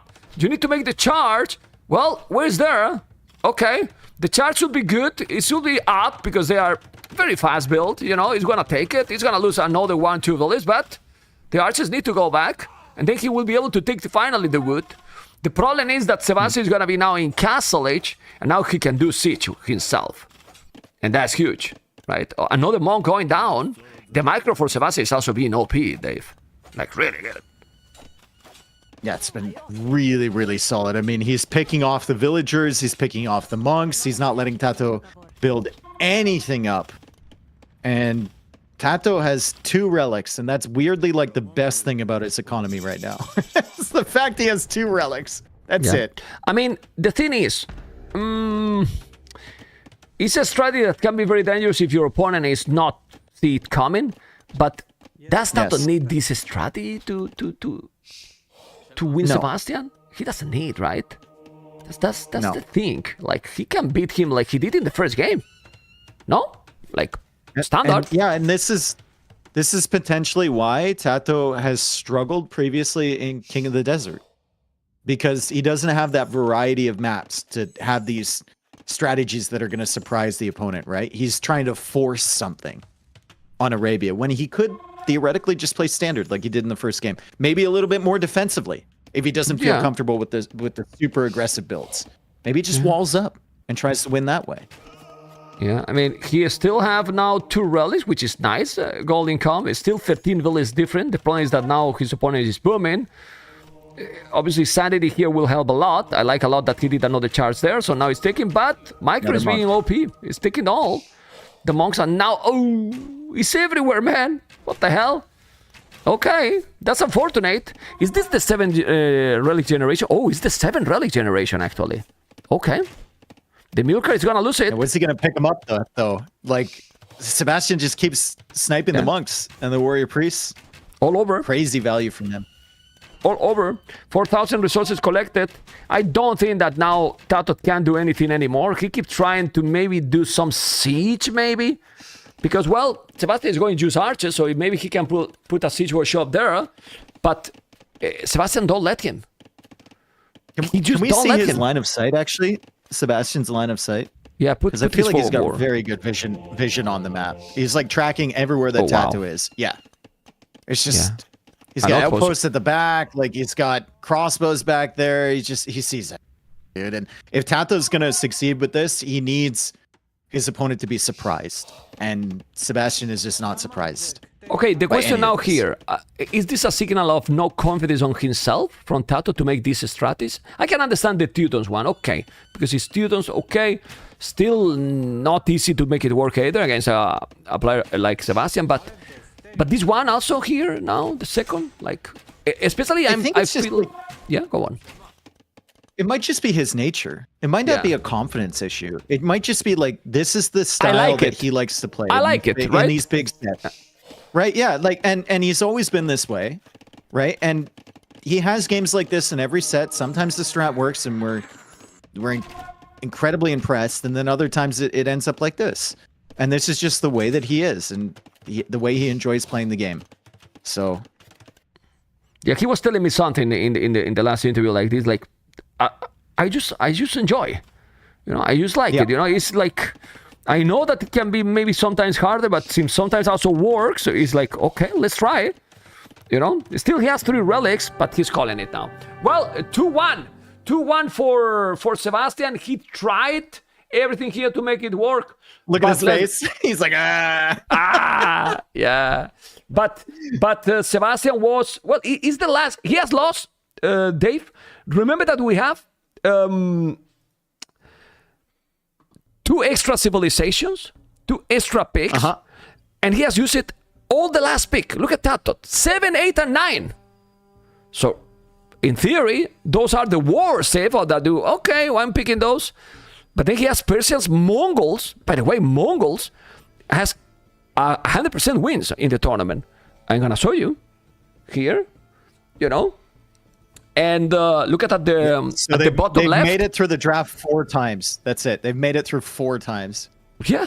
54 bans. 54 bans. Oh, my goodness. And 10 admin bans, you know, also. So, yeah, but there is top ban players is still Khitans. Mongols, Shu is the 3rd one, you know. It's not updated the 3rd win. It will be, you know, because this needs some time. It's a database, so it's not updated like with paint, you know. But, well, it's interesting, you know, and it gives you some details why people is playing something. But now we have, oh my God, the matchup now. Byzantines Tatars. Byzantines Tatars. I mean, I say, oh my God, because for me, Byzantines are... They are OP, Dave. I don't know what you think. They're so good, man. I think once you get to a certain point in the game, they're very good. But there is opportunities to beat them early. Like early Feudal Age, they don't have the eco bonuses, right? They're probably going to play into Skirm Spear. I think you can punish that, especially if you're going for a Men-at-Arms build. TaToH's not really taking advantage of the Men-at-Arms build very often, though. It still should be good with them, because you get more value from the sheep. So you have to get farms down later. It still should be really good if TaToH goes Men-at-Arms opening here. Okay, let's see. And is a underrated, for me, a very underrated economy civilization. I think TaToH, Echo, with those herdables lasting 50% more, you know, they're nice. You see many times, if you don't get limit, that they are under the TC for so long and get a nice economy and transition. So let's see. This is going to start in a moment. I can tell you that it's going to start in a moment because I'm cheating. These cameras that you are watching right now has 2 minutes spec delayed. So I know that they are already playing and they are about to start. Okay. I use a sneeze, but only Dave listened. Nobody did it, Dave. Only you. You know? Because I'm, you know, I cannot mute both because I have the microphone, but it gives the signal to both PCs at the same time. One is on the screen, and the other signal it is for you, you know. But in that one, I cannot mute it, man. I mean, it's a mess. The setup I have here is a mess. It's a real mess. Anyway, it's starting. So let's see how it's going to be and how healing is also going to be, because TaToHs can be OP in certain situations. And the map for TaToH, I like it. Those berries and the goal at the back is fine. And the berries in front, even if he's in front, is close to another woodline. So I don't mind this map for him. I don't know what you think. Yeah, it's a pretty good map for him. And I mean, there's not a lot of hills at the front side of his base, which is good, I suppose, although TaToHs will want to take advantage of those. So you can wall himself into the back corner there. He sees the stone wood lines. If we look at the other map as well for Sebastian, I think it's a pretty good one for Byzantines. Like, he's got a wood line really close he can wall to. The gold is exposed, but you're probably not going out to that early if you're going to play skirm with Byzantines, and the berries are at the back. So if you go for the smaller condensed walls, you should be able to make something work here. And you can wall yourself into the corner later on. So okay, it's decent. Let's see. Yeah. I mean, Laming is even more than decent. And Laming 2 ships also. Dave, he's Laming 2 ships on the board. That's huge already. I mean, does TaToH see that? Yeah. I don't know. Let's go fast. Did he see to the board? TaToH Fog of War? I think he scouted over there, so he might have seen it earlier, and he's already pushing. So you might know. TaToHs can adapt to this a little bit better, I think, than most other civs, because they have the extra value. Even though you lost the goats, right? You should still have the same value on your goats overall as if you were a standard civ that hadn't lost those 2. The boar is coming back. But like I said, from what I've seen, early laming generally, not every time, but generally isn't as big of an advantage as you would think. I will make a shout out. I cannot say thank you to everyone that resubscribed, but when someone resubscribed, Dave, right, and it's a clown like G-Man, and resubscribe 100 months in the channel, 100 months, man, and didn't forget to do it with the Prime. Thank you so much, man. 100 months in the channel is insane. Seriously. Sick. Thank you, G-Man. Do you remember that meme? Yeah, for sure. It was all the time there, you know. Thanks to G-Man, you know. Thanks G-Man. Because he organized it. He organized it one Master of Arena, if I'm not mistaken, you know. And then we were all, oh my God. Honestly, I miss those times in AoE Zone, you know, because right now the Discord and so on, I'm sorry, but for me it's not the same.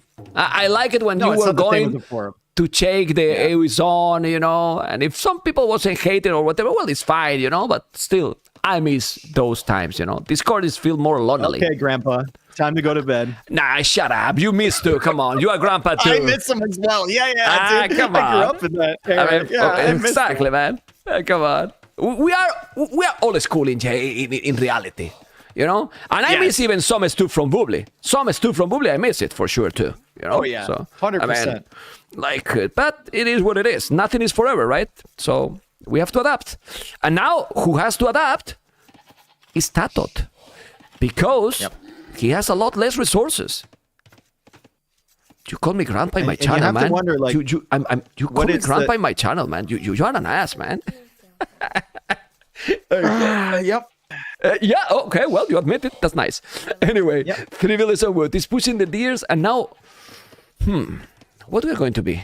What we are going to see now from TaToH? What he's going to do with these less resources? You can't really go for that early push anymore. It's kind of denied, right? If he wants to go infantry or something like that, it's a little bit denied.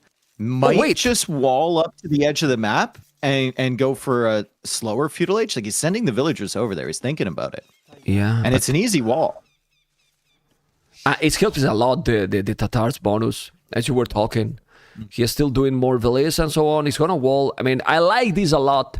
In many cities, in the previous cities, this happened, and they were not using this kind of walls, man, to have some nice woodlands. Even if they are farther, if you are safe, you're fine. Now he's up with 21 population, and as we were talking, being up slower if you are safe at home, it gives you better economy long term. Yeah, and he can go into like 2 ranges if he wants to defend. The walls are going to be up. It's still not the worst eco in the world. It'll force him onto farms earlier as well, which helps with the transitions later on. It's a lot smoother for TaToH. So I don't mind this recovery play. This is forced out by the lame. We'll see if he actually ends up benefiting from it. Also, the scout is pretty weak from Sebastian because of the board lure. So he's got to kind of stay away from TaToH's base, and he can't really be annoying with these walls and scout it out early. Like, he still hasn't seen anything because he had to respect the higher HP scout from TaToH. Yeah, and right now TaToH is going to be fully wall with the most important thing, goal also inside of his base. But maybe he should wall there. Don't let him. Nah, I don't think he want to dive in, right, to the town center. Nah, he's not going to do it. TaToH's got to be careful here with the Feudal Scout. He's keeping his scout safe. I think he knows. He see it. Yeah. Kind of see it. Now he's going to wall. There you go. Bing. There we go. It's fine. Nice.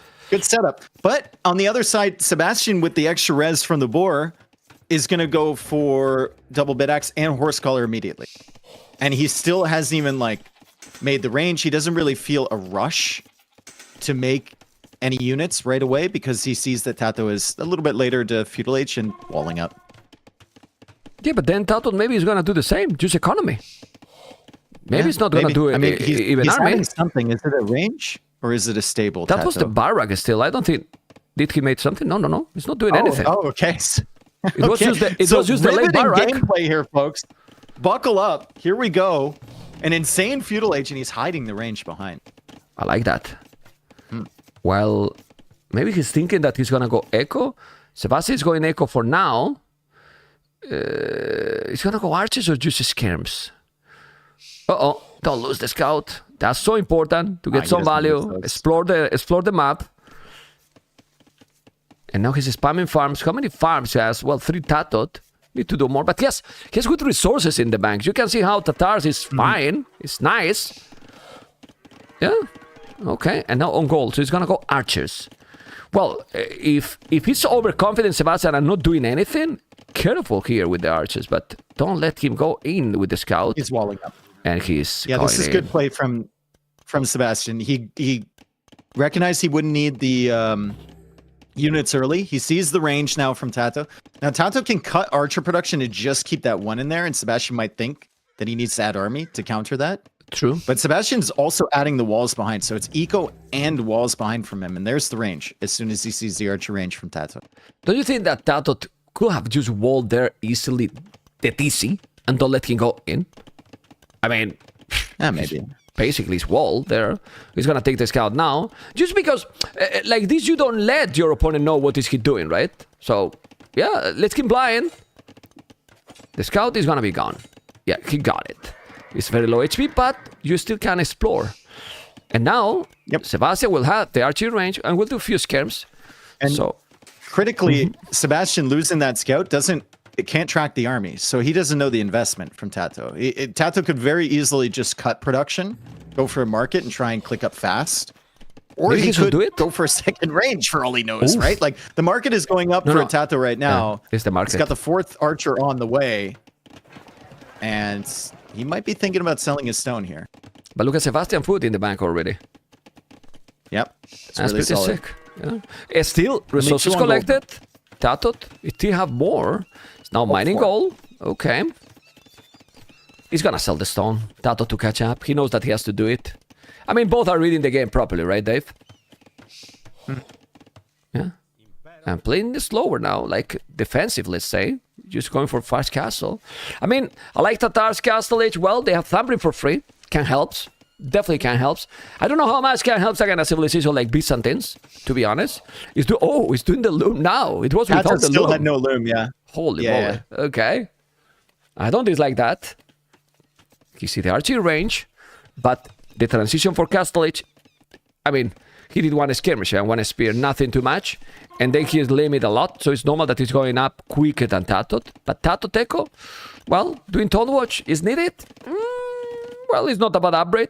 Don't think it's needed. He could do later. He's host. Yeah. But He's host. That's why he's getting it. Oh, true. Yes. So if he buys 100 food and sells 100 wood and drops off the gold, he should be fine here. Faster castle age, though, for Sebastian. Eco is slightly ahead for TaToH in terms of res collected, but the castle age times will be similar. About 20 seconds behind for TaToH. They adapt so well, Dave. One board less, 2 ship less. Look how TaToH managed the economy. Yeah. That's why I feel it's a pity the game he did in the previous game, you know? Because TaToH is amazing. You know, like, he can go those crazy strategies, but these so risky strategies. I know, yeah, he might like it, but you can see how in a hard situation he's adapting very well. 5 skins, but 8 archers. Those archers are he's going to go forward. He's going forward, okay.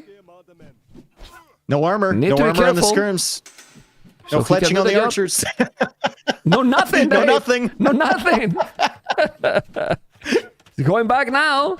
So now, what he should do, TaToH?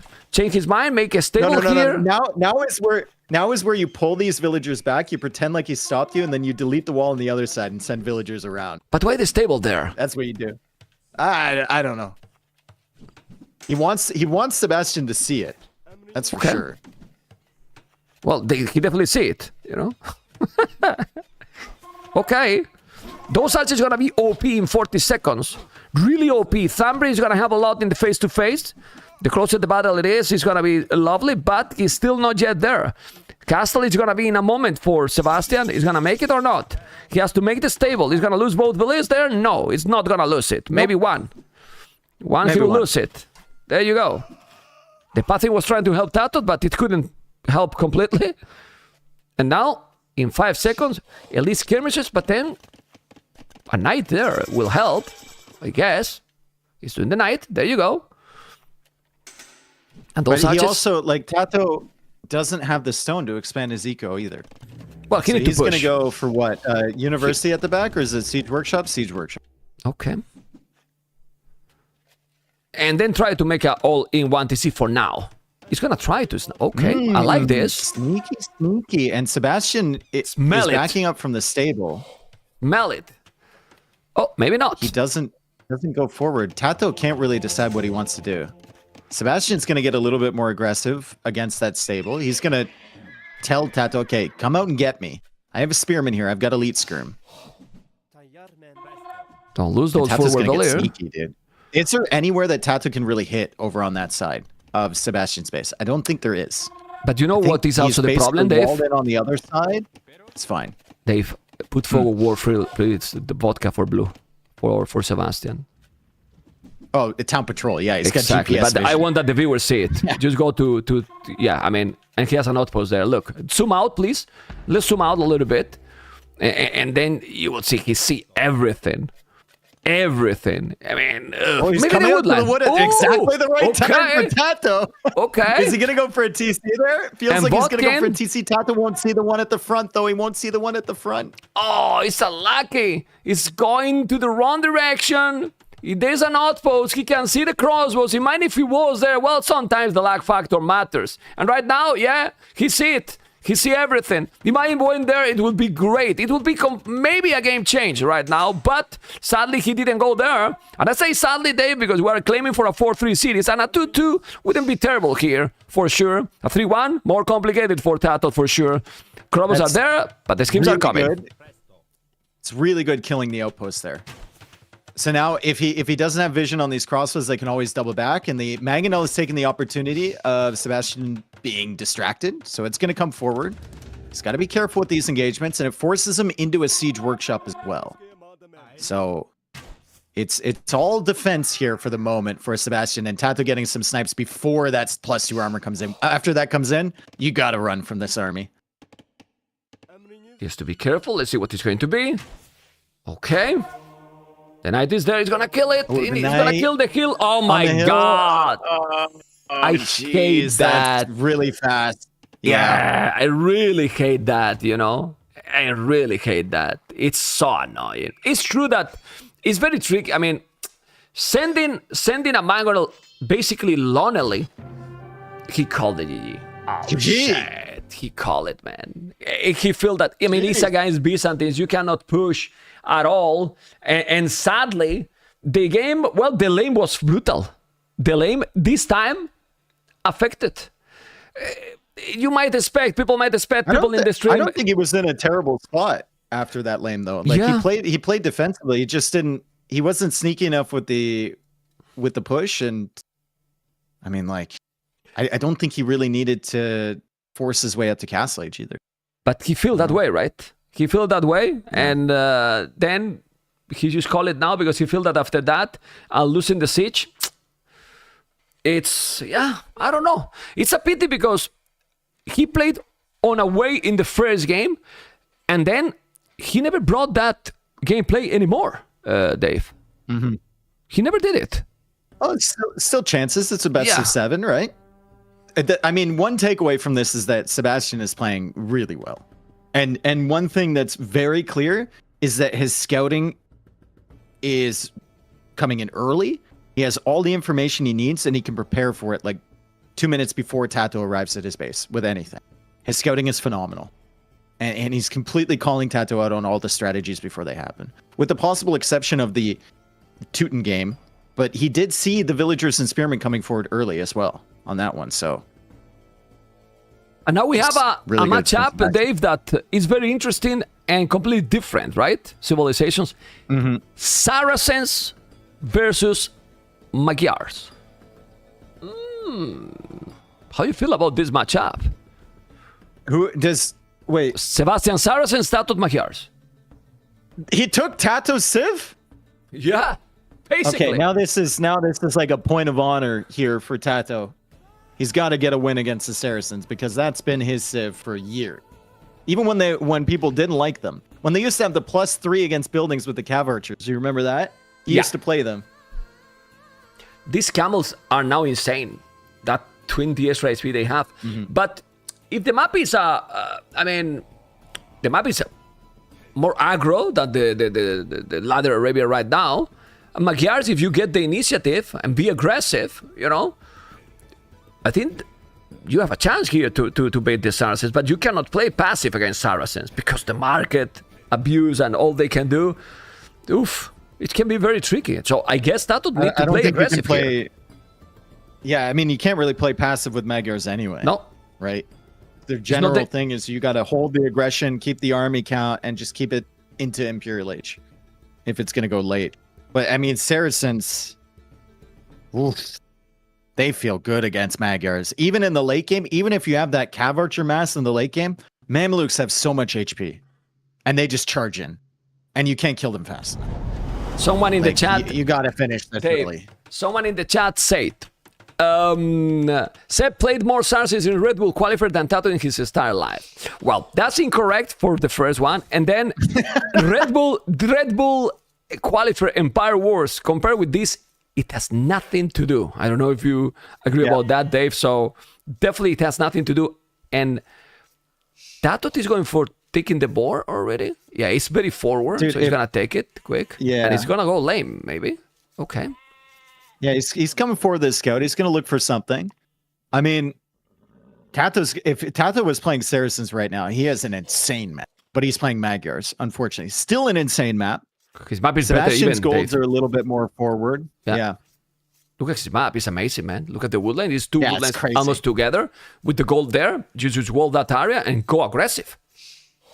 Oh? He can't find him, though. He can't find him with the scout. His scout is on the wrong side of the map, TaToH. Can't see. Yeah, Sebastian's well too, because Sebastian is there also.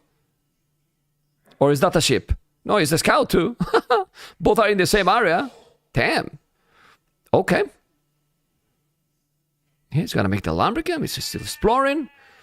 He's gonna find him eventually, but he's super far. I believe that Sebastian will find him quicker, and it's gonna lame another ship probably, or maybe not. Oh, but he's gonna lame two ships there. Is he going to take them? He's definitely not going to take the third. There might be some sheep available for TaToH to take. I don't know where Sebastian's are. He could now found the berries. No, those are deer. Never mind. Dang. Oh, he'll take those two, maybe? Does he see them? TaToH needs him to ignore those and not find them. That's a good hit on the scout. That means he wins the 1v1 in the scout war, but the sheep is coming in from the other side, and Sebastian finds one. Yeah, not only one, he's gonna find another two. He's gonna find another two. He's gonna find another two. It's three sheeps again, limit. So this okay. Well, this is not terrible for TaToH, but this is something that I don't understand. Why you need to send your scout so quick when you didn't even explore 4 of your own ships? Yeah, I don't. Does he have any food under the TC other than that board? Does he have any sheep under the TC right now, TaToH? I think not, right? No, I don't think so. Well, 1 ship, and now it's still missing 4 ships to take. Now he's gonna go for the mail. Okay, and that's the last food. And now, and he did explore before, so he could almost lose them.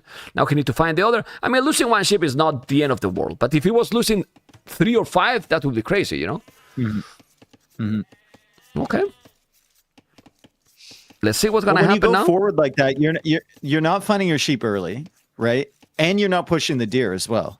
Exactly. So it's just like you're really struggling. But at least you find where your opponent is. You can send, if you're playing scouts, you can send scouts pretty fast once you get up to feudal age. So there's that, but still, it's rough. Yeah, and still he's not finding the other 2 ships that are in the north, close to those deers, you know? He's gonna push the deers and then eventually maybe he's gonna find them. And you want to go super quick up. Oh, he see them. He's pushing 2 deer at once. Nice. Oh, very nice. Okay, that's nice. That's kind of gonna compensate maybe this delayed. Oh, maybe not. The other one is going to go away. Go fast. Oh, it went fast. It went fast away. Both are going to go up 19 population. So at the end, it's not the end of the world, but it wouldn't be impossible to go even 18 with Magyar, but 19 is fine, right, Dave? It's a standard nowadays. 18, 19? Yeah, 19 is fine. You can get away with, if you go 19, then you comfortably get Horse Scholar. But it's not. If you're looking to go scouts. No food, man. Yeah, no food. He's going to go 20. Food wasn't in there on time. Dang. Yeah, now he will be. There you go. He's up. 1 second ILTC, that's not a lot. Still, 20 pop, it's fine. But you want to be as quick as possible because Magyars want the aggression, the initiative. And we want more games. And to have more games, TaToH need to win this one. Otherwise, we're going to see the Viper facing Sebastian on Friday. You know? And TaToH want to avoid that to happen. Yeah, I think TaToH's just going to have to get some really good engagements in Feudal Age. Like, I don't really think you can play into an equal state Castle Age with these 2 civs. Obviously, there's going to be opportunities if you mass up your Cav Archers or whatnot, but if Sebastian gets walls up, he gets eco up, and starts going into camels, and then can make his way into maybe Mamluks later, there's some big problems. Big problems for the Magyars. Okay, so let's see what's going to happen. He's still pushing more Gazelle. I miss the deers, man. I went to Cold Bambi, and there's no deers anymore in the maps. It's your map. Well, yeah. Okay, it's your map, dude. Well, like stupid map makers that I paid for this map. True. Oh God. True, but they we kinda let the herdables almost a standard, let's say, you know. So this is the herdables nowadays, you know. Yeah. We changed what is the map itself. Yeah, with the wood and, you know, the map generation is what we have changed. Anyway, because there was some King of the Desert back in the days that it was elephants and rhinos, and we let the boars this time, you know. Thank you, Freddy. Thank you, everyone. Go, go, go. And now it's going to be what? Archery range? Stable? What is he going to do? Archery range. Sebastian rarely open a stable. Rarely open a stable. Market already. He need to find the goal. He's not finding the goal. Yeah, he has the goal really at the back. I don't think he has seen, right? The vodka that TaToH has seen. No, that's huge, man. That's really big, actually. And then if he sees the range and he hasn't seen the gold, I mean, he still hasn't identified where the second gold is, so he's still going to take a look around. He can still go back there. Might even be able to deny the wall with that Magyar scout. Oh, come on, let's keep going. There, but the spearman is coming up. Okay, the spear is now inside. He's going to see the archer range, and the spear will come around. And does the spear notice the gold? If he doesn't notice the gold, he's going to assume it's skirms. Maybe one archer. There we go. He sees it. Nice. It's very important. The information is so crucial here. We have 3 scouts now. Scouts are chasing the initial scout from Sebastian. Then RT range for TaToH. Or what about full scouts? You know, with upgrades and everything. Forging you have already. Then you farm a lot. He has amazing farm already. Then next step, Blastmate and go for everything. But those... Because of the delay early though, Mem? Yeah, this is fine killing the spear because of the delay. Oh, that's bad losing the scout. But the delay earlier, you couldn't get horse color. Usually, you get horse color when you're going into the scout build, especially when you go up with 20 pop, right? Yeah, it's and look how much on the how much wood and the deer and everything like that. Yeah, look how much wood he has in the bank. That's a lot of wood. This is what is. I mean, I cannot stop being impressed by Hera. How he farm. You know, you almost never see him 300 wood in the bank. He put farms every time. Yep. I think that's his trademark, to be honest. You know, but we will talk about that in another moment. But I mean, all professional AOE too.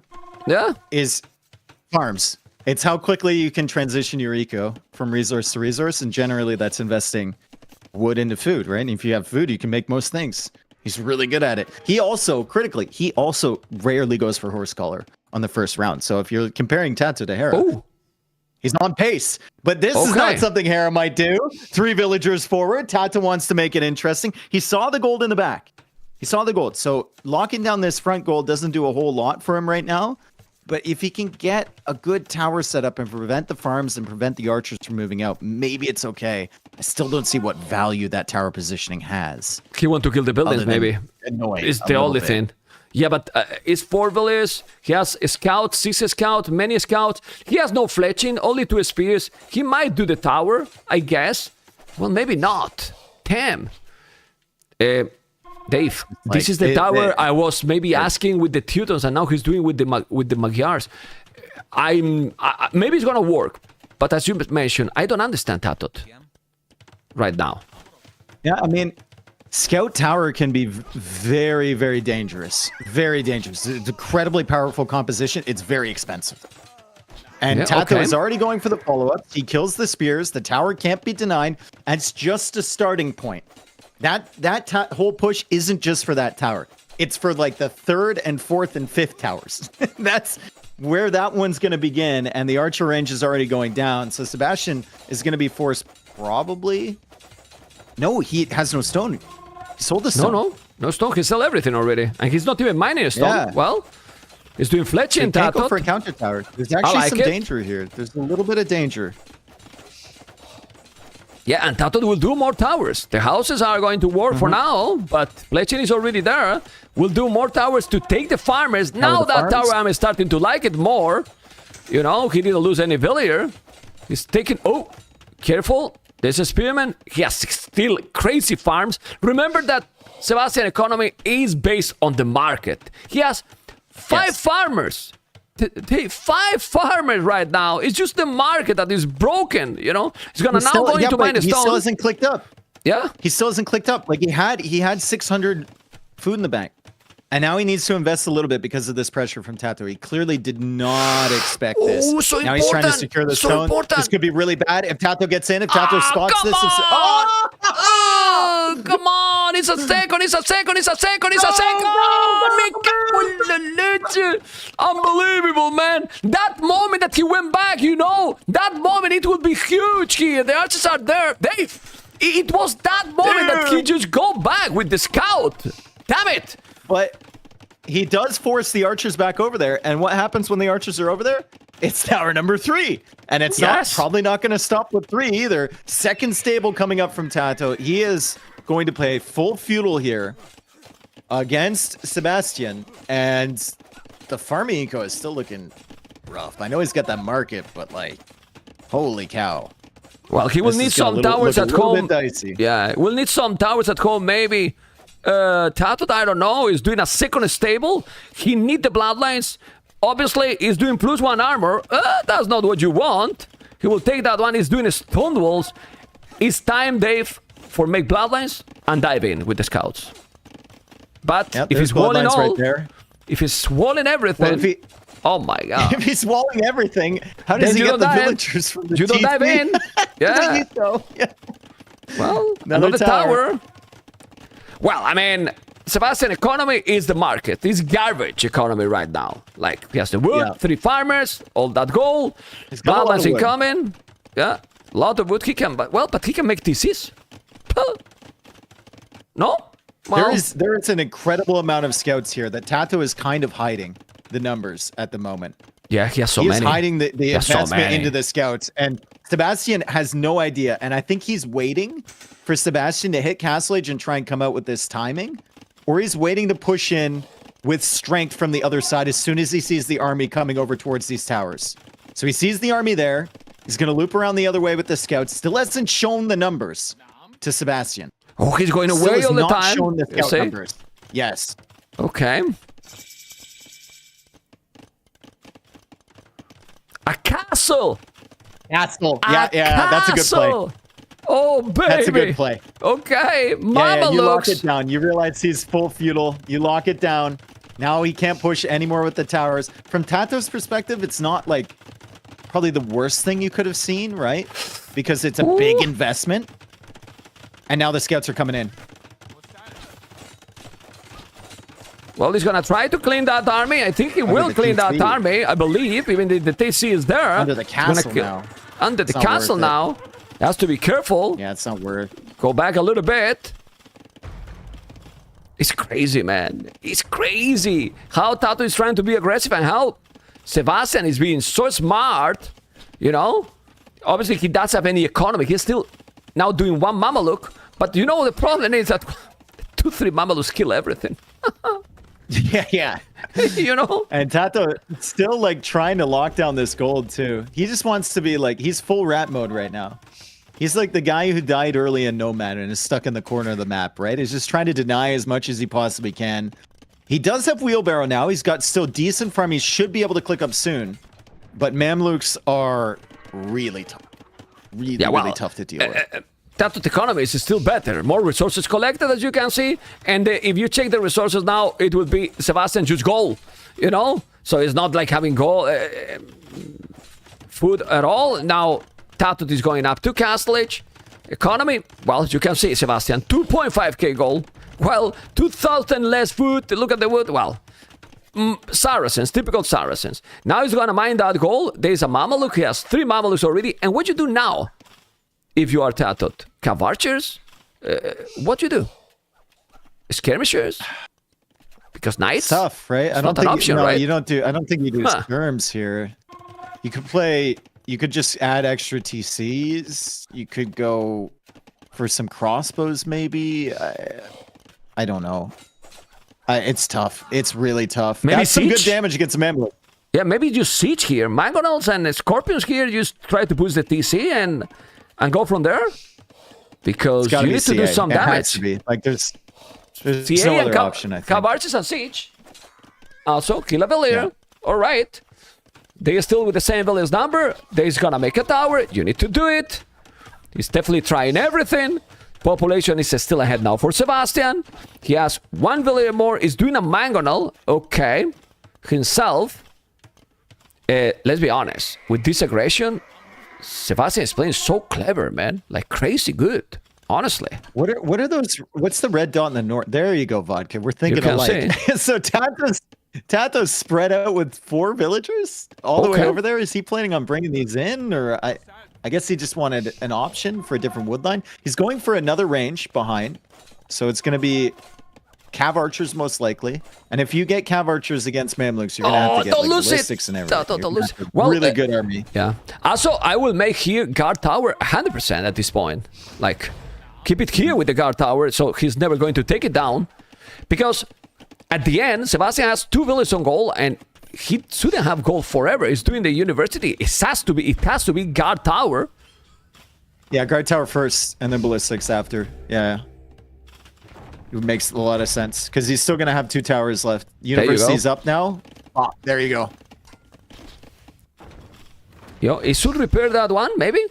He can. He can still repair that one. The cav archers are coming. Now he's going to repair because... Oh, he killed Nice the play Mangonel from already. TaToH. Really nice play from TaToH. Yeah, killed the Mangonel, and now Sebastian's like, oh god, it's guard tower? Yikes. And now okay, Siege. I'm never Yeah. getting that gold back. I think his gold at the back might be gone as well, Sebastian. So I know the market's He's gone. great, He's gone already. Zero villages on But gold. look at where the other secondary gold is. The other secondary gold is way out. Yeah, but he has 8 damn Mamalukes, man. Like, you need to now have... TaToH need to have an amazing micro. But with Ballistic and Cav Arches, it's possible. He has a lot more range than those Mamalukes, right? In Castle Age, the Cav Archers feel quite good against the regular Mamluks, especially if he doesn't have the upgrades. He doesn't have bloodlines, he doesn't have the armor. Like, it's going to be tough. And now Sebastian needs to go onto another stone so he can sell that stone for gold if he wants gold in the future. So this game isn't over by any means. No. Look at the score also. And TaToH need... TaToH... Oh, Siege will show forward. Yeah, but TaToH need to don't get damage at home. He need to keep... have the economy clean and safe. Otherwise, it's going to be very hard. I mean, it's only 9 villages. It's not like the end of the world. And will borrow for a long, long time for TaToH. So...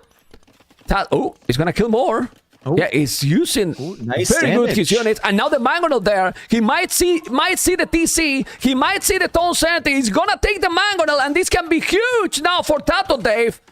Yeah, he can't kill those villagers. Not anymore. Come on.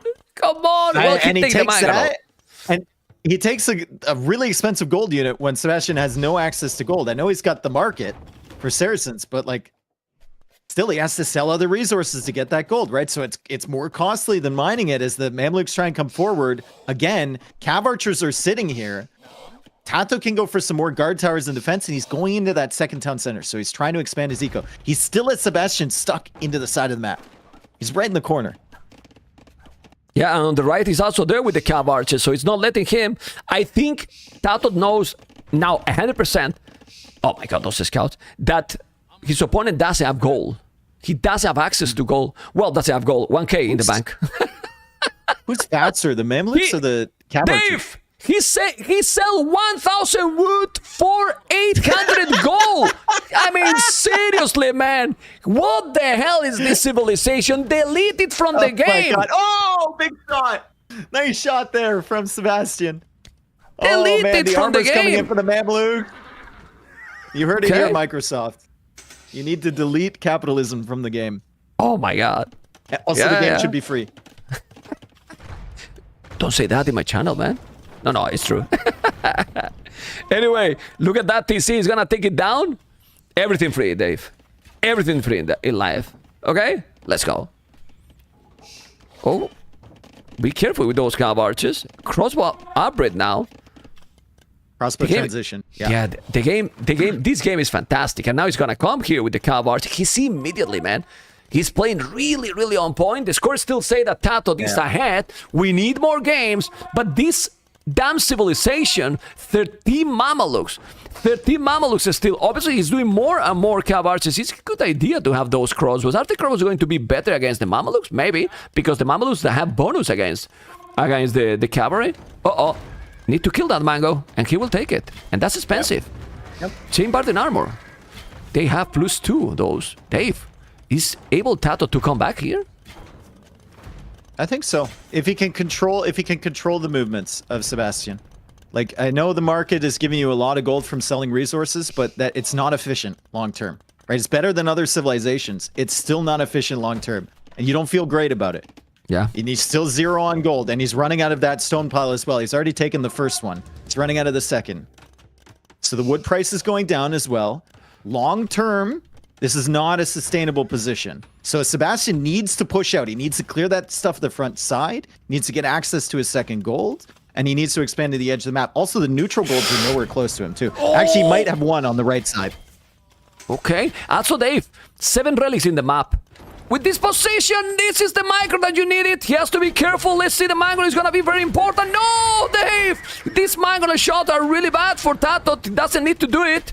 Uh-oh. Let's see. Need to be careful. Mamluks take them out quickly. still Mamluks taken. take them out quickly. Mamluks take them out quickly. He actually attack rounded his own unit. TaToH's... Ooh. retreating now. He's got the crossbows here. The Mammoth number is going down. They're slow to produce. Yes. Way slower from one castle than the cav archers from many archer ranges. But good expansion from Sebastian on the right side now. Very, very solid expansion on the right side. He's found the neutral gold over there. Finally, He's going to clear this area, and he's holding the gold there too. Can see that goal. Fog of War for TaToH, please. To see TaToH point of view. He see the goal, so he know that he can be taken there.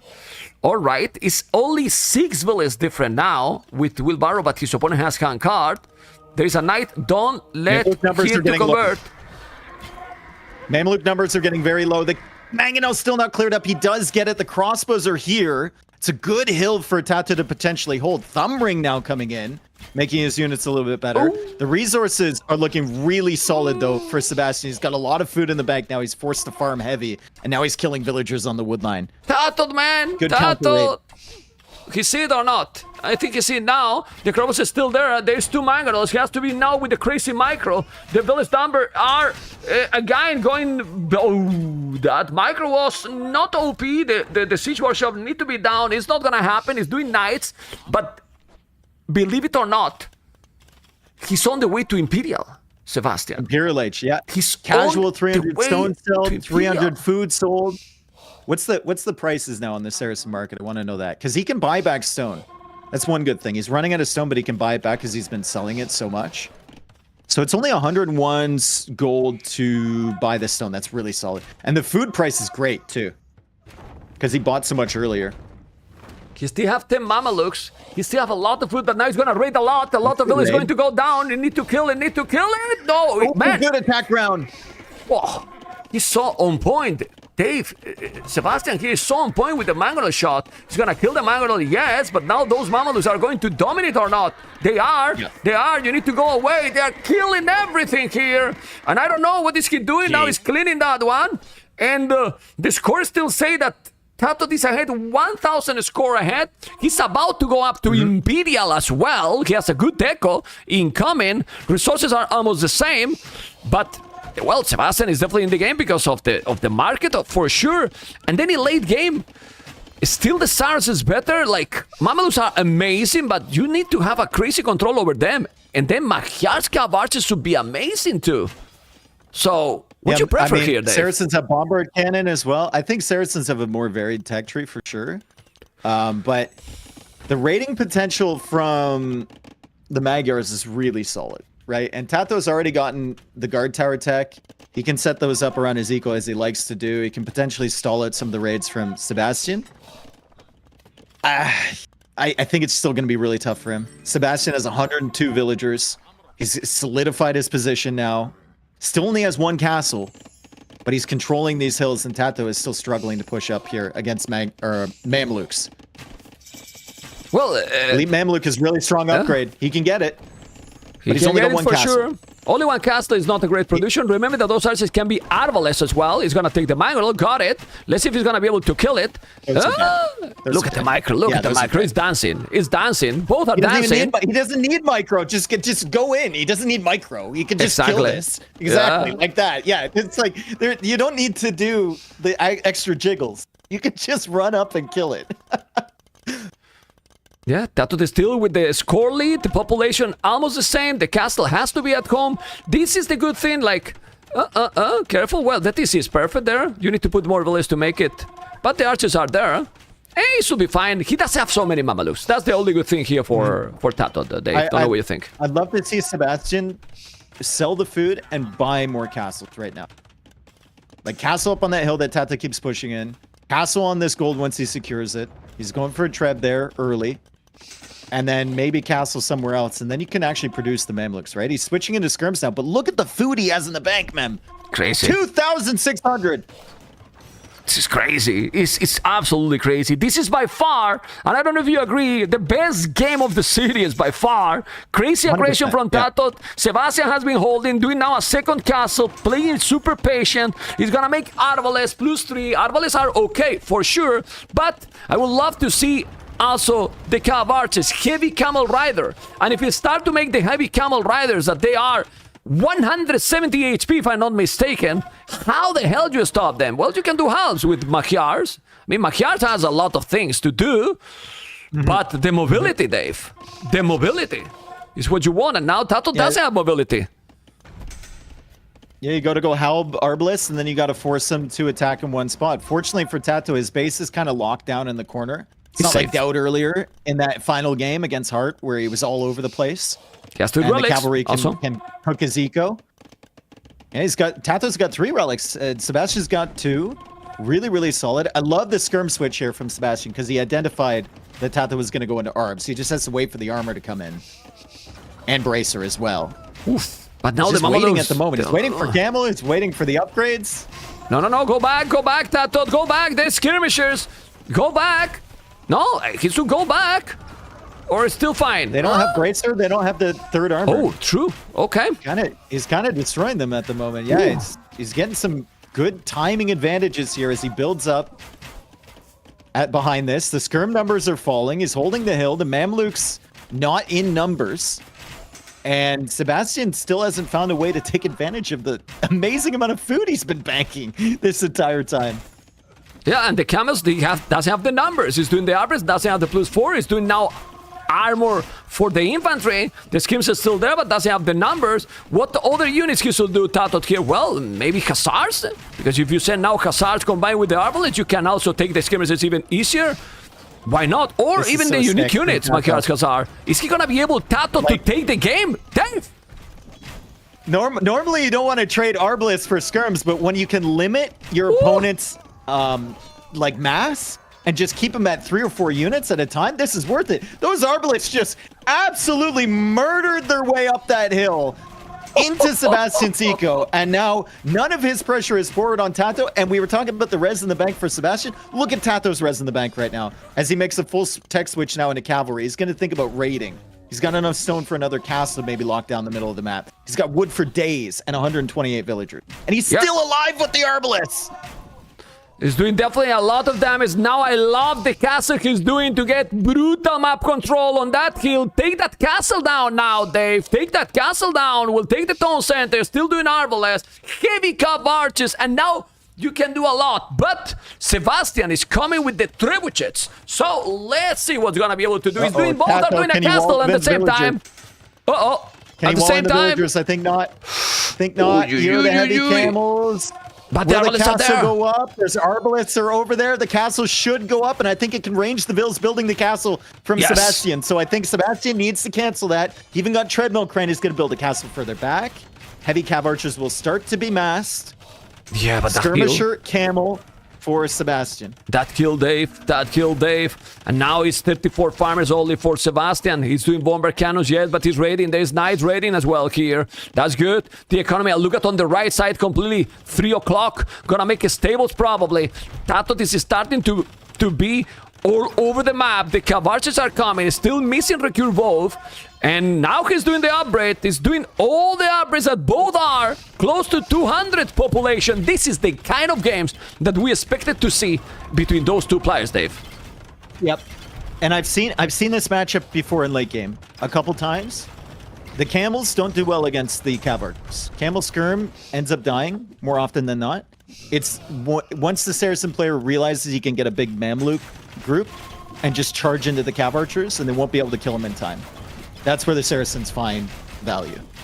A camel skirm, it dies to recurve bow, cav archer, and Hussar in front. I mean, these cav archers are insane. If you micro properly, those cav archers are insane. That's right now, great need to go damage back. with the trebs. He took out the castle. He took out the castle, man. Uphill. That's sick. And now he's completely outpopped. TaToH's got to get more population on the field. Yeah, he didn't repair, you know, he didn't really repair all the time. Siege Engineer forgot that you can also get it with backyard, plate bard and armor, and it's gonna make light gas, but those Arbalests are doing amazing in this game, Dave, really. 200 population still for both, but the good thing is that TaToH still have no damage on his economy, and as you mentioned, Arbalests and cav archers are killing the camels. He has melee skirmishes, Dave. With the skirms, you are not gonna kill Machiars. Yeah, and the cav archers do really, really well against the skirms, even with recurve bow, and they just have so much HP, right? So like the Bombard cannon, see you later. That's the first Bombard cannon of the game. It might be the last for a while after that. Bye-bye. I mean, it's insane. And now Hussars. Seriously, Hussars combined with Magyar's Cav Archers are OP. 200 population for both. And after watching how TaToH is playing this one, I feel even worse about the last 2 games, you know? Like, whoa. Because he plays so good in a standard approach. Well, if we can call it standard what he did, right? But more standard than the previous games, right? Because he went full towers, you know? It's a good position. Yeah, it's a great Good position on position. the hill, and he's got the stables on the right side, and I can see a few red dots making their way into the eco. Sebastian is going to have to deal with that. I don't think Camel Skirm is a winning comp here. I could be wrong. I'm wrong a lot, but I think it's Mameluke at the end of the day that can stop this, provided both civs have access to full gold, and the castle is going down. TaToH is going to push this position. Yeah, these Cav Archers are amazing. They are so good. Look how he's killing. He's not Magnetized, but almost, you know. They don't have bonus against the siege, but the trebuchets are on the hill. Siege Engineer. I don't know if he has Siege Engineer, his opponent, but the army numbers is also benefit TaToH.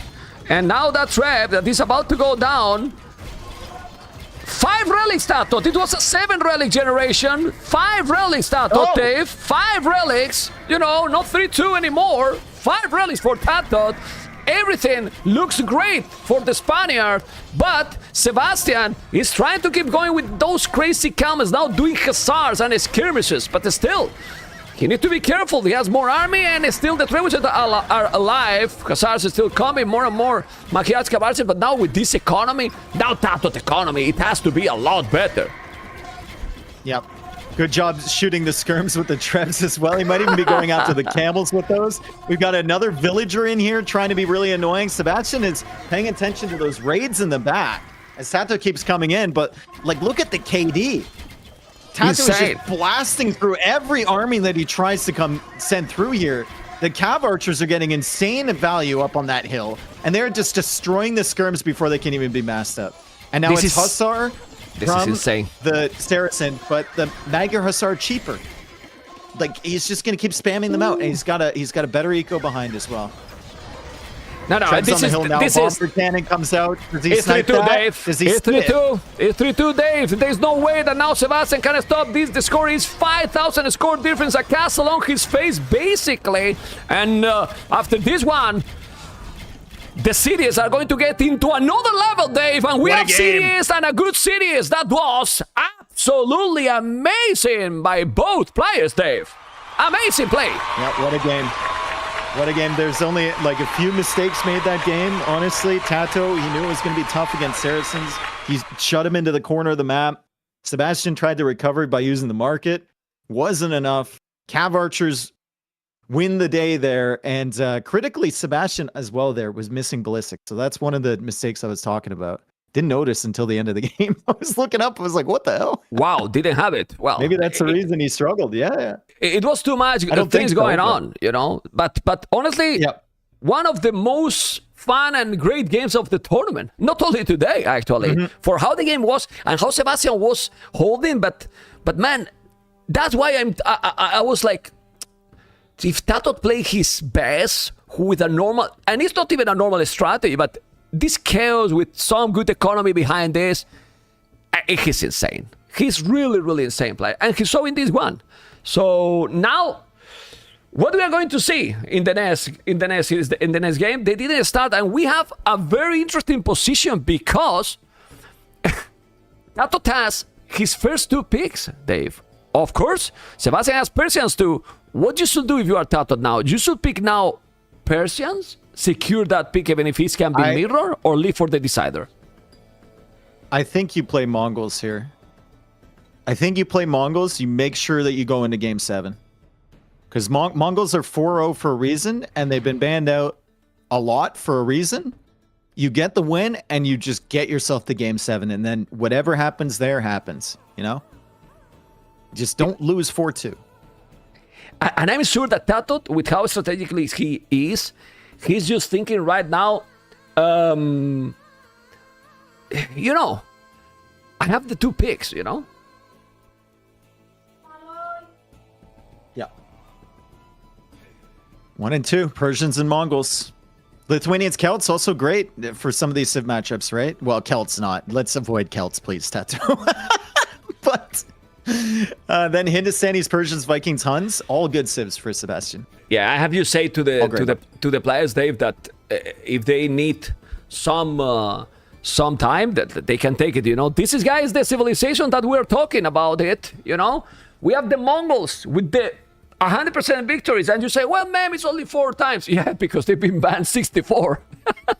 You know, 64. So that's for a reason as well. Bengalis has been big success too, as you can see. I think a few of those are the Viper victories, you know, with this strategies that we all love it. You know, we all love it. It's not updated completely because Bulgarians will have a loss there, you know, but eventually it will be updated for tomorrow for sure. I don't know. Tell me. Are you surprised that we haven't seen Cumans attempted even once? Yeah, the map invite for Cumans.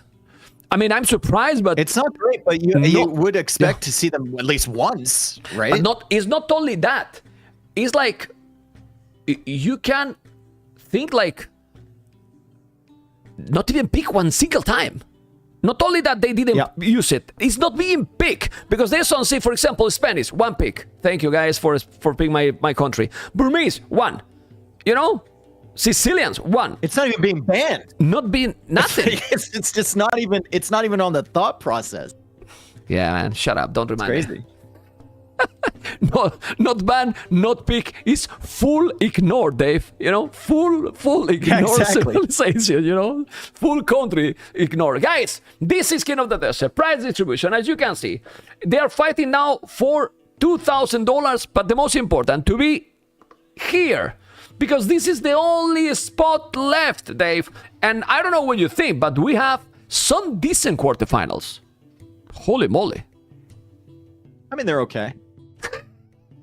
I was sure he was saying Hearttt, something like this. Mr. Yo ACCM is the I mean, you might as well budget 7 hours for that set right there, Mr. Yo ACCM. Well, then tomorrow, we Larry Vinchester and Viper, whoever wins this one. Should be good.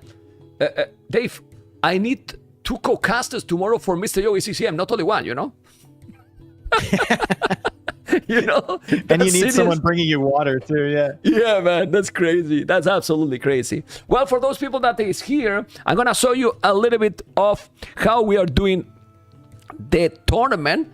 This is hola, Dave. How you doing, Dave? You know, this is the setup we have where we make the magic. Remember, we have here the stream as well. I'm here on my in this. Wait, what's that thing in on top of your monitor? Is that like a prompter? It's a prompter. It's a prompter, and I see here the chat. Who's telling you what to say? Who's telling you what to say? Who's writing it up, man? Who's writing it up? Everyone it's all the viewers, you know. It's all the viewers. It's all the viewers. No. And here we have Dave. Look, this is another OBS that I have in my second PC. So here I have the cameras with the 2 minutes delayed. You know, that is going to vodka, then he's showing me here because he's going to another Twitch channel, you know, and then we have the 2 minutes delayed. I have minimized it because if not, I will be spoiled, and you know, and all the magic with the stuff here. But for that reason, sometimes my co-casters say stuff, and I cannot even listen because I'm busy taking some puntas, you know, and I get distracted. It's a bit too much sometimes, but I believe that the experience is good. And now, Sebastian, the Vikings, TaToH Persians. So if he win now with Persians, which in my opinion is a lot better than the Vikings, a lot better than the Vikings, Mongols Persians for the last game, if that happened. But let's go step by step. I think Persians is just much superior than the Vikings. I think TaToH might have read Sebastian's Civ pick early before they got into the game, right? Because you might assume that if you're in Sebastian's position, you don't want to lose game 6 with Persians and then have to go into game 7 with like Viking. Or even Hindustanis. Hindustanis is fine, but you save your best Civ for last, right? So he picks a Civ that's got a really good matchup against Vikings in the Persians himself, and he doesn't need to go for the Mongols. So that's actually, that could be pretty sick for him. Vamos amigos, because we are going to start in a moment. Remember guys that every support that we see during the tournament now, subscriptions, donations and everything, you know for who it is, right, Dave? Not for me. or my wife. You know, she's the boss. Can't do anything anymore. You know, disaster, man. But guys, jokes aside, look at this. Game number 6. TaToH and Sebastian as a red as always, and Sebastian as a blue. And the map, it matters a lot. Well, it matters for sure, but Persian civilization fit TaToH gameplay like a globe in his hands. Yeah. And You know? they do have a great economy. Vikings have a great economy as well once you get up to Feudal Age. Free wheelbarrow and handcart is still insane. Sebastian has come forward. So he's looking for TaToH, but he just misses those sheep over there. And then late game, I mean, in the later stages of the game, Persians they definitely feel stronger than Vikings, right? Vikings are like, on land maps, one of the, I want to see bottom tier land civilizations in the game overall. He's laming already. One ship. Yep. TaToH, be careful with the ships. You don't want to lose them. He's coming and he's going to lose another. You know he's out there. You know he's out there. You know he's out there. Oh, he saved it. He pulls it back. He saved it. Yep. I think the other day was an insane game. You remember Lear with Persians versus Lucho with Malay. I wouldn't say that Malay is similar to the Vikings, but I would say that I prefer Malay over Vikings. You know, to face Persians. I mean, Bombard to cannon. face Persians. Yeah. Bombard cannons. And they then still die. you add hand cannons for Persians. Yeah. Yeah, like it's just it's really, really tough for Vikings if you get late game because they don't have the mobility. And then their infantry is completely countered by like a hand cannon play. And the Persians still have Hussar to go raid them. So it's just, you got to get that early position. You saw it perfectly embodied in the MBL versus ACCM game where Vikings got late game. And once the strong range unit came out, it's just such a struggle. Right? It's so struggle. And they can't really deal with Hussars raiding their base either. They just can't. So, I mean, there was camel archers, yes, but doesn't matter. I mean, here, I feel that TaToH should open militias with Persians. Like, why to go scouts? I mean, Sebastian might come militias himself, maybe. What would you think would be the best opening here for Persians? I think, like, I don't really like the militia into Vikings because they're going to be going for, well, maybe. I don't know, man. The short answer is I don't know. Yeah, maybe it's good. If they go men at arms and you go for a few militia and you can catch them on the way, you can weaken them and nuke that timing, right? Also, you might be able to catch them off guard if they're focused forward on your base. But I mean, Feudal into just an archer. It's opening archers. It's opening archers, TaToH. He's doing the second build in the mining camp right now. Yeah. Look. One range should be fine. Okay. And then maybe also into a stable later. Like this, the opening is the archers because he's afraid, and I put afraid in quotes, about his doing militias. Go on. I think Sebastian is not opening with the infantry either. He might be opening range as well. Or maybe even Viking stable to try and catch him off guard. You never know. I mean, he's on berries right now. But look at the uptime from TaToH, man. Persians is just broken, Dave. It's so good. It's really so good. But remember that Sebastian has also Persians, you know, behind all this. So let's see. Let's really see. Because we're going to focus on this game. We see how TaToH is going up super, super quick.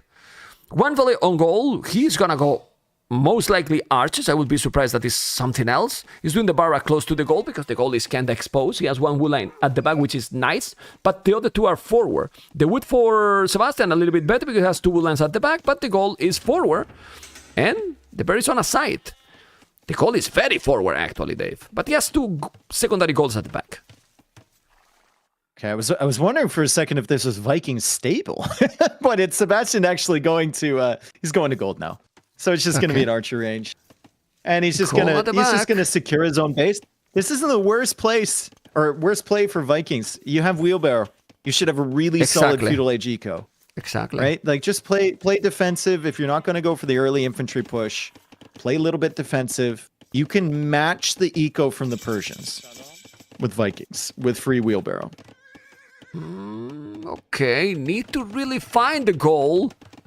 I mean, he saw that it's not on goal there, so again, he need to find the secondary goal. Because if not, he's going to be confused, right? Not mining gold here. Oh, it is infantry. It's a late men-at-arms push Oh. from Sebastian. Very late, actually. And it might be so late that TaToH doesn't see... Now he does. Oh, he sees the flag. Oh, he knows immediately, dude. This is giving me, like, the same feeling that Sebastian's early scouting in those previous games gave me. Where But you're now- trying to maybe be a little bit later, and it doesn't... But this is really bad for Sebastian, in my opinion. Like, he's doing now the militias very late. You know, he has archers already. He canceled one. He only went for 2. He canceled 1. Yeah, so he's not going to go men-at-arms. He goes for 2, and he knows that TaToH saw that, and he knows that TaToH saw his late uptime. So TaToH might be expecting 3 men-at-arms showing up here, and he might react accordingly and keep his army at home to deal with that first. So that gives Sebastian more time, potentially. So there's all mind games, right? It's all adaptation. I don't know if this was planned from the start. Like, he's going to see the flag on my barracks, so I only make 2, and I cancel 1. And then I go into the range, and then I don't think so.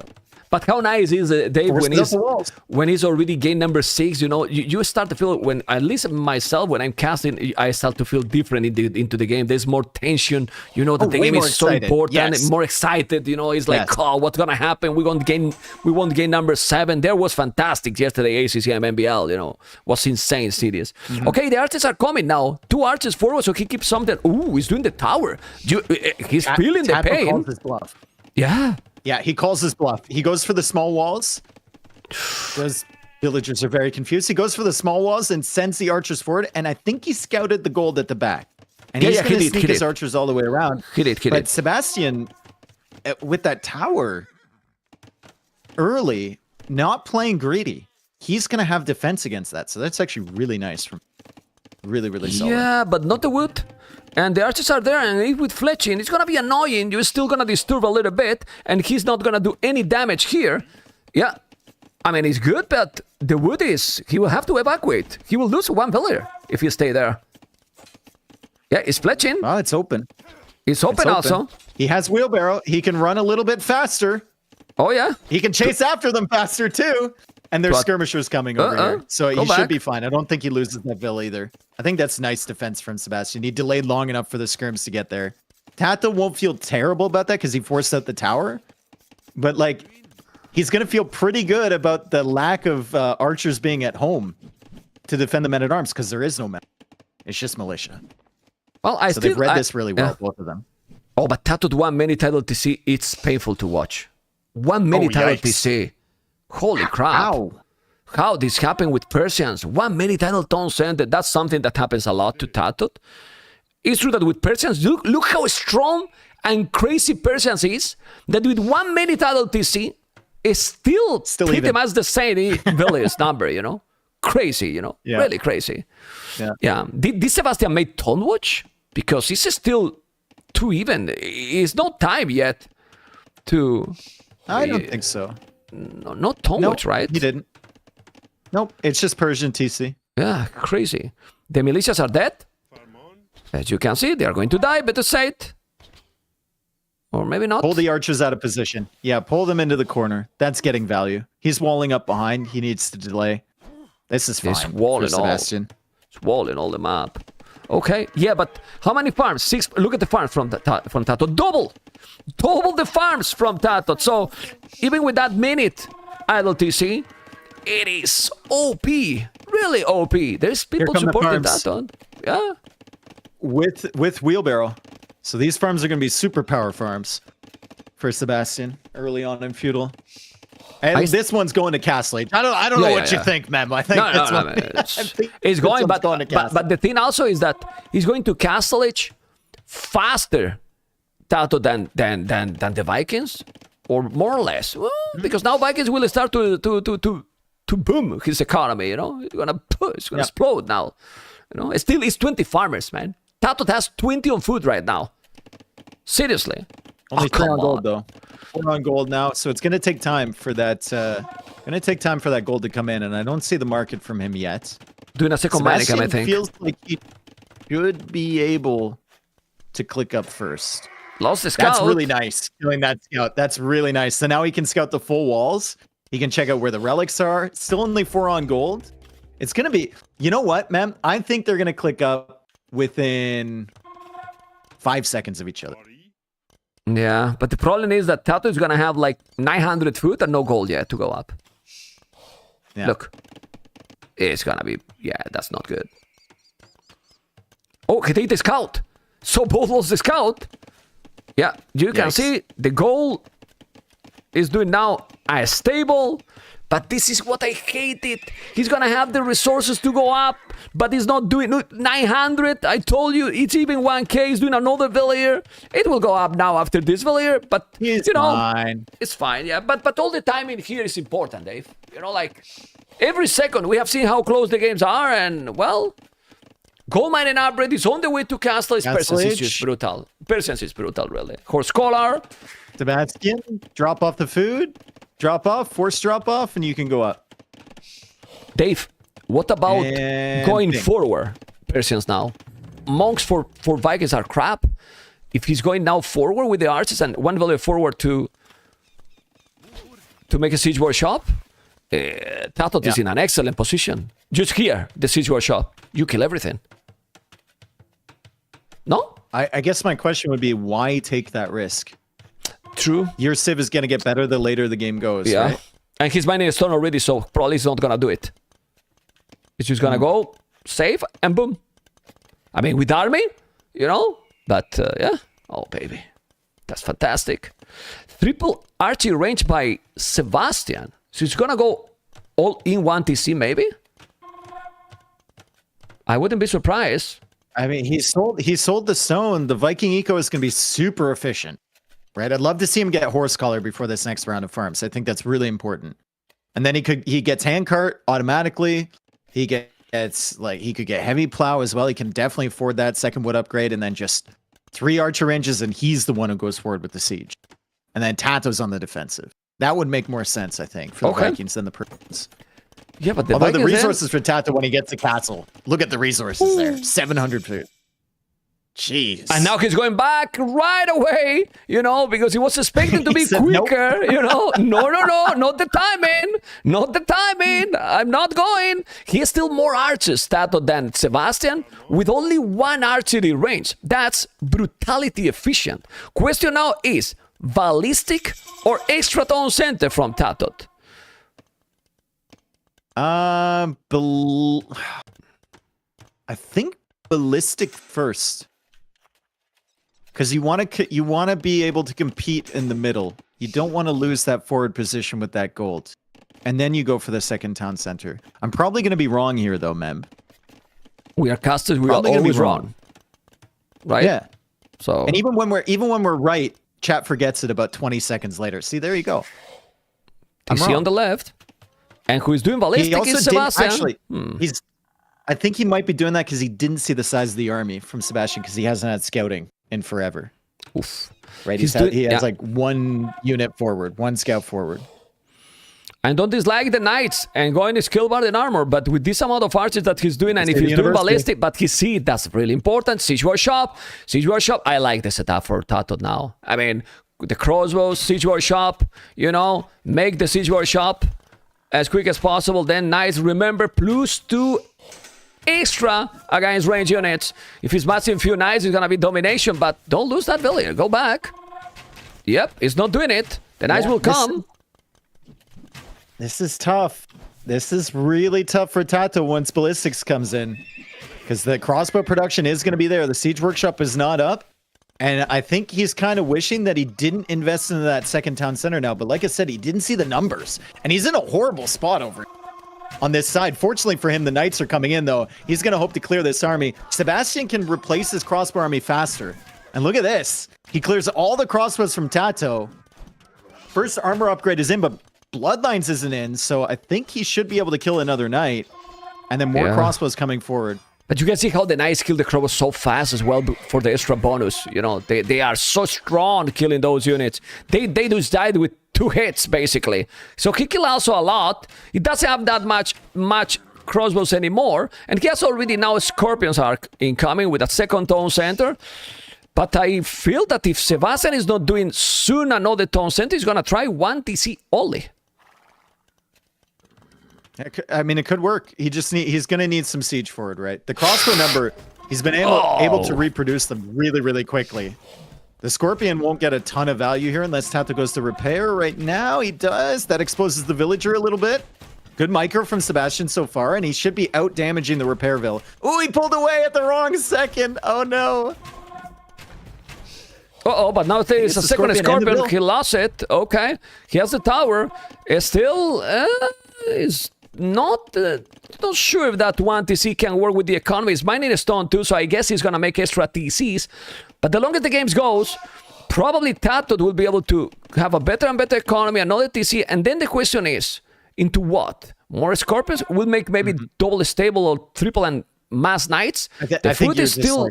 This food is still... No, it's doing another TC. It's not going one TC. Uh-oh.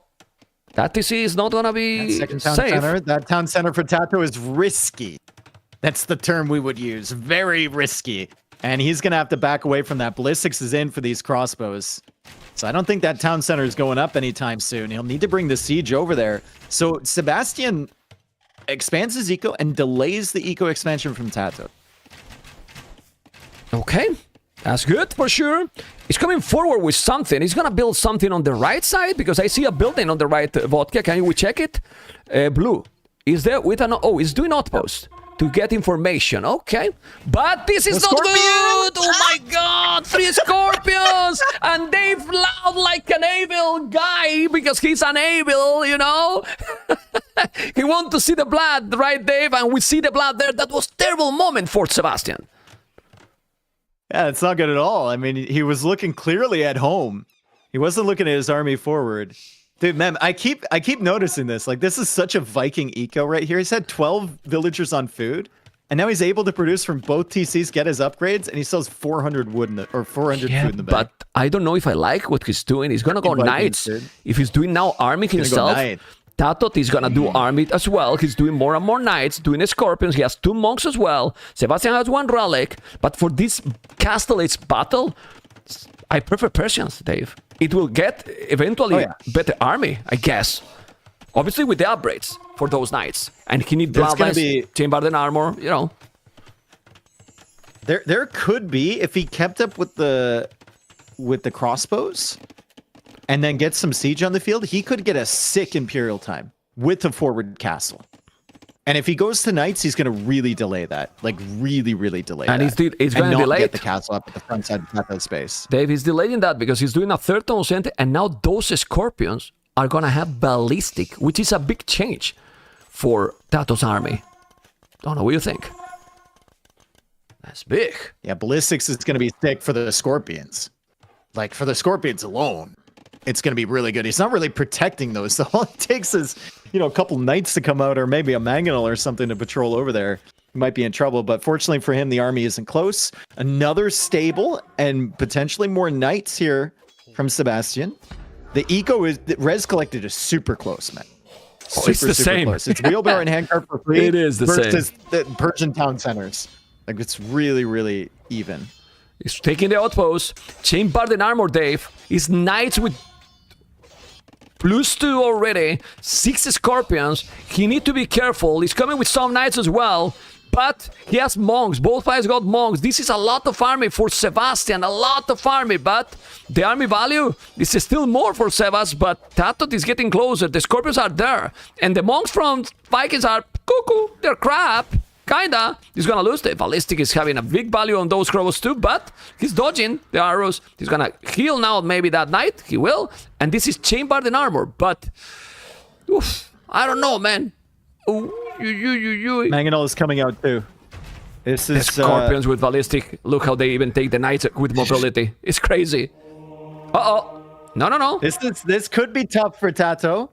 Sebastian needs to just keep the crossbows away until he can somehow kill those Scorpions, because his army will die immediately if he decides to fight there. But he's got enough crossbows that the knights have to be careful as well. +2 armor. Nice shot there from the Mangonel. Doesn't get the Scorpions, though. He gets a conversion. He's firing away at the Scorpions. This is going to be a complete clear up for Sebastian. Yes. TaToH's going to lose everything. Did a great job here, Sebastian. Did an amazing job. He is still TaToH with a lot more villages because Persian's economy is insane. Did he needed this, TaToH? I don't feel he needed that approach. I think you unqueue everything, sell the wood, buy some food, go for a castle forward because you cleared the entire army. Right? 7 villagers in the queue. Get them out. Don't produce them. Don't produce anything. Get up to imp and go for that castle forward. There's the castle he's doing. No. A little bit more. A little bit more. We just say, no, don't put it at home. I'm sorry, man. Dave, it's chicken, right? I mean, I'm sorry. I'm very, very sorry. I mean, I do get it. I do get it. Yeah, because we'll he's do. got the res to go to him. It It's- protects the gold, and he's still has 12 on stone. So, like, you go for this first. You protect your base against the night push. You don't take any risks, and then you move forward with the big army, and you place the castle that can't be denied by tap. But it still hurts my soul. But you will still see how TaToH, even if he's not tapped, he's still even 200 the stone here. He's still doing more knights. He has 24 knights. If he's massing this amount of army, this transition to Imperial can make that he lose everything. Imagine that he's going now in. He might lose a lot. And Princess economy is still gonna be exploding soon. 40 farmers, 18 on gold, 4 relic Sebastian, 3 TaToH. Look at the amount of knights he's bringing. So many knights, Dave. So many knights. You need good conversion, but those knights are OP. I think he's going to go with all those. No. He has to be careful. He's gonna be inside. He's getting inside. There's the knights here. Oh, man. Problem. Don't let him in. Don't let him in. House walls coming down. Bop. And the knights come in from the backside. There's a castle there, though. I don't know about this engagement from TaToH. I really don't. We got so many knights targeted for conversions. Ballistics on the castle. The TC is firing ways, trying to take out all the crossbows. And Sebastian is losing his crossbow mass, but the knights are also dying. The knights are dying like flies, even with the plus 2 armor. Need to go in now. He has to be careful. Okay. He lost quite something. Both lost a lot. Nothing have the thumber in those archers, but they're still under the castle. It was very tricky. He's going to be able now, TaToH, to do the job. Well, TaToH, he converted immediately, but is still able to go up to Imperial in a moment. With the problem that he lost a lot of mass. Sebastian lost mass too, but they still have 18 archers. Where is TaToH now going to make the castle? Oh, it's a good one on the hill. The thought process there for TaToH is like, I want to get rid of his crossbow mass. I can mass up my knights behind. If he's going up to imp right now, which that castle at home generally implies, then I don't want him having 40 arbalists and pushing back across for a forward castle. So instead, he takes that fight. He takes out like 20 crossbows, and now he gets his castle up. So I guess it works, but I mean, the Imperial Age timing is going to be much faster. Yeah. And he'll have traps out first. And he see Sebastian where he's doing the castle, and he's changed the position he was going to make the second castle by him. He's doing the castle there now. TaToH is still 17 villages more, but he need to hold that castle here. He need to make the arbors. Arbalists are very, very tricky, but if TaToH manages to get Savar, those arbalists will disappear. Dave. Or not. TaToH have 0 on gold right now. Yeah, this is a great castle. Oh, he's making a mining camp. Okay. I was wondering. He's going for a castle to protect the gold. They're both outposting on the sides. Fundamentally, both players have played this game very well. Like, the relics came in super early. The vision on the sides is great. The scouting was great, right? The eco expansion was fantastic. And they're both getting it to imp at around the same time with very, very similar economies. Like, really solid gameplay. Very high-level stuff here for both players. Yeah, still 14 villages more. You can do a lot of farming, but the longer the game goes, we have said already, it's gonna be better units for Persians. He has more numbers doing guard towers even to avoid the ratings. I like that, you know. TaToH just need the Savar numbers, if you ask me. He's doing the towers on the wood. I like it a lot. Conscription here right away from TaToH. He need the upgrades. Cavalry is coming. You need to repair maybe the castle to get some time. You know, and mass those armies. 24 potential Savar. His cavaliers need time and they still need resources. We'll see. He's gonna try to mass or he's gonna try to raid. Dave?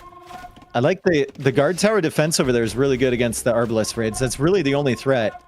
I think, like, TaToH will just be massing behind. That castle's going down all the time. Pikemen is coming out now from Sebastian. Viking pikemen are great, but they're no halberdiers.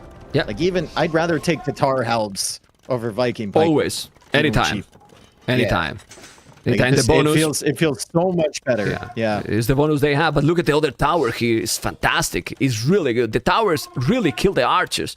Guard tower with ballistic, +2. It's coming with the traps, okay. He's going to try to make another castle.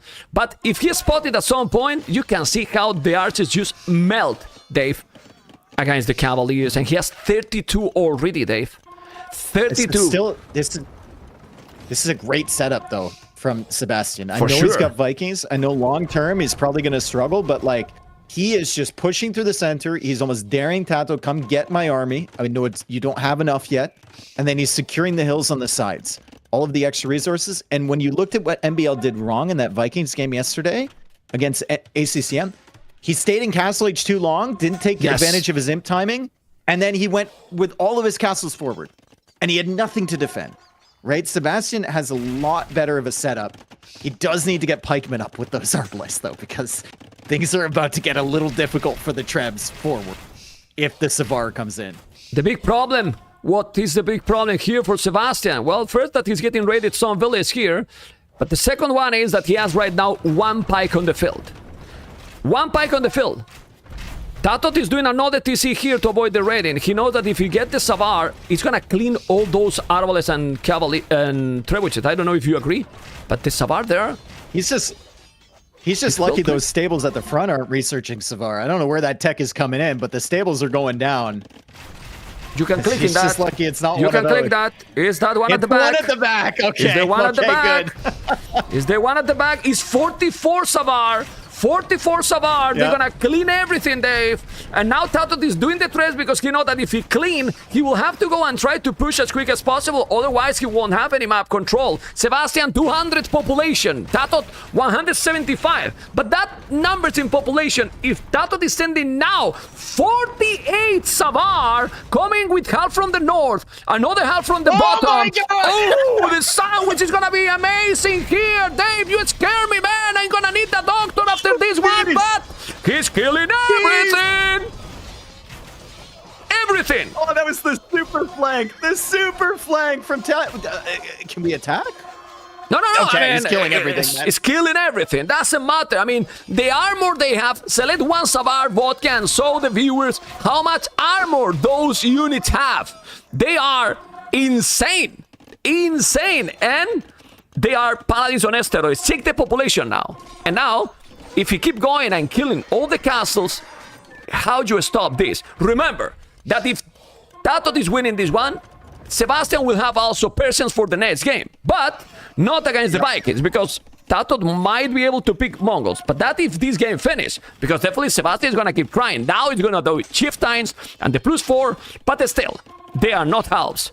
And this is going to be another castle down, and will take more and more map control. They're going to kill all the pikes. The castle is going to be down.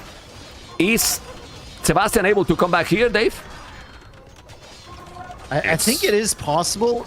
There's moments when you have a big composition of Savar like this, where you feel really good and you got 50 Savar and it's consistent, and then 20 minutes later, you've run out of gold, right? And your opponent's still not dead. So it is possible, but right now TaToH looks to be in a fantastic position. Sebastian doesn't even know what to do with his gold. Like, Vikings are just going to struggle here as TaToH patrols in, and he's going to absolutely rip through these pikemen. Some value for Sebastian, but not enough. Yeah, he can do commander and crossbows. He can also, with 1,000 stone, he can go forward and make a castle forward. He's being a bit more conservative, but he's fine. He's reclaiming now the map control, getting resources with that castle position. He's still gonna kill so many. Those Savar is still killing a lot, but I'm not sure about this battle anymore. Now, he's not the best spot here. He's coming with the traps, killing all the pikes. 3 trebuchets there, but not the same numbers. TaToH, The pikes are still coming in. That was a little aggressive there from TaToH. You need to be Little too careful. aggressive. I will just put those Savar in the castle, recover the HP, many of them, but he's still raiding. And look at now the Eco KD as well, and 137. Look, he's doing herbal medicine. That's gonna heal those units in a moment, good. Dave. In a moment. Really good. Yeah. He could also make his way into potentially Commander N. That would force the skirm switch from TaToH, and that doesn't cost gold long term.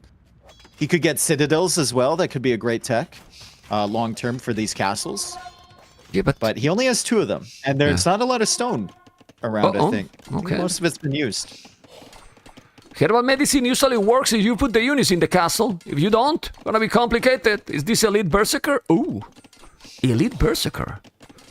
I don't dislike that, but you can always make hand cannoneers. But he didn't know what to do with his gold, right? Yeah. He was looking at it. He's like, I have so much gold in the back. What do I do? But not for so long. Apparently, the solution. They village on gold now.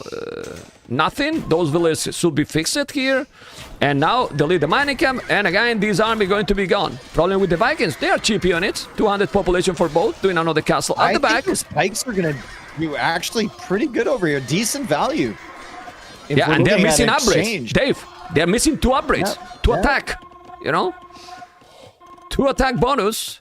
So let's see, or upgrades, better say. I'm wondering if like the berserks are coming out here. So TaToH's gonna need to invest into some different units. Maybe hand cannons. Maybe the crossbows do okay against that. I'm wondering if Sebastian can use his gold on like scorpions. Like heavy scorpion might be okay here. That'll force TaToH into Bombard cannons. You can just yeet in your units to try and snipe those. And TaToH's going for Siege Workshop. So might be Scorpions, might be Rams, might also see some Siege Towers. We've seen enough of them. Dave, all this Savar damage without Blast Furnace. Okay. Yeah. Okay. Oh, really okay. But his massing army, he is having the trebuchet. Sebastian doesn't have traps. He's gonna try to push with Rams. Maybe it's gonna work. It's Cab Rams, not Siege Rams. 77 farmers. That's a lot of farms. So many village Siege Rams coming. He might kill this. Oh, but those are full HP now, right? Fight. This is gonna be a big fight here. We've got a lot of units over on this side. He knows what it is. If the Siege Workshop's a garrison, it's consistently ranked, right? Very nice. If it was Scorpions, he would have them outside.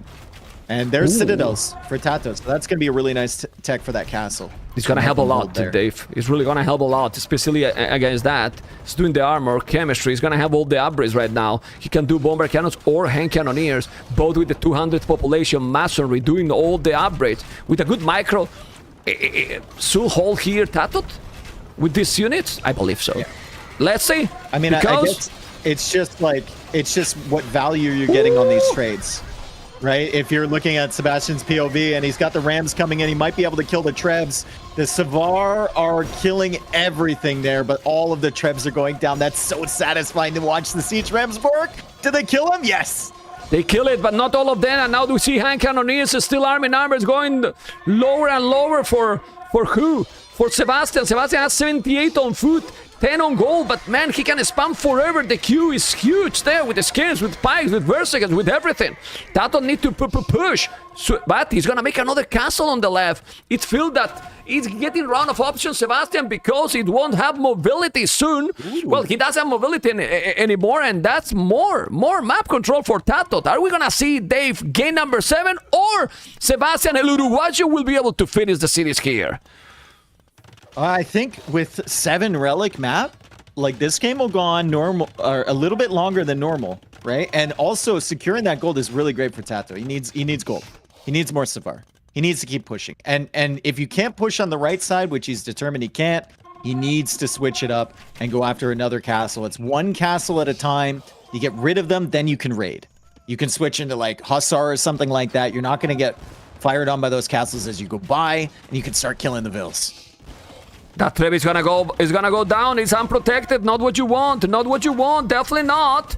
It's very important at this stage. He's doing architecture, all the upgrades for those castles. This is a ram that need to be killed. It's not kill it.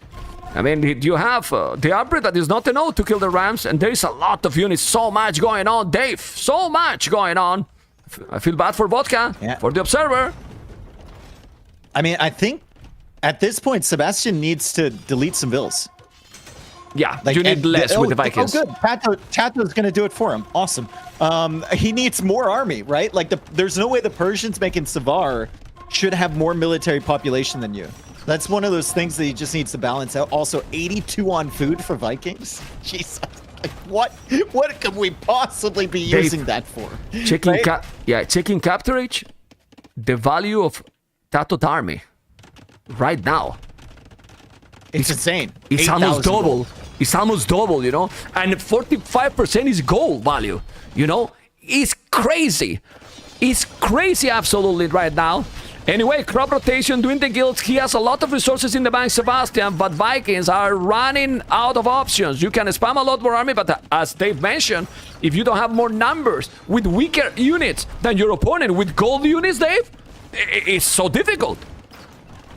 Yeah, and he keeps trying to get these ram pushes going, but he's been at 200 pop for the last 50 years. Like, and thank you, TaToH. Kill some of his villagers. He'll really enjoy that. He'll actually get some more military on the field, right? And I'm saying it like it's easy, but it's obviously not easy. It's really tough to track your population numbers while you're in the heat of the moment in a game like this. TaToH's killing civils. It's going to benefit Sebastian long term. Even crop rotation coming in from TaToH. He's suspecting this game might go a long time. Savar still killing everything that they encounter. And that's a big clear up, and suddenly Sebastian has more than enough pop space. Yes, and the best thing here, Dave, is that he still have a very, very good and solid queue from Savar. He's having 30, another 14, doing now millions of crossbows, going with rams as well, and Trebuchet. The score is 3,000 score ahead for TaToH. Sebastian, 160 population, and the KD is insane. Ladies and gentlemen, more economy is the only thing that we can see now that is in favor to Sebastian with 4K more. But other than that, Dave, and the goal in the bank, it feels awkward now. You need to save the traps, because those berserkers are OP, but it's need to be patient, TaToH, in my opinion. Need to be patient. TaToH needs to make a switch into Hussar. Yeah, he's right running now. out of gold. Yes. He's really out of gold right now. He needs to save the trebs. That's great. He had a good push there. He's killing everything. His KD is insane, but he needs to make that switch while he still has gold available. And there is still gold under that castle. He's just not taking it at the moment. He's doing. And there we go. There's the light cav upgrade. Hussar will come after that. He's fully realizing, okay, I'm getting to the stage of the game where I need to set up for the late game. I can't count on the Savar to do everything. Yeah, he's Sebastian, still in a good position. He's still in a great position, but Sebastian is surviving. Sebastian has over 4,000 food, over 2K gold, but his production is 1 ram, and that's it. Because no wood, Dave. He's got the space now. Yeah, no wood. He's got the space now. He's got, God knows he's got the food and the gold. I'd love to see the market prices right now. I think they're still not bare bottom. They're still pretty decent as Vodka searches for a market. Guys, where do you think the market is? Oh, it's over here. Okay. And another castle being attacked by TaToH. By Trebuchet. 5-5 Trebuchet. Thank you, Campul. Vamos. Thank you for the support. And let's see those Savar. He's going to be able to take it or not. He's going to kill it. You need to kill those Berserkers. So many units here. Crazy, crazy, crazy battle. Crazy serious. It was looking when the 3-1 that it was going to probably finish in a different way. But now it seems that TaToH step up his game.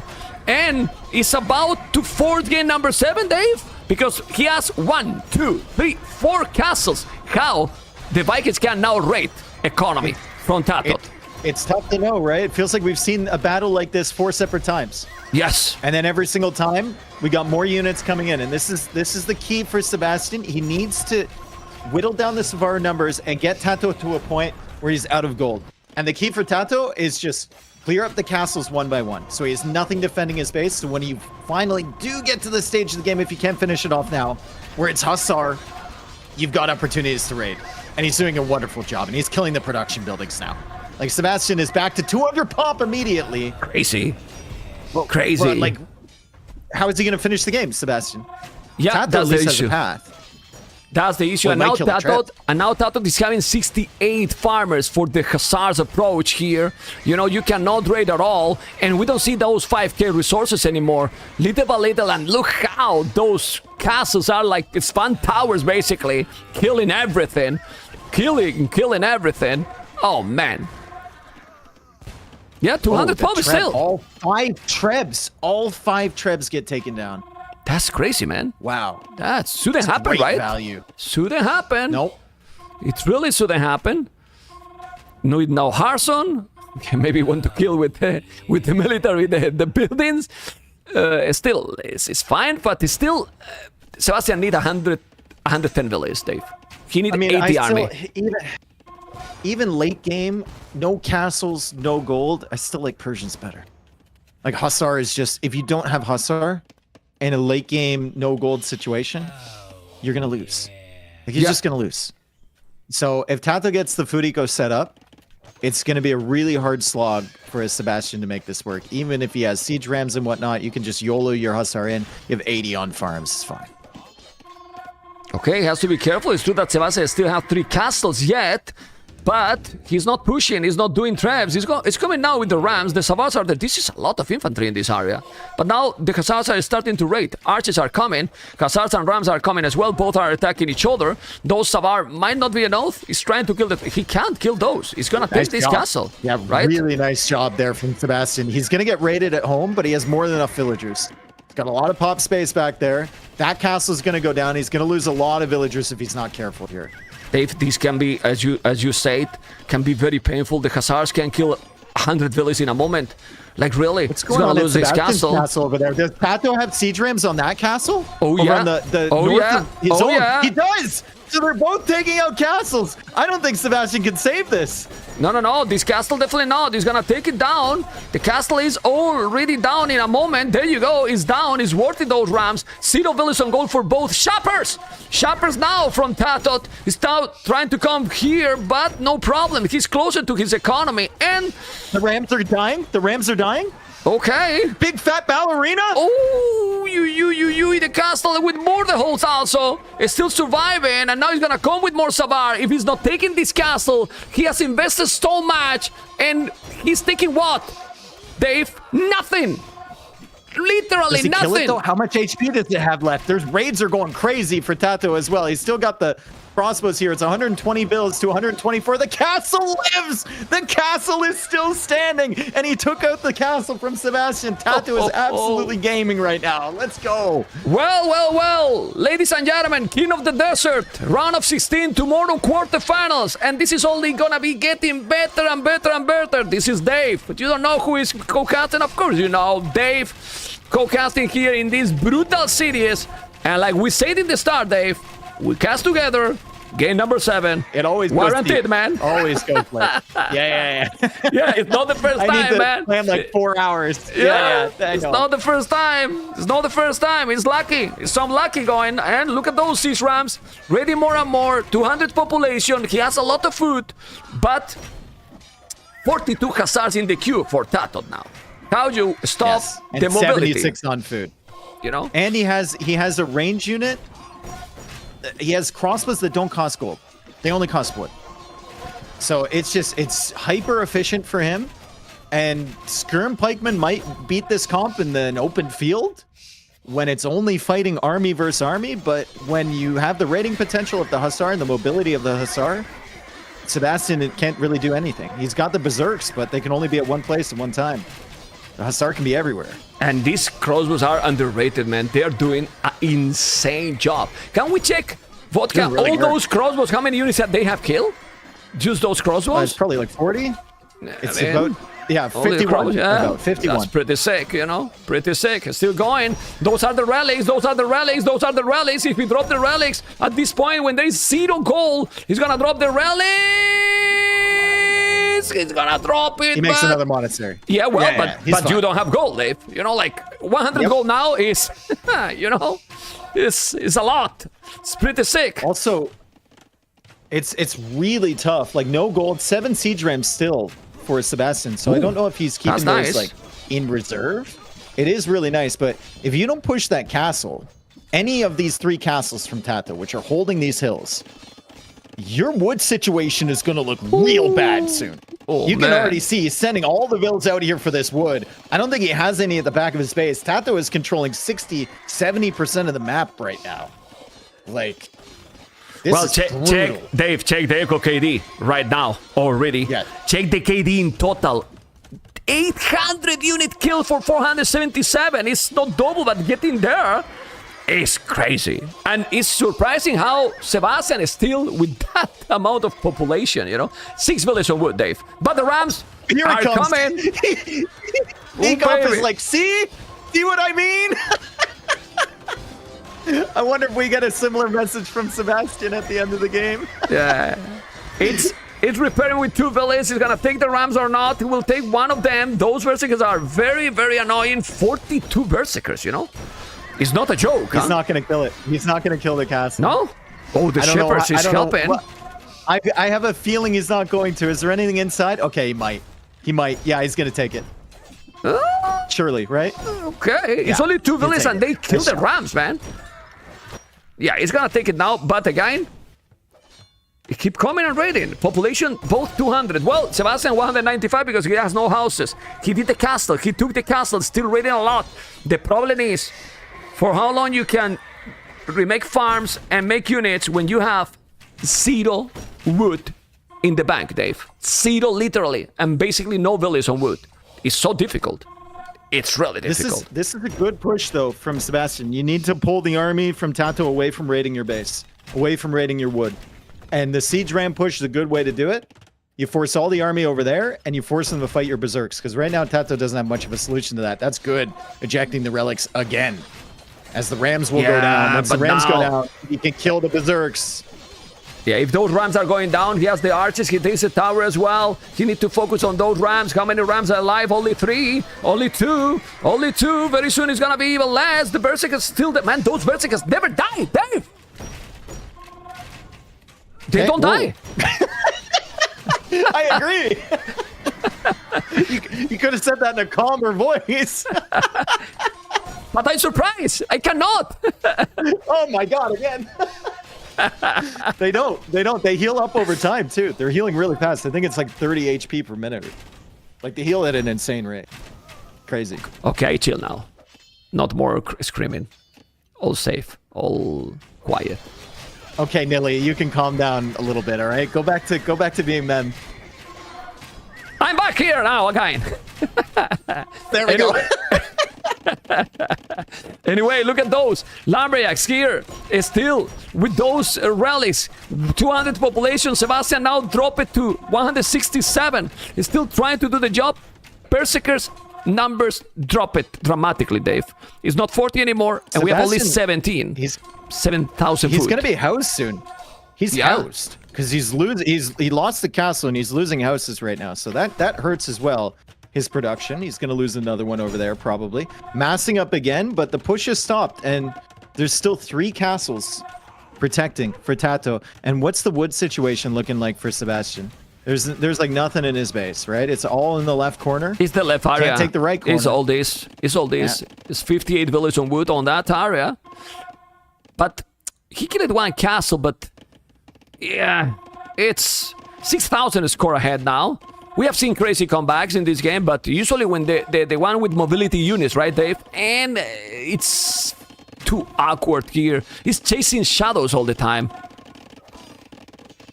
Everything's gonna die over here, man.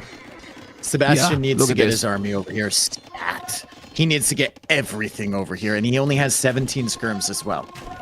So there's a lot of crossbows here. The berserks should die. There's the skirms. If the berserks are dead by the time the skirms get here, then TaToH just turns around with the hussar and kills all of those.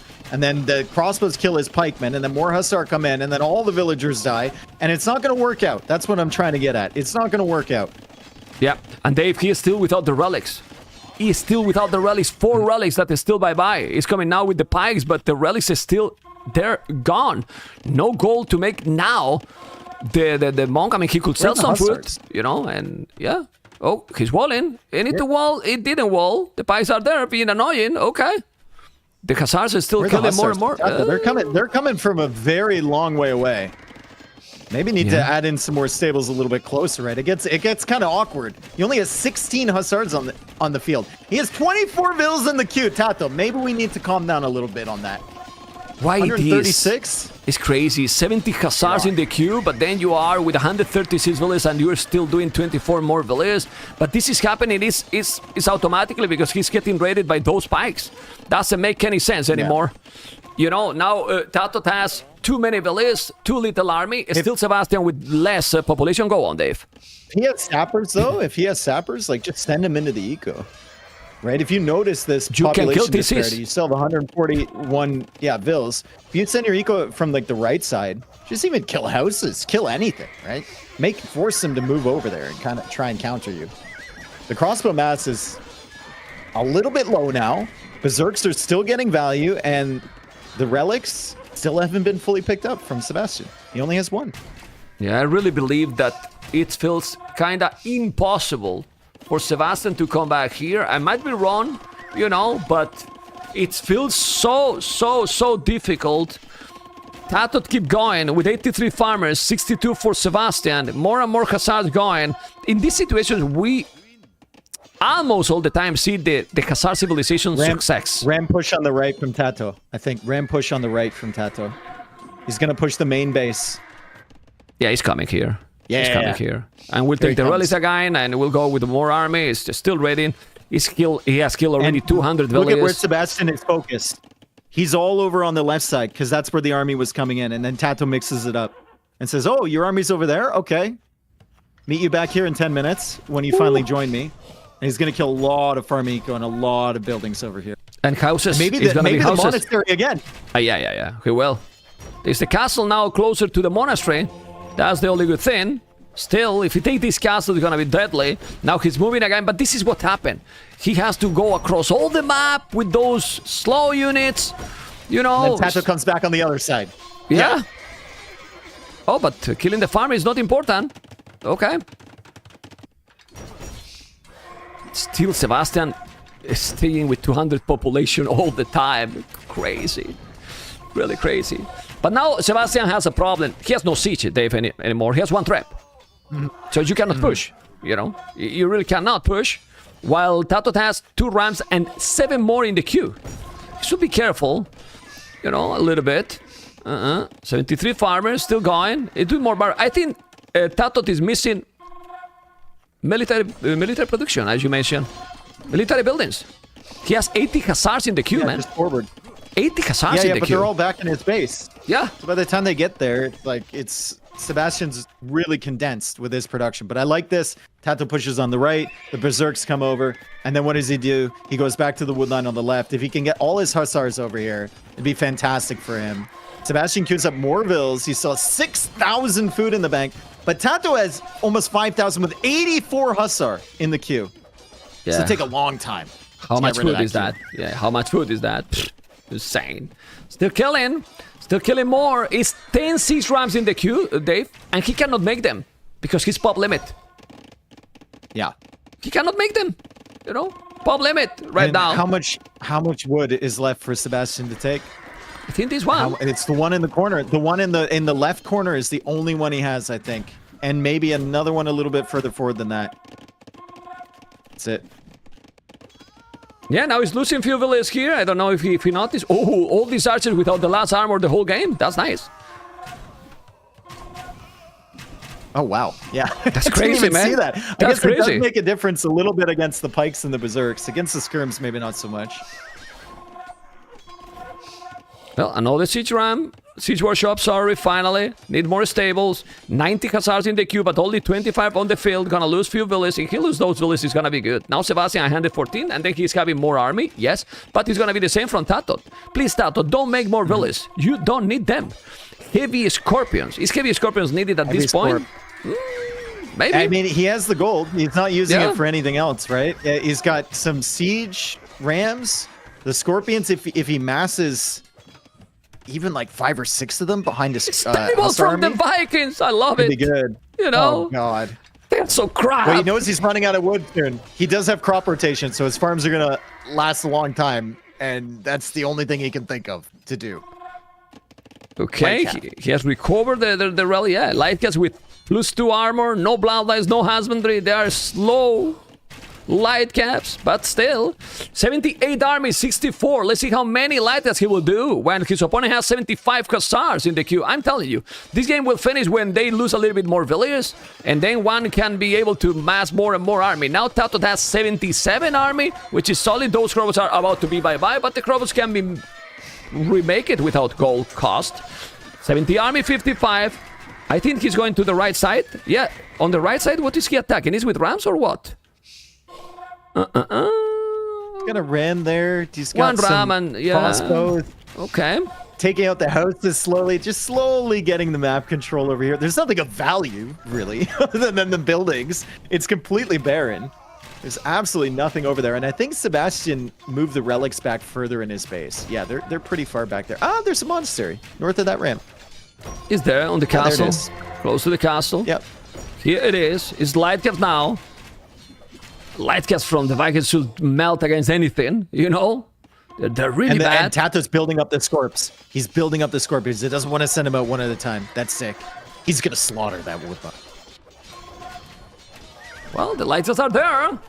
95 Khazars in the queue, still having more and more. It's 21 Berserkers, 45 light caps from the Vikings, and they're unable to finish the game. Well, the score is still 4K for TaToH. This was 6K, so he might feel, yeah, another TC there, but that TC will have not a lot of wood to take soon. Khazars are coming and will raid more. Okay. When do the Scorpions make an appearance? When do they make an appearance? He's got 8 of them now. He's got some Rams probably in there too. He can finish this on this side if he has enough Hussar to support. They're coming into the wood line again. 108 boy. Khazars in the way on the queue. Crazy. There's some light caps coming now to TaToH base, but still Khazars going there. Still the population dropping more and more. He's walling. He's even walling here. He's paying attention to everything, Dave. How this is even possible, I don't know. But they do. Still the population is still solid. And now, stop this push. Stop this push, right, Here Dave? it comes. Yeah. The only way that Scorpions don't work here is if TaToH doesn't mask them up. And he waits and he only has like 3 when he sends them out. But now, with ballistics and the Rams and the Hussar and the archers. crossbows. Yeah, man. 124 Khazars in the queue. You know? Let's see this battle. He's coming with so many light caps. He needs to micro properly. Still, it's complicated. There's so many light caps, but TC going down. The Scorpions are gonna do the job or not? So many light caps, but they die. Eventually, they die. Yeah, this is... Man, he's missing buildings. TaToH is not, look, where's the army? He has a crazy queue, but where's the army coming from? From his base. Oh my god, I can't believe that. What From on his earth happened base? there? You know, from his The base. Hussar just died like flies, and the Hussar aren't here to I thought there was no way that push could be stopped, but the stables are just too far away. They're producing from the right side of the map. He's got the waypoint set to the left. Exactly, and I still have some units that are idle there. He's coming with more archers. He's not finishing the game. It's 1 hour and 34 minutes in the in-game. If he's taking that TC, he's gonna have almost no tone sentence, but won't happen. There's still a spamming army. Obviously now resources for Sebastian are at the very limit. No economy at all. It's not like TaToH has Michi resources, but still. It's 140 Khazars in the queue, you know? There's no wood, right? No wood left on the left side. Currently, there's no wood left. Like, he's got 36 on wood, but it's going to be on, like, 2 trees. No, there's plenty of wood for TaToH. There's none for Sebastian, really. It's got that 1 wood line over there. And that's it. Fortunately, he did get crop rotation super early. Yeah, he did it. Scorpions are coming again, but don't say... Oof, a lot of army again. It's feel that TaToH has resources forever? Like even gold too? Yeah. Yeah, it feels so.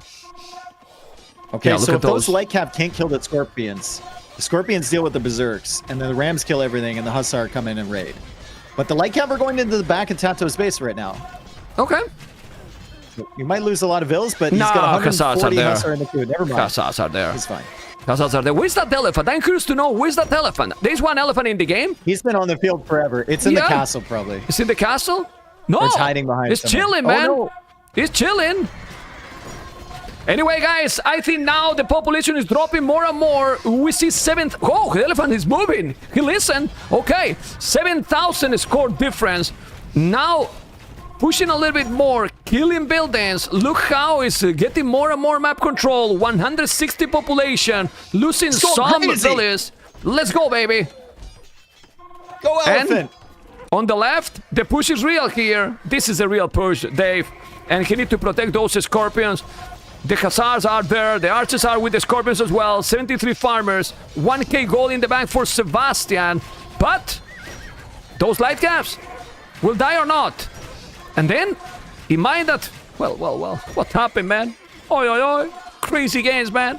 4 on food, or 3 on wood. 80 on food, 0 on gold, 0 on stone for Vikings. Yikes. 95 villas now. It's not like TaToH has 140, he has 110. He's doing few villas, 160 hussars in the queue. Is still raiding more and more. Population is still okay for Sebastian because his queue is high, but only light caps. The TC is down. These Berserkers are going to go down or not? The archers are there. Need to go back. Look at the intense micro, Dave, even with this. But now the population is dropping. It's not going to be okay for dropping. very long. It's dropping a a lot. And ladies and gentlemen, game number 7 is warranty now. 125 population. And he's going to be able, TaToH, to make an almost reverse sweep. Well, the next game will be, most likely, Dave, except a big surprise, Persians versus the Mongols. Because now Sebastian can pick this crazy Persian civilization. My goodness. Double the population now. I mean, you say it's crazy, but look at how long this game has gone. It took him an hour and 40 minutes to clear him up as Sebastian is down below 100. And the only thing that's keeping him going is trying to kill the Scorpions before the game is done. He calls the GG at 78 pop. TaToH had double that in the queue for Hussars. Whoa. TaToH brings it to a game 7. Game number 7, guys. Game number 7. Epic series. And, well. After this one, I don't know what to think anymore, Mr. Dave, because look at TaToH. It's like, what's happening? And brutal, man. The series yesterday, MBL ACCM, and this TaToH versus Sebastian, what's going on, Dave? 6 series, man. Really, really solid. It needed it after the first series of the day. Definitely needed a good one here, and we got it. Oh, wow. And I'm sure there was a lot of people out there that thought TaToH was done after that 4th game. They thought he was done. I'm going to let you with the channel, if you don't mind. I need to go to the toilet, and then maybe you can go after when I come back. Well, but with me, I come back fast, and then you go, okay? Because they didn't start. All right. you take over the channel. All right. Well, friends, thank you for being here. Thank you for enjoying the show. I don't know what to say, dude. I've never had this much responsibility in my life. What do I do? What's up, folks? We love you. Thank you. I love you too. What are we thinking? Are we thinking Mongols? Mem seems to think it's going to be Persians for Sebastian. It's probably a good call since it's his first overall civ pick. But if you're Sebastian and you see a better counter to the Mongols than the Persians potentially, then you want to go for that, obviously, right? Maybe Hindustanis could be good.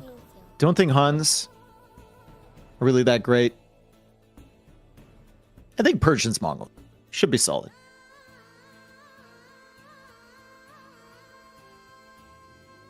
Hindustanis to counter? Oh, we'll see. Persians just have a much better start than Hindustanis. Give us your best mem impression. I'm going to go to the bathroom and push. I'm actually not. I just have to go pee, and he's not letting me. He's holding me hostage.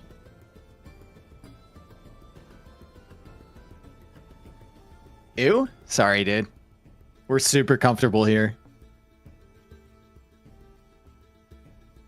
Dave, please get a hype train going on Mem's channel. Hype train is incoming, dude. We only have 3 minutes and 25 seconds left. Sorry, all you YouTube watchers. You can just pretend to be here. You can roleplay like you're a Twitch viewer right now. All it takes is a few extra subs to keep this hype train going to the next station. He's back. He's going to pretend like he's not back because he wants money for his wife, like you said. But he's back. I can hear him. 100% back, dude. Mem, stop pretending like you're not here. You're here. I'm back, Dave. You can go. Hey, there's a gifted sub. I'm going to the washroom. You have a hype train. You can go. You can go. Thank you, guys. Well, how you doing? Hopefully, guys, you are enjoying. I don't know what Dave was telling. Thank you for the hype train. And don't know what he said. I don't trust Mr. Dave at all. King of the Desert, guys. Be in OP, guys. Be in OP. Don't forget, guys, also, I forgot to mention, even in so many hours, we also got the best VPN in the world. Best VPN in the world is there. So, oh boy. Oh, really, boy. Oof. Pretty sick, guys. Pretty sick. And remember, this is the brutal goal that we have it. And it helps to keep going with these crazy tournaments, you know? Thank you so much for the $5. And remember that this is all just to know that this is the support that we are having during the channel. But guys, hopefully you enjoy with Dave and me. This is about to start. It's gonna be Mongols versus Persians. We don't know. I believe that it's going to be like this, and this is game 7. Or maybe TaToH is gonna try something different. He's gonna make G-baited, because it might that now he's going into Stanis. Mongols is tricky. What is gonna think now, TaToH? Is gonna go something special? And then don't pick the second pick? Kosa! Thank you, man. Vamos, vamos, vamos y vamos. Vamos, vamos y vamos. Man, I'm so excited. And there's no surprise. They surprise, guys. They surprise. TaToH didn't pick the Mongols. Tommy. TaToH didn't pick the Mongols, guys. He didn't pick the Mongols. He didn't pick the Mongols. He picked one civilization that it can be actually with more options for the late game and for a crazy approach. Lithuanians are really good. Honestly, Mongols has a very good opening, but after that, they are not that great. Lithuanians has crazy trash units. Let's see. I don't dislike Lithuanians. Yesterday, ACCM didn't pick China. He picked Lithuanians and he also won. So it's Persians versus Lithuanians. I want to see what... I'm going to play an ad now. I don't know if we can play an ad, so we don't have ads in the middle of the game. I think we will have. Yeah, I cannot. I played already. I'm confused, man. Confused. All right. The game, you cannot see the game because they didn't start. I mean, look. I mean, oh, this is not here. Well, they didn't start. This is the capture race because it didn't start yet, guys. They are here waiting, and we're going to start in like 20 seconds, amigos. That's why we don't see the games yet. My goodness. All right, man. I'm ready to go. Game 7. Let's Dave, go. No Mongols. Persians, Lithuanians. Persians, Lithuanians. Okay, so I don't dislike Lithuanians. no, it's a great civ. I think someone picked it yesterday when they instead of picking their first pick as ACCM? well, right? Was it Instead of China ACCM? against MBL? Yeah. Yeah. But that was up against I forget what civ he picked. Against Shu. It was a Shu. It was a really good civ matchup against Shu. Go Lithuanians there. And here we are, guys. Game number 7. Oh my god. And for the late game, I don't know if I prefer the Mongols against Persians than Lithuanians, because Lithuanians, unique units, the Khazars, you know. Let's see. TaToH is also having one civilization He's going that... forward again? Yes, it He's is. going laming again. He's going on a little adventure over here at TaToH. So that's another game. He's going forward. Sorry, go on, man. Go on. No. I like Lithuanians better. Yeah, me too. They are straight to each other. If we put all visible now, you will see how there is nothing between them. All the woodlands on the sides. Just look at the map. They are so close. TaToH Also. should be seeing this cliff and going like, hang on a second. Let's turn around and go in a different direction. He's just scouting that way. So he might not go forward. He might just come back to his own base. His scout is kind of wandering around down there. It's a fantastic map, and I think that's what Vodka's trying to point out for us for Sebastian. He has the berries at the back, the gold at the back, woodline very close as well. It's a perfect really, map. really nice map. It's a perfect map. Yeah. Perfect map for him. Perfect map. The map for TaToH, he has berries at the back with woodline at the back, one gold that is close to the woodline, which is fine, but obviously you cannot compare with the Sebastian map that is better. Not a terrible map for TaToH. He has a stone at the back as well. Not bad at all. The problem is that when you see the opponent one, you say, oh my god, the Sebastian one is better because he's really great. Yes, but his map is not terrible.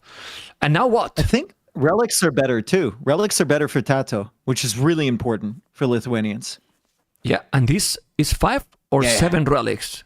It's 5 relics I this can't time. tell if there's. I think it's 5. Yeah, I think it's 5, and like 5 relics. 4 of them are on almost on his half of the map. So that's really, really nice. Of course, Sebastian has that one. He's got the one in the middle. He's got another kind of neutral one to the south, but it's a good generation for TaToH. And that's another reason that you might pick Lithuanians more than a normal Arabia, because you have the chance to get 7 relic map. And then you just consistently get 3 or 4 relics every single game, right? So it's really solid. This helps a lot.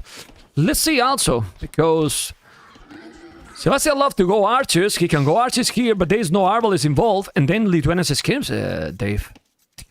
Thick. They are super fast, so they are amazing. And now the sheep is gonna take it. TaToH! He got him. But here comes the TaToH! scout from TaToH. Surely he comes back, right? He comes back with the scout. No, he's pushing deer. He's gonna let him He go. doesn't care. He's gonna He's let pushing him go. those. Why he I mean, he didn't had the send a extra villager, 100 food from right? the start. Yeah, true. It's true. I don't think he saw the scout. I think Okay. that scout just kind of came out of nowhere. True. It was so close, man. Game number 7. Yeah. It's already 1 village ahead, man. Not 1 village, but like half a village already. The TC working like crazy. The good thing with TaToH here, well, with Lithuania you can match up any uptime with any civilization. You can be very, very quick. And then try to be aggressive. But what kind of aggression, Dave? I mean, it kind of limited by the fact that the map is so good for Sebastian, right? You True. can't really go for like the spear skirm forward or anything like that. Like scouts aren't going to really find a lot of damage there. You have to have some follow up. You're probably not opening infantry with Lithuanians unless you're doing the fast rush. And he's already gone for the mill there. So Sebastian knows that that's not coming his way. He must feel pretty comfortable with this map. Really, really comfy. Well, TaToH doesn't know also how it is yet, and Sebastian is gonna start. Well, he's gonna start. No, he has started to be walling already. Both are going up quick. Sebastian is going up even with no, it's not without the loom. It's just percent TC. That's why he's faster. Yeah. Very, very quick uptimes for both of them. But I mean, they both get extra starting food. They both have good ecos so far, and should be pretty solid. I'm just wondering, is it scouts from both? People is asking Dave why he didn't pick Mongols, and in my opinion is that if they can go for the later game, Mongols has a very good opening, but for the later game, probably Lithuania has better units in late game, because Mongols you might say, oh, Mango dice are crazy, but how much time you need to go Mango dice, and how much resources, and so on. It's like all the way from late feudal to mid imperial age. Mongols are really not feeling great. Yeah. Early feudal, they're fantastic. Late imp, they're fantastic if you have the resources. But can you hold that advantage from early feudal age all the way through? In a game 7 under pressure against Persians, Lithuanians might be just more consistent than Mongols. Yeah, and we forget that Lithuanian has also bomber cannons. They have +3, great skirms, great halves. They have hussars, wind hussars, bombard towers. They have a lot of things, honestly. For the late game. And well, with how the players are playing, if now TaToH plays standard, I don't feel, or I don't see how this can be a fast game, you know? I don't see it happening.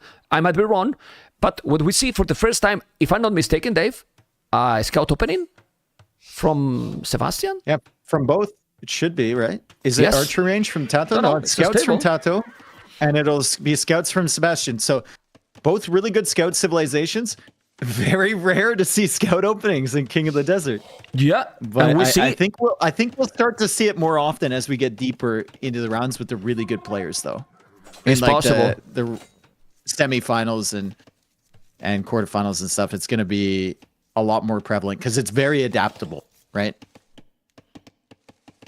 Okay, it was looking for look how crazy this game is. I was checking before, and it was looking for a moment that I was like, oh, I'm going to dinner today early. You know? Because it was looking the I have cities. plans tonight as well, ma'am. You know? Yeah, but here is 10:30 p.m., you know? Already. So That's a standard Spanish dinner. man, it's not in winter. In winter is a bit earlier, you know. But this didn't finish yet. You know, this didn't finish yet, and we are in game number 7. 1 village more. 9 seconds idle TC for Sebastian, and now TaToH is starting to realize how good is Sebastian map. Yes, it's Yeah, pretty good. It is. It is. He doesn't have a terrible map himself, so it's it's just very easy to lock down TaToH's map. He can't really easily wall to the edge like that, but definitely Sebastian has the advantage. TaToH's going to lock down the gold. He's going to go for the archer range, and Sebastian still doesn't want to give TaToH a huge numerical advantage in the middle. He doesn't want to give him that map control because everyone remembers what happened in the Magyars versus Saracen game when he gave the map control to TaToH. Yeah. Like, he held it there the entire time, and he's not that far away either, so he has to continue making some army. He's not going to just greed it out to Cat. Yeah, and to be honest, I mean, he's doing the army to don't be greedy, yes, but TaToH can wall his map, I will say, quite easily. He has a very easy wall from the wood in the north to the edge of the map, and the other two woodlands are together. There's a stone out the back as well. I mean, the thing is that Sebastian map looks also even better now because he has walled the whole map, you know? But this map is super wallable, you know? Yeah, it's really wallable too. Well, let's see what it's going to be. And it's game number 7, so archers as well. Both players doing the same units, Dave. The same units. Yeah, they want to control this middle area. Like, they're not that far away. It's all open here. They got some secondary resources forward. It's just so much more consistent to go for army, expand your eco slowly, and match your opponent's numbers than it is to try and just sit behind your walls and go up to castle. Like, I think a lot of people would try and greed this position from Sebastian, but it might not be the best, especially against TaToH. Both doing the blast beat at the same time. Horse collar for Sebastian makes sense with Persians. I like it. Didn't make horse collar TaToH. That's definitely a disadvantage. He has more army right now, a bit more. 7 scouts, 5 scouts, but the archers are there. He's gonna be able. Ooh, well, he has to run away. He's gonna lose those archers. He got more scouts here, Sebastian. So it's amazing. And 3-0 in KD. Great job from him. We also want to consider like the relic positions, right, against Lithuanians. Do you want to go up to Castle Age and he's got all the map control with the scouts? You want scouts of your own. It's kind of like Arena you're playing now because you're all walled in. You just want map control. You want to control these. This is a lot of army too. These relics in the middle as a second range coming up from TaToH. So very wallable maps for both. Sebastian's fully walled. TaToH's pretty well secured. I mean, he's still missing some gaps, but lots of army. Who got more farms, by the way, because it feels that it's very similar. I still have some villages on berries. The berries just run out now. Okay. 12 army, 13. Just Persia's economy. That is fantastic. He's going to take 1 archer here. Not good. Yeah, you don't want to kill it for free. And he got it. But, man, one bad move here can be a snowball, Dave. There's a house now that is not having. Yes. The scouts need to come. Yes, you have to be careful. This move can be a bad one. The scouts for TaToH, they're not coming forward. Okay, they are. Okay, Sebastian doesn't want to dive. He's getting bloodlights. Oh, man. It felt like that could have been the move right there. If he had sniped the spears early. TaToH need a tower there, if you ask me. He need a tower there, if you ask me. He need a tower there, if you ask me. I like what Sebastian is doing. Doing the bloodlines makes sense. You have civilization that you can afford to do everything, Dave, as we have seen in the previous game. He's walling now, but he's gonna wall in time or not, Dave? I think so. He's got double range. He's got double range, right? So he should be able to like match this energy from Sebastian. Sebastian heavily investing on the scouts. TaToH going into the archers.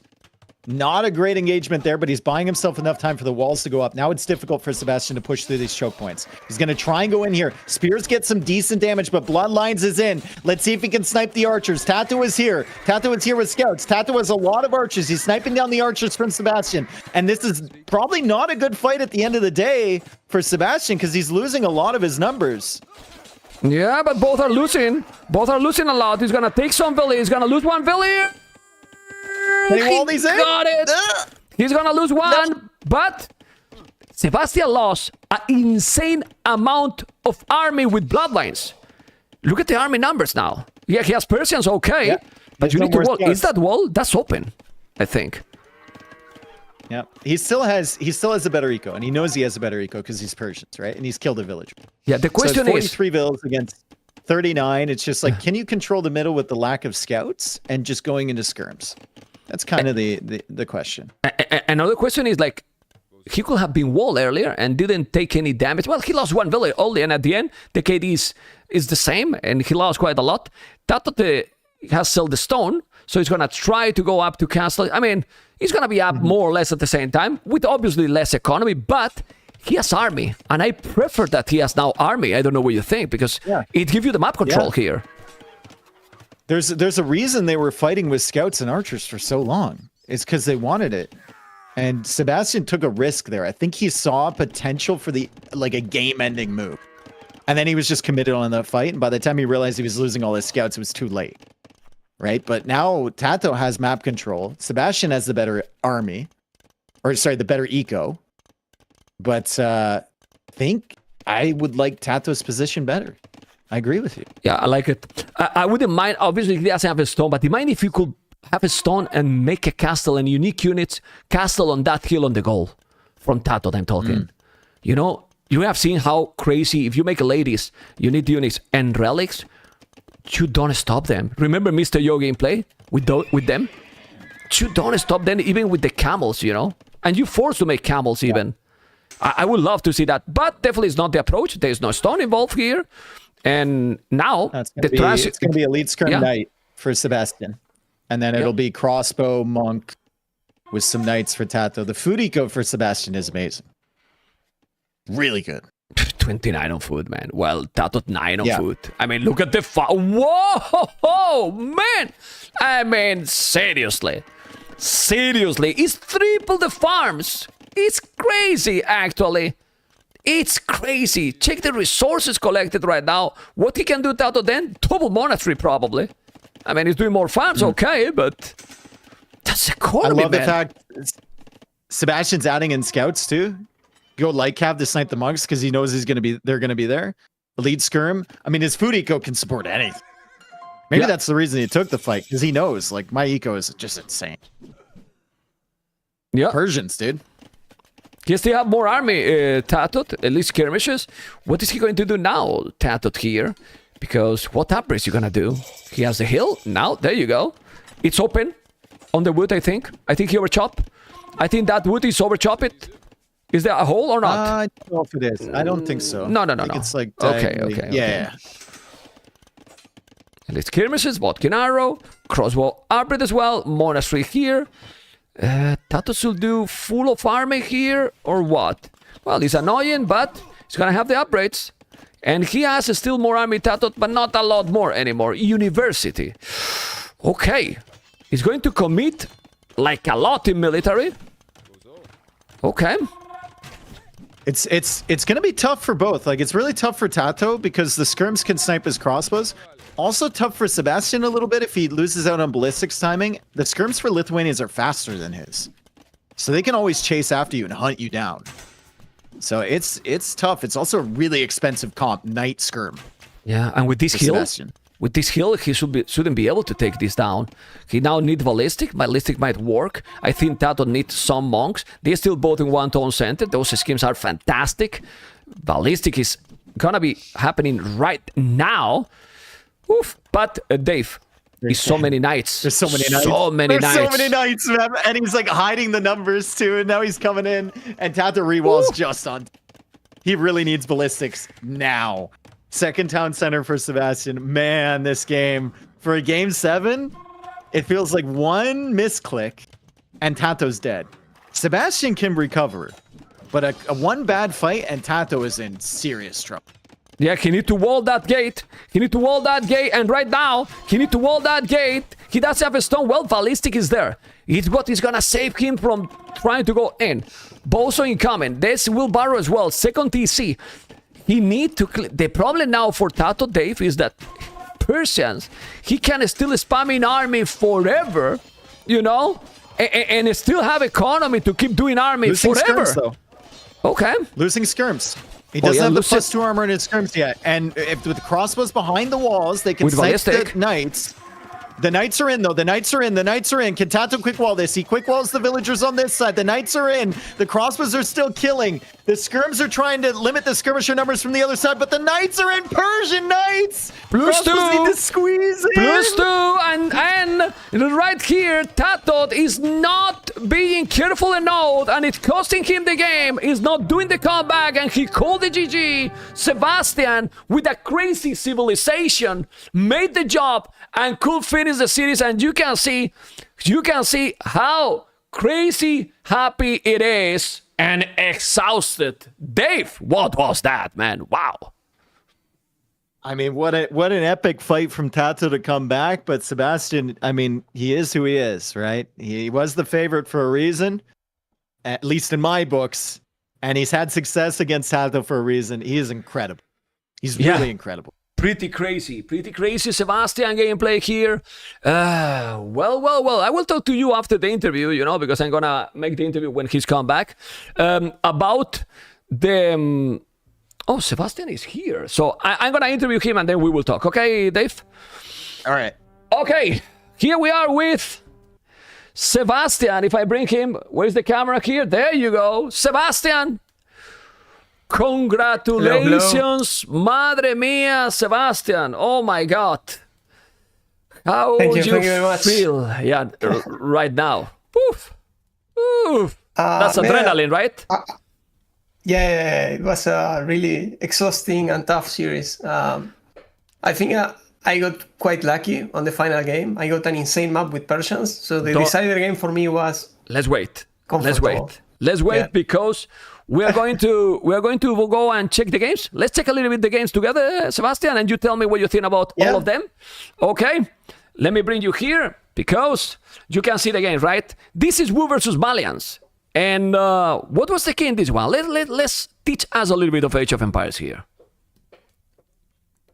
I think like I had a lot of idle TC because my build order was off. I think I needed one extra deer or the distribution was wrong. So I think I had a lot of idle time. Then he made a layout of his base, which was really good. He only left the berries outside, so I couldn't do that much with the men at arms. And he went for 2 militias, which were useless because I trapped them, but he invested less at the end of the day. So I couldn't get value from my men at arms. So that was the issue of this game. Might need to play skirms when I see 2 ranges and try to use the men at arms more aggressively, I think. Okay, I mean, and I think that the longer the games goes, I think Malians is so powerful here. I don't know. I prefer Malians for me to Wu. Or you think Wood can have also good chances? It's a decent seed, but yeah, Malians, I prefer the matchup for Malians in that case. Because it would be hard to use the Xian Swordsman, and because Malian has like good infantry line, which is kind of a counter, in quotes, to Xian Swordsman. So I think it's a good matchup, or he can play into knights as well. So I think it was a decent matchup for him, but it's playable for me.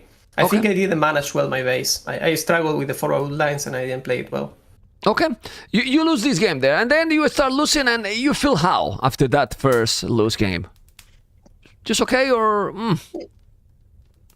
Yeah, it wasn't the best start. Usually you want to start winning, but I mean, I didn't play that bad. It was just, I think the main thing was the idle time, which is unacceptable. That was the main thing. So I was like, okay, let's go next. That's it. Okay, I don't know if you were expecting that he could go instead of knights also ballistic, but well, we are already in game number 2.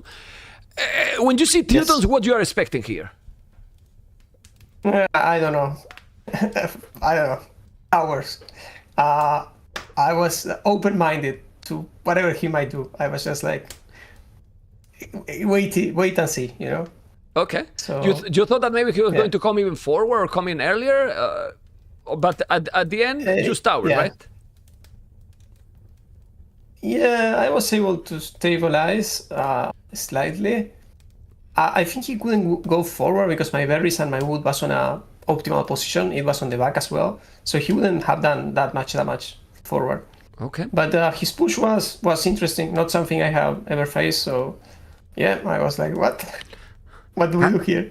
Has to be stressful, right?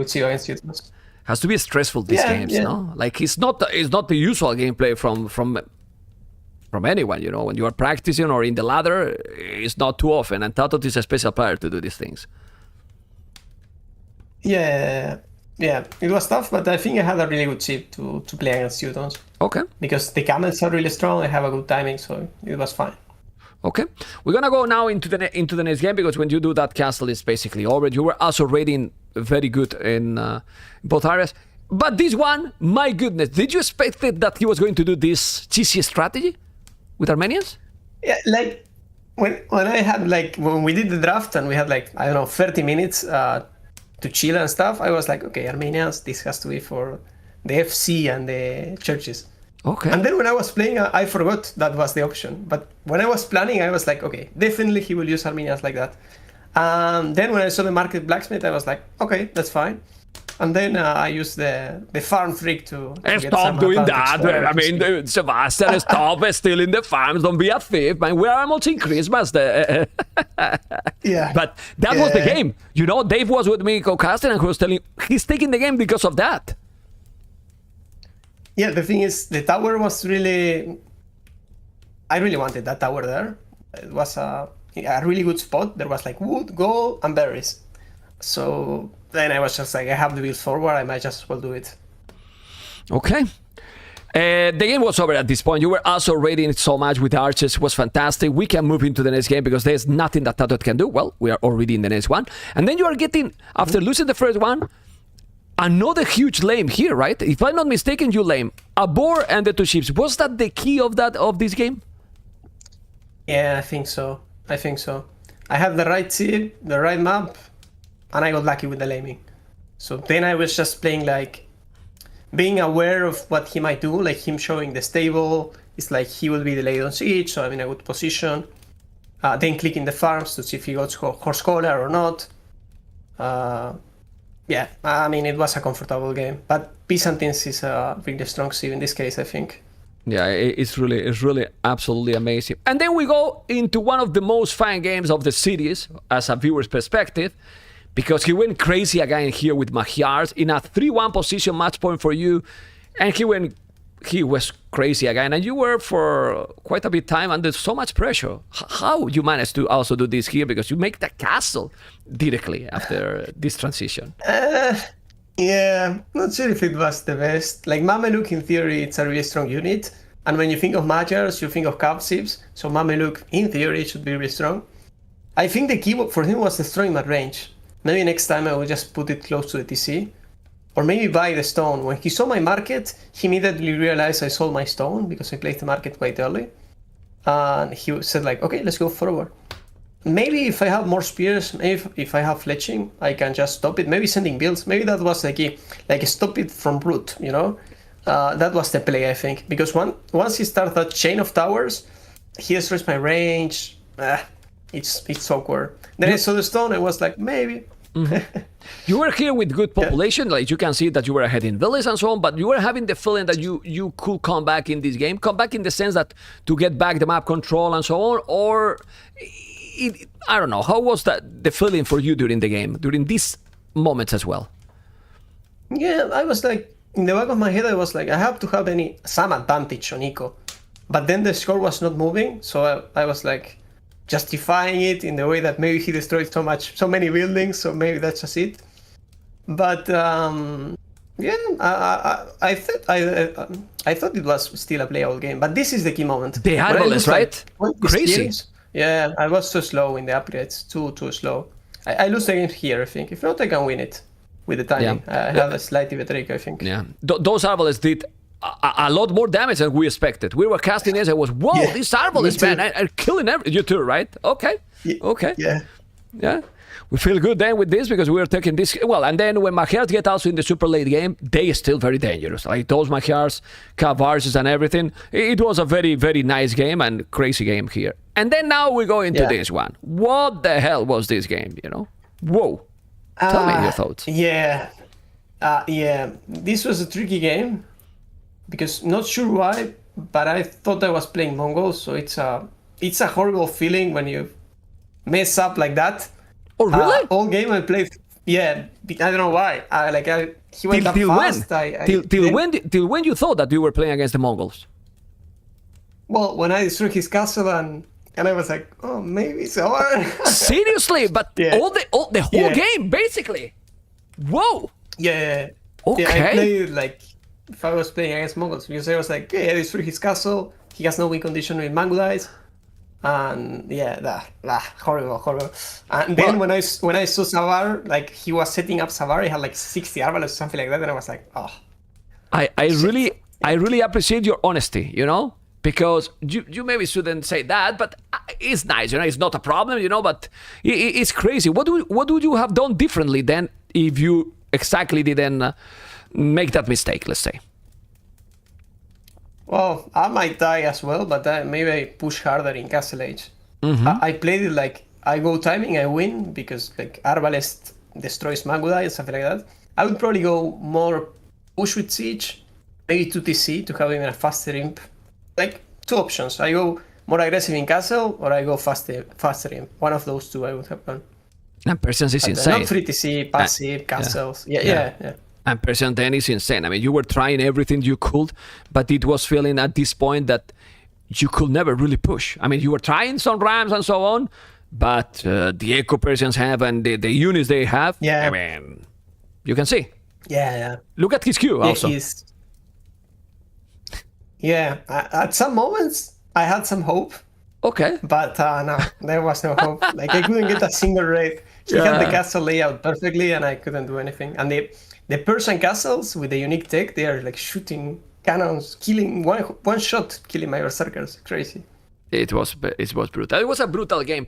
Then, well, it was raining all over. You know, it was about to be over right now. Did you expect the Lithuanians in the last game, or you were expecting then the Mongols? What you were expecting in this decided game? Yeah, I was expecting Mongols, obviously. Like you usually expect the higher priority, unless against ACCM, who didn't pick Chinese in the final game. My goodness. So I was expecting Mongols.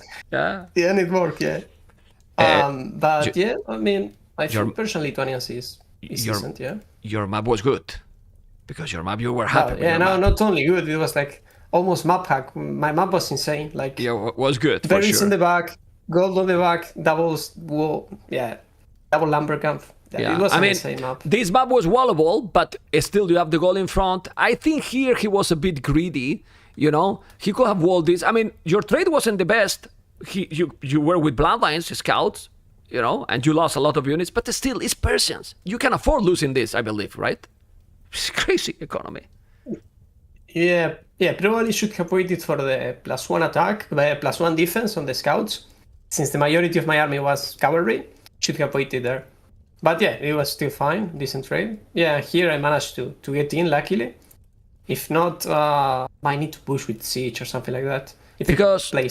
Because Lithuanians, for the later game, I don't think they're bad against Persians. Like the units they have, I don't know if you feel that way, and you need to be aggressive because I feel that Lithuanians can be very strong. I don't know what you feel about that.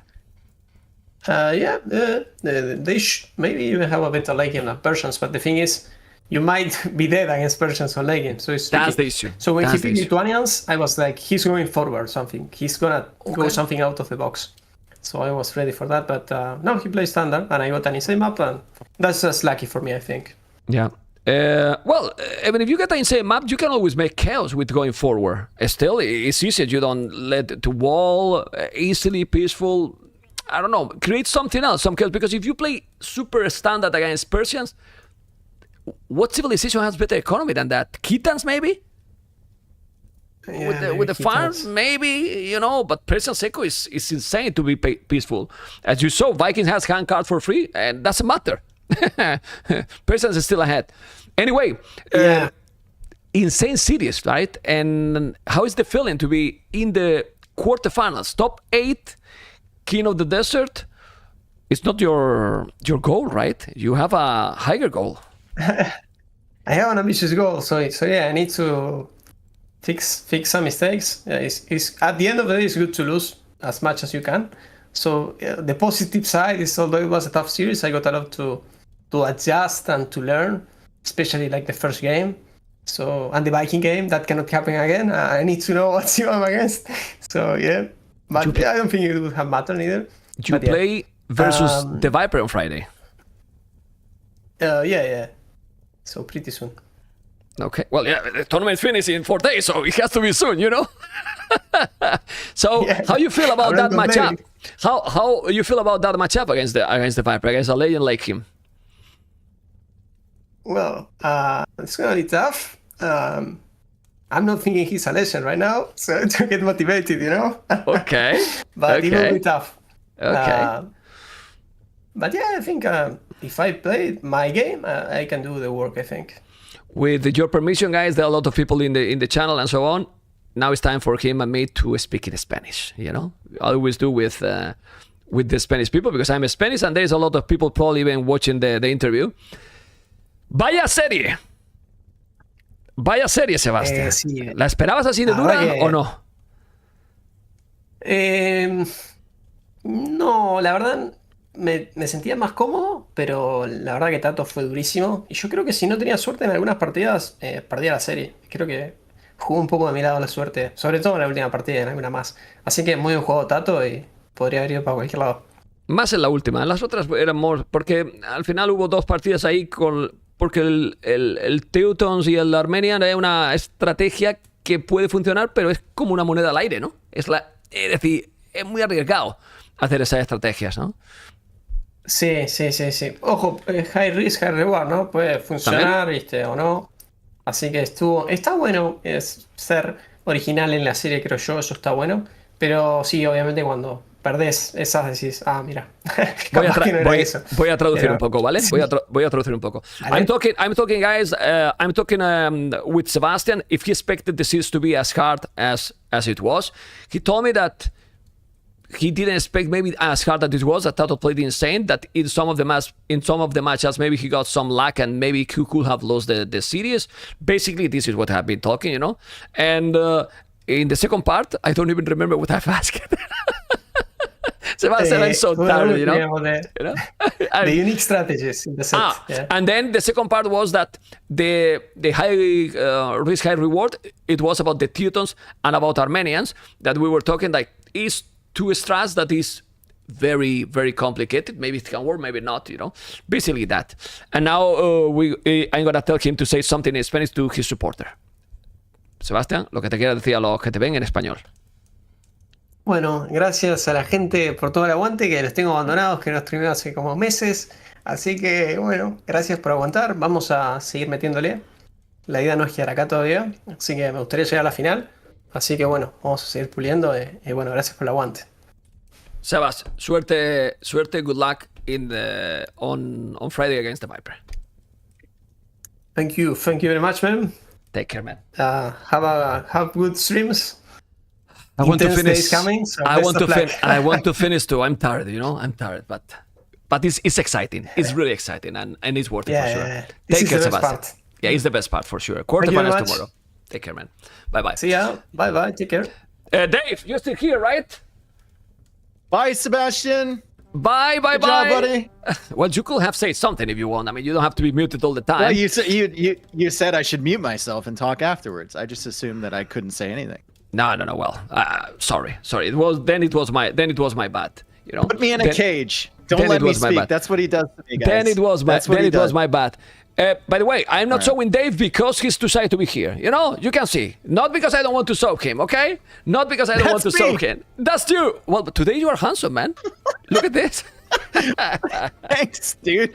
Yeah, people might think, man, why you don't show Dave? You want to be only here in the channel? No. Anyway, Dave, he thought that he was Mongols against Mongols. What the hell? He's my new favorite player. That's by far the most relatable thing I've ever heard. The amount of games, man, where I've gone through thinking my opponent is a different civ than they actually are is insane. I relate with that on a fundamental level. But I love that. And I love the fact that he told. Exactly. I say to him live. You saw that. The fact that you said, I love your honesty. It was pretty sick. Mm-hmm. Dave, let's go some predictions for tomorrow. Mr. Yo CCN. Okay. What do you think? 4-2 for Mr. Yo, with All at right. least one game going over an hour and a half. At least one, right? My goodness. Yeah, Hera at least one. Hera versus Hearttt. 4-1 Hera. All right. And then I- tell me. I mean, Hearttt still hasn't he overcame the Leary obstacle a little bit in Thalassocracy Cup 2. I know it's a very different tournament, different meta and everything, but like mentally, he might be over that now. But he still hasn't overcome the Hera obstacle. He's got the capability to beat Hera.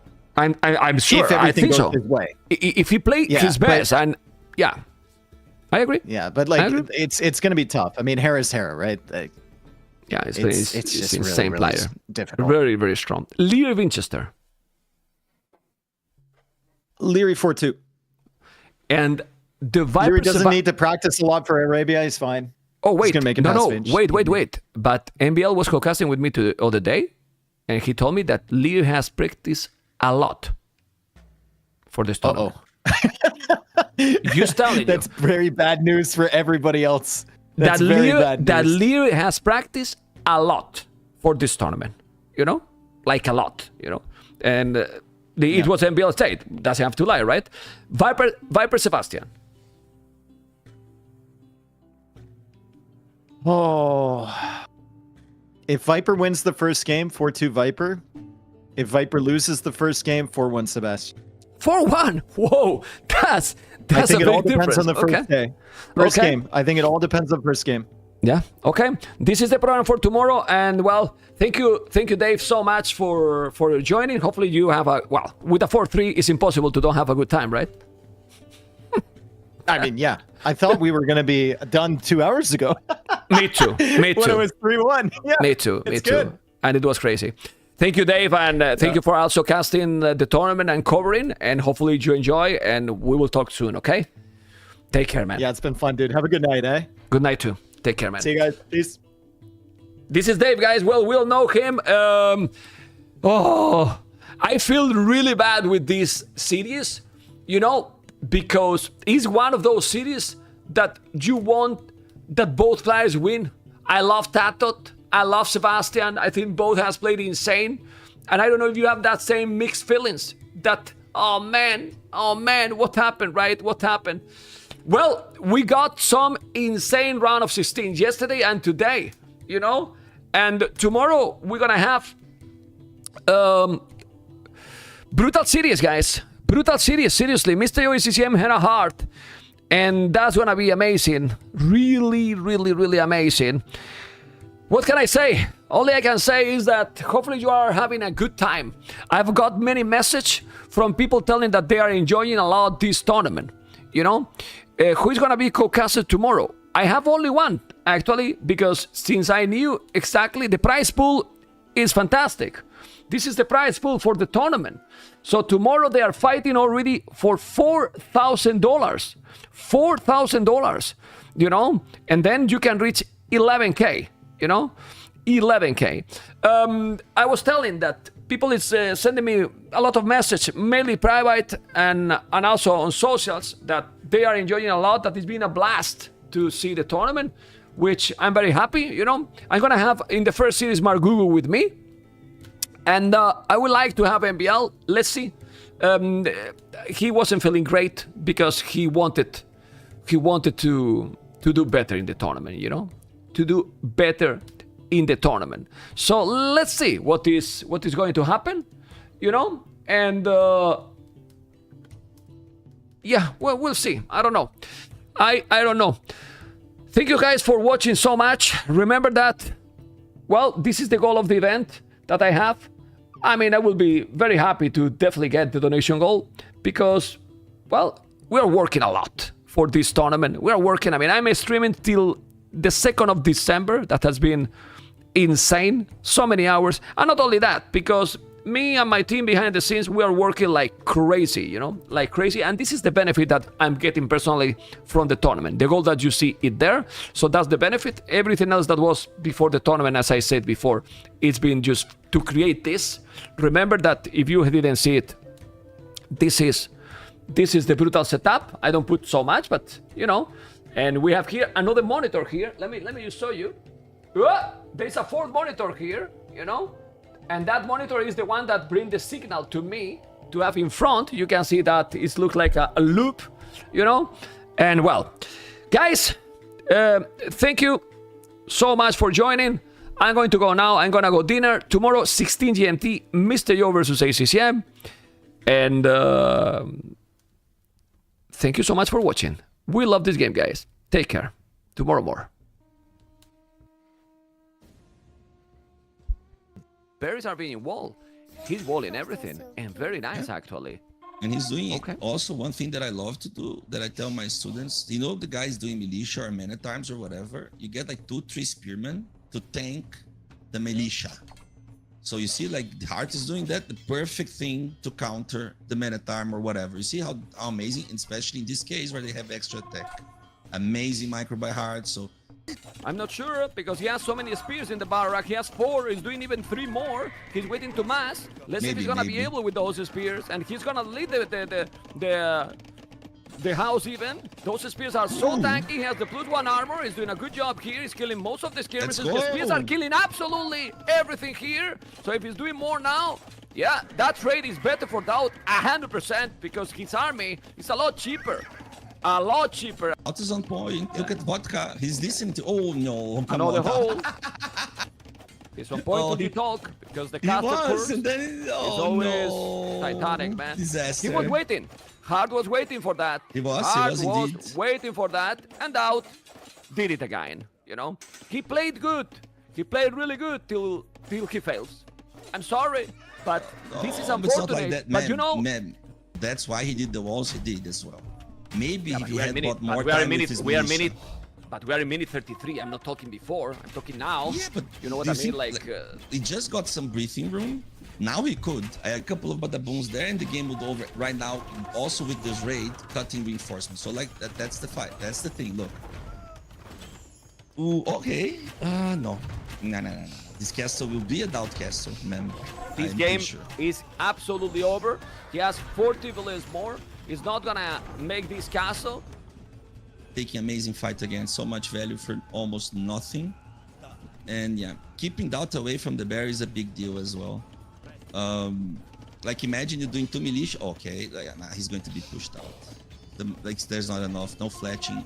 DauT got fletching, right? Oh, he researched so fast. Okay, now with fletching, he might do something. Probably Camel's skirms. If you do Camel's skirms, I really don't know what DauT can do. He has one scout there that can be great Man-at-arms to help. Man-at-arms. but it's going long knights, swordman. right? The only thing it's the only thing you need to have big numbers on skirmishes. Then you can do the longswordman addition.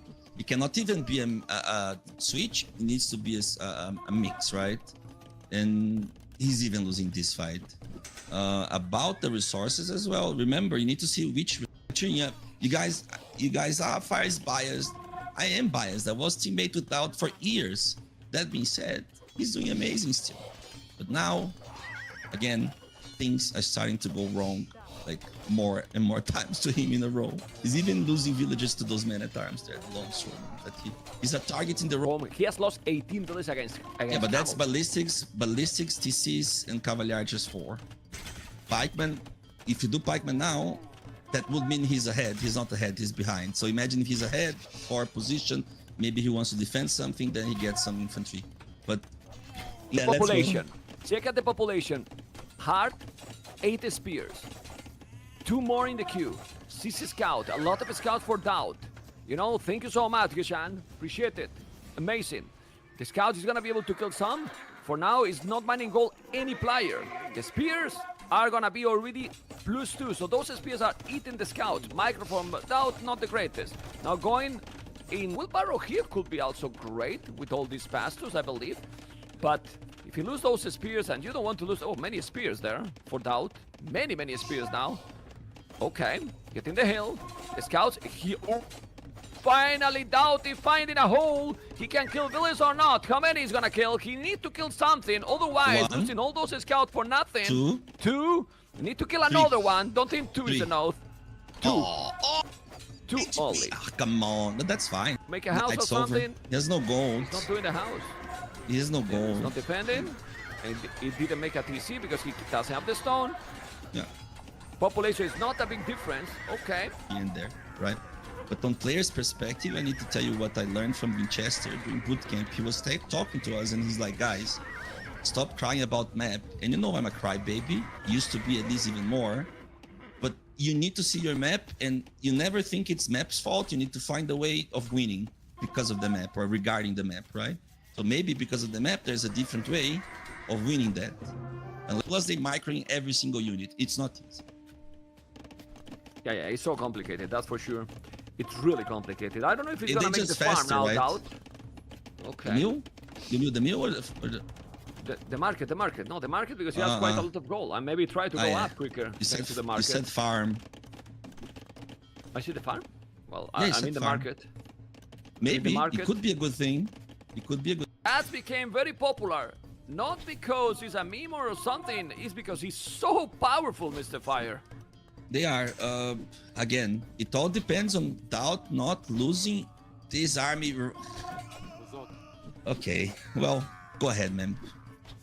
You said he's a god. Let's see if he's gonna play like a god now, because right now he's one more time losing absolutely everything. Why he's losing everything when he's going to be?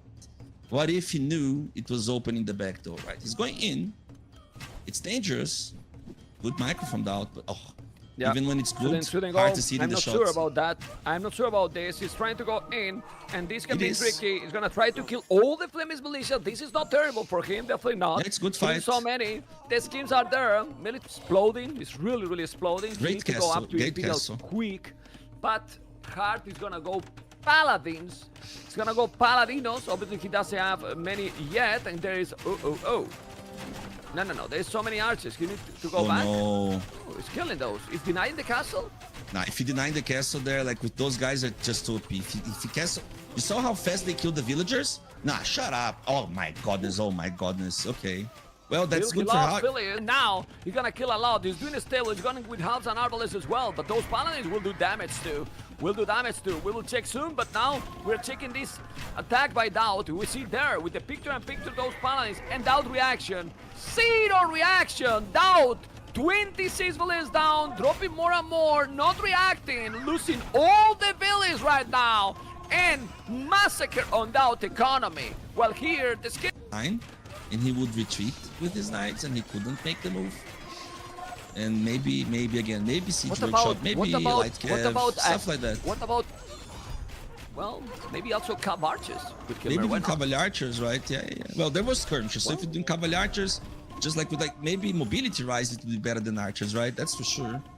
But yeah, eventually, again, Arbalest would not do well, and they didn't do well, and there was like Just being so patient on those berries, man. Yeah, it's been there. It's gonna has to be careful because the palisades are going down really quick. It's trying to send the scout. Gonna try to be annoying. Wow, just in time because they recover some armor. Look at that. Look at this! Look at those delicious. It's so good. Oh! Okay. Well, Dave. My phone, and then I turn on your stream on my phone, Okay, and you're like, okay. Dave T90 mem, why don't we just have an orgy? And I'm like, what? Wait, huh? Okay. Well, I saw you so positive. I was okay. Well, let's see in Red Bull, you know. But I was like, what the hell are you doing, man? You were probably checking the interview, I believe. No? Oh Yeah. my god. Anyway, let's see what's gonna happen. And it was no, please, no, that he didn't saw there. Sure, if he's gonna have Tone Watch. Now he has Tone Watch Sebastian. He needs to react properly, and he does. But one villager down. Okay. For now, population 2 villages 1 is gonna break inside. The skirmishes are out of position. This They is are a problem. outside. This is a This is real a problem. Look what Yeah, the he's skims gonna have are. to come back. The skirms are coming back towards the wood line. I mean, TaToH won't really get much damage if Sebastian pulls away the villagers, but it's a lot of idle time. And there goes it. Better. The knights are still pressuring in. The TC will probably go up, but I mean, those skirms are so weak now, and there's no skirms at all. And the TC might not go up. Here comes TaToH. This might be game 1, mem. Yeah. It's if he denied it. Well, even if he doesn't deny it, this is absolutely insane aggression by TaToH. And with the okay, it's having a lot of monks in the bank. You know that there's some people that it depends on the player, Dave. Some people resign earlier, some other keep going. You know, first game to get some feeling about the game. But this is now destruction. It's a destruction, and TaToH is getting no matter what, Dave. Game number 1. I mean, if you lose this game, I mean, how apply like TaToH is gonna lose this game? It's a destruction now. Go to Steam, right-click, Age of Empires 2, uninstall.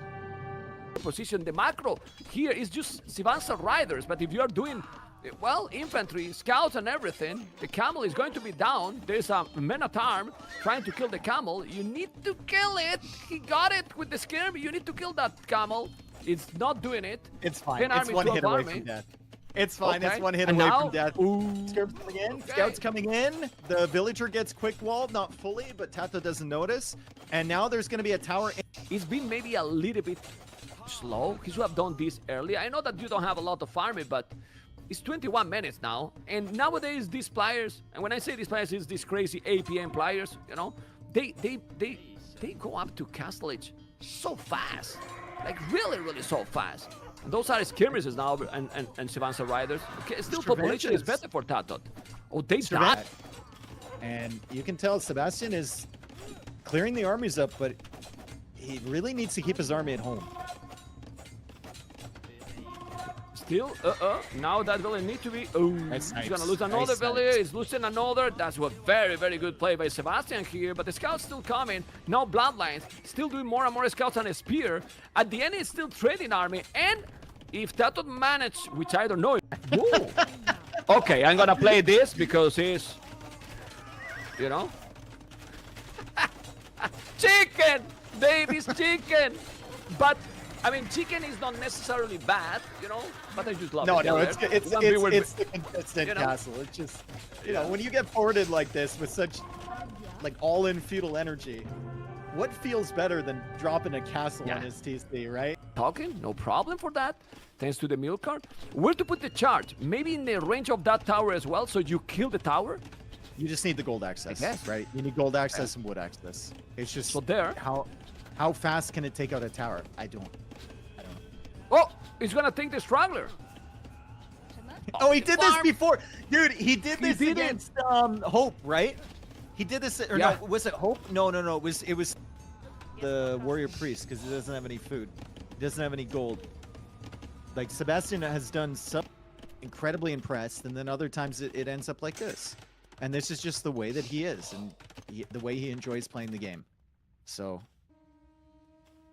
Yeah, he was telling me something in the last interview like this. Like, I just enjoy. You know, Yeah. I just like it. You know, it's like I know that it can be maybe sometimes harder, but sometimes also works. So it's like, okay, let's try it. You know, still he has 3 relics, but he's calling. Now is where you pull these villagers back. You pretend like he stopped you, and then you delete the wall on the other side and send villagers around. But why the That's stable what you there? do. I don't know. He wants Sebastian to see it. That's for sure. Okay. Well, he definitely see it. You know? Okay. Those is gonna be OP in 40 seconds. Really OP. Thambri is gonna have a lot in the face-to-face. The closer the battle it is, it's gonna be lovely. From this army. Be careful. Let's see what it's going to be. Okay. The knight is there. He's gonna the kill it. knight He's gonna kill the on hill. the hill. Oh my god. Oh jeez, I that's hate really that. fast. Yeah. Yeah, I really hate that, you know? I really hate that. It's so annoying. It's true that it's very tricky. I mean, sending a Mangonel basically lonely, he called it GG. GG. Clicked up like he had 600 food in the bank. And now he needs to invest a little bit because of this pressure from TaToH. He clearly did not expect this. Now he's trying to so secure the important. stone. This So could be really important. bad if TaToH gets in, if TaToH spots this. If... Come on! Come on! Obviously, he's doing +1 armor. That's not what you want. He will take that one. He's doing stone walls. It's time, Dave, for make bloodlines and dive in with the scouts. Yep, there's But bloodlines if right he's there. walling all, if he's Well, walling if he- everything, If he's walling everything, how does he get the Then villagers you don't die for the TC? you don't dive in. You don't. Yeah. Another tower. Another tower.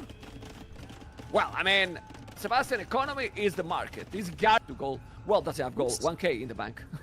Who's faster, the Mamluks or the He- cavalry? Dave, he sell 1,000 wood for 800 gold. I mean, seriously, man. What the hell is this civilization? Delete it my from God. the game. Oh, big shot! Nice shot there from Sebastian. Oh man, the Delete armor's it coming in from for the the game. Mamluk. You heard it here, Microsoft. Okay. So it's only 101 gold to buy this stone. That's really solid. And the food price is great too. Doesn't have the +4. He's doing now armor for the infantry. The schemes is still there, but doesn't have the numbers. What the other units he should do, TaToH here? Well, maybe Hussars? Because if you send now Hussars combined with the arbalest, you can also take the skirmishes even easier. Why This not? is so Or sick. even the unique units, Kazar. Is he gonna be able, Like- TaToH, to take the game? Dave! Normally, you don't want to trade the Same. Saracen, but the Magyar Hussar cheaper. Like he's just gonna keep spamming them out, and he's got a better eco behind as well. Treads on the hill. No, now, this Bomber is- cannon this is- comes out. Does he snipe that? It's 3-2, Does he Dave. see it? It's 3-2. It's 3-2, Dave. There's no way that now Sebastian can stop this. The score is 5,000 score difference. A castle on his face, basically. And after this one, the cities are going to get into... Long enough for the skirms to get there.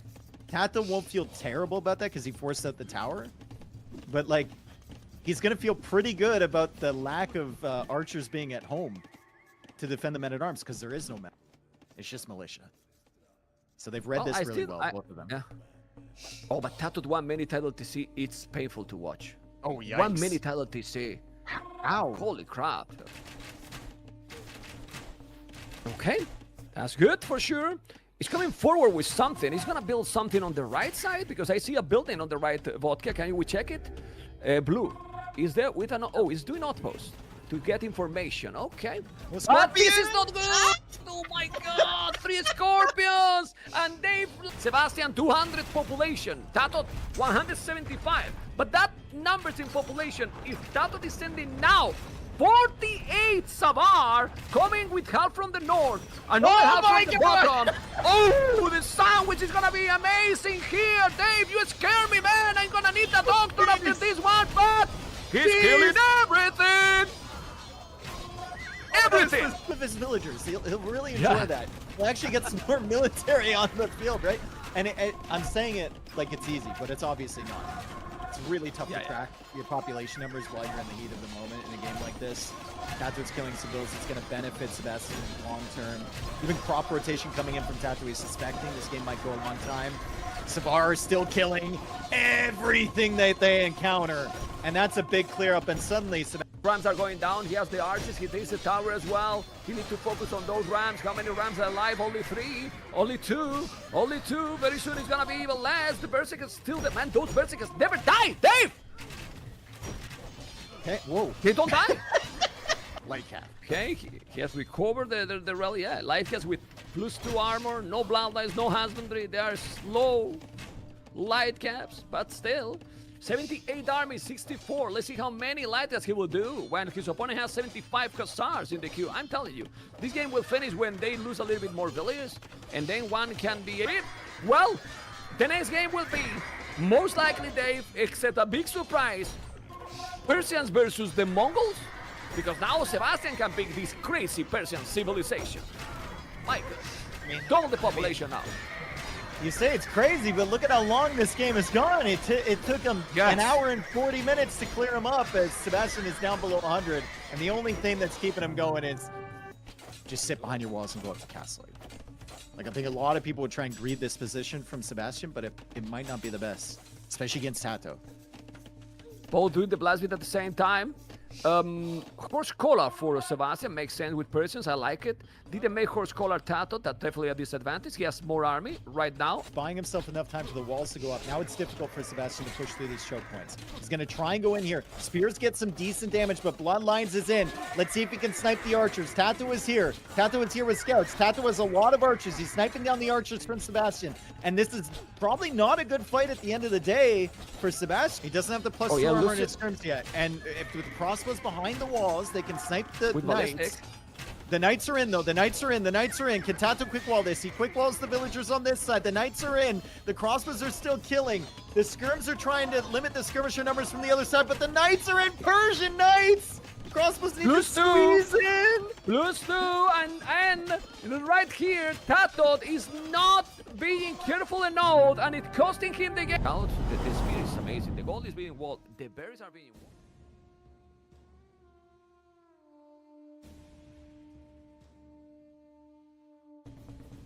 Good night, guys. Tomorrow more. Thumb up on YouTube.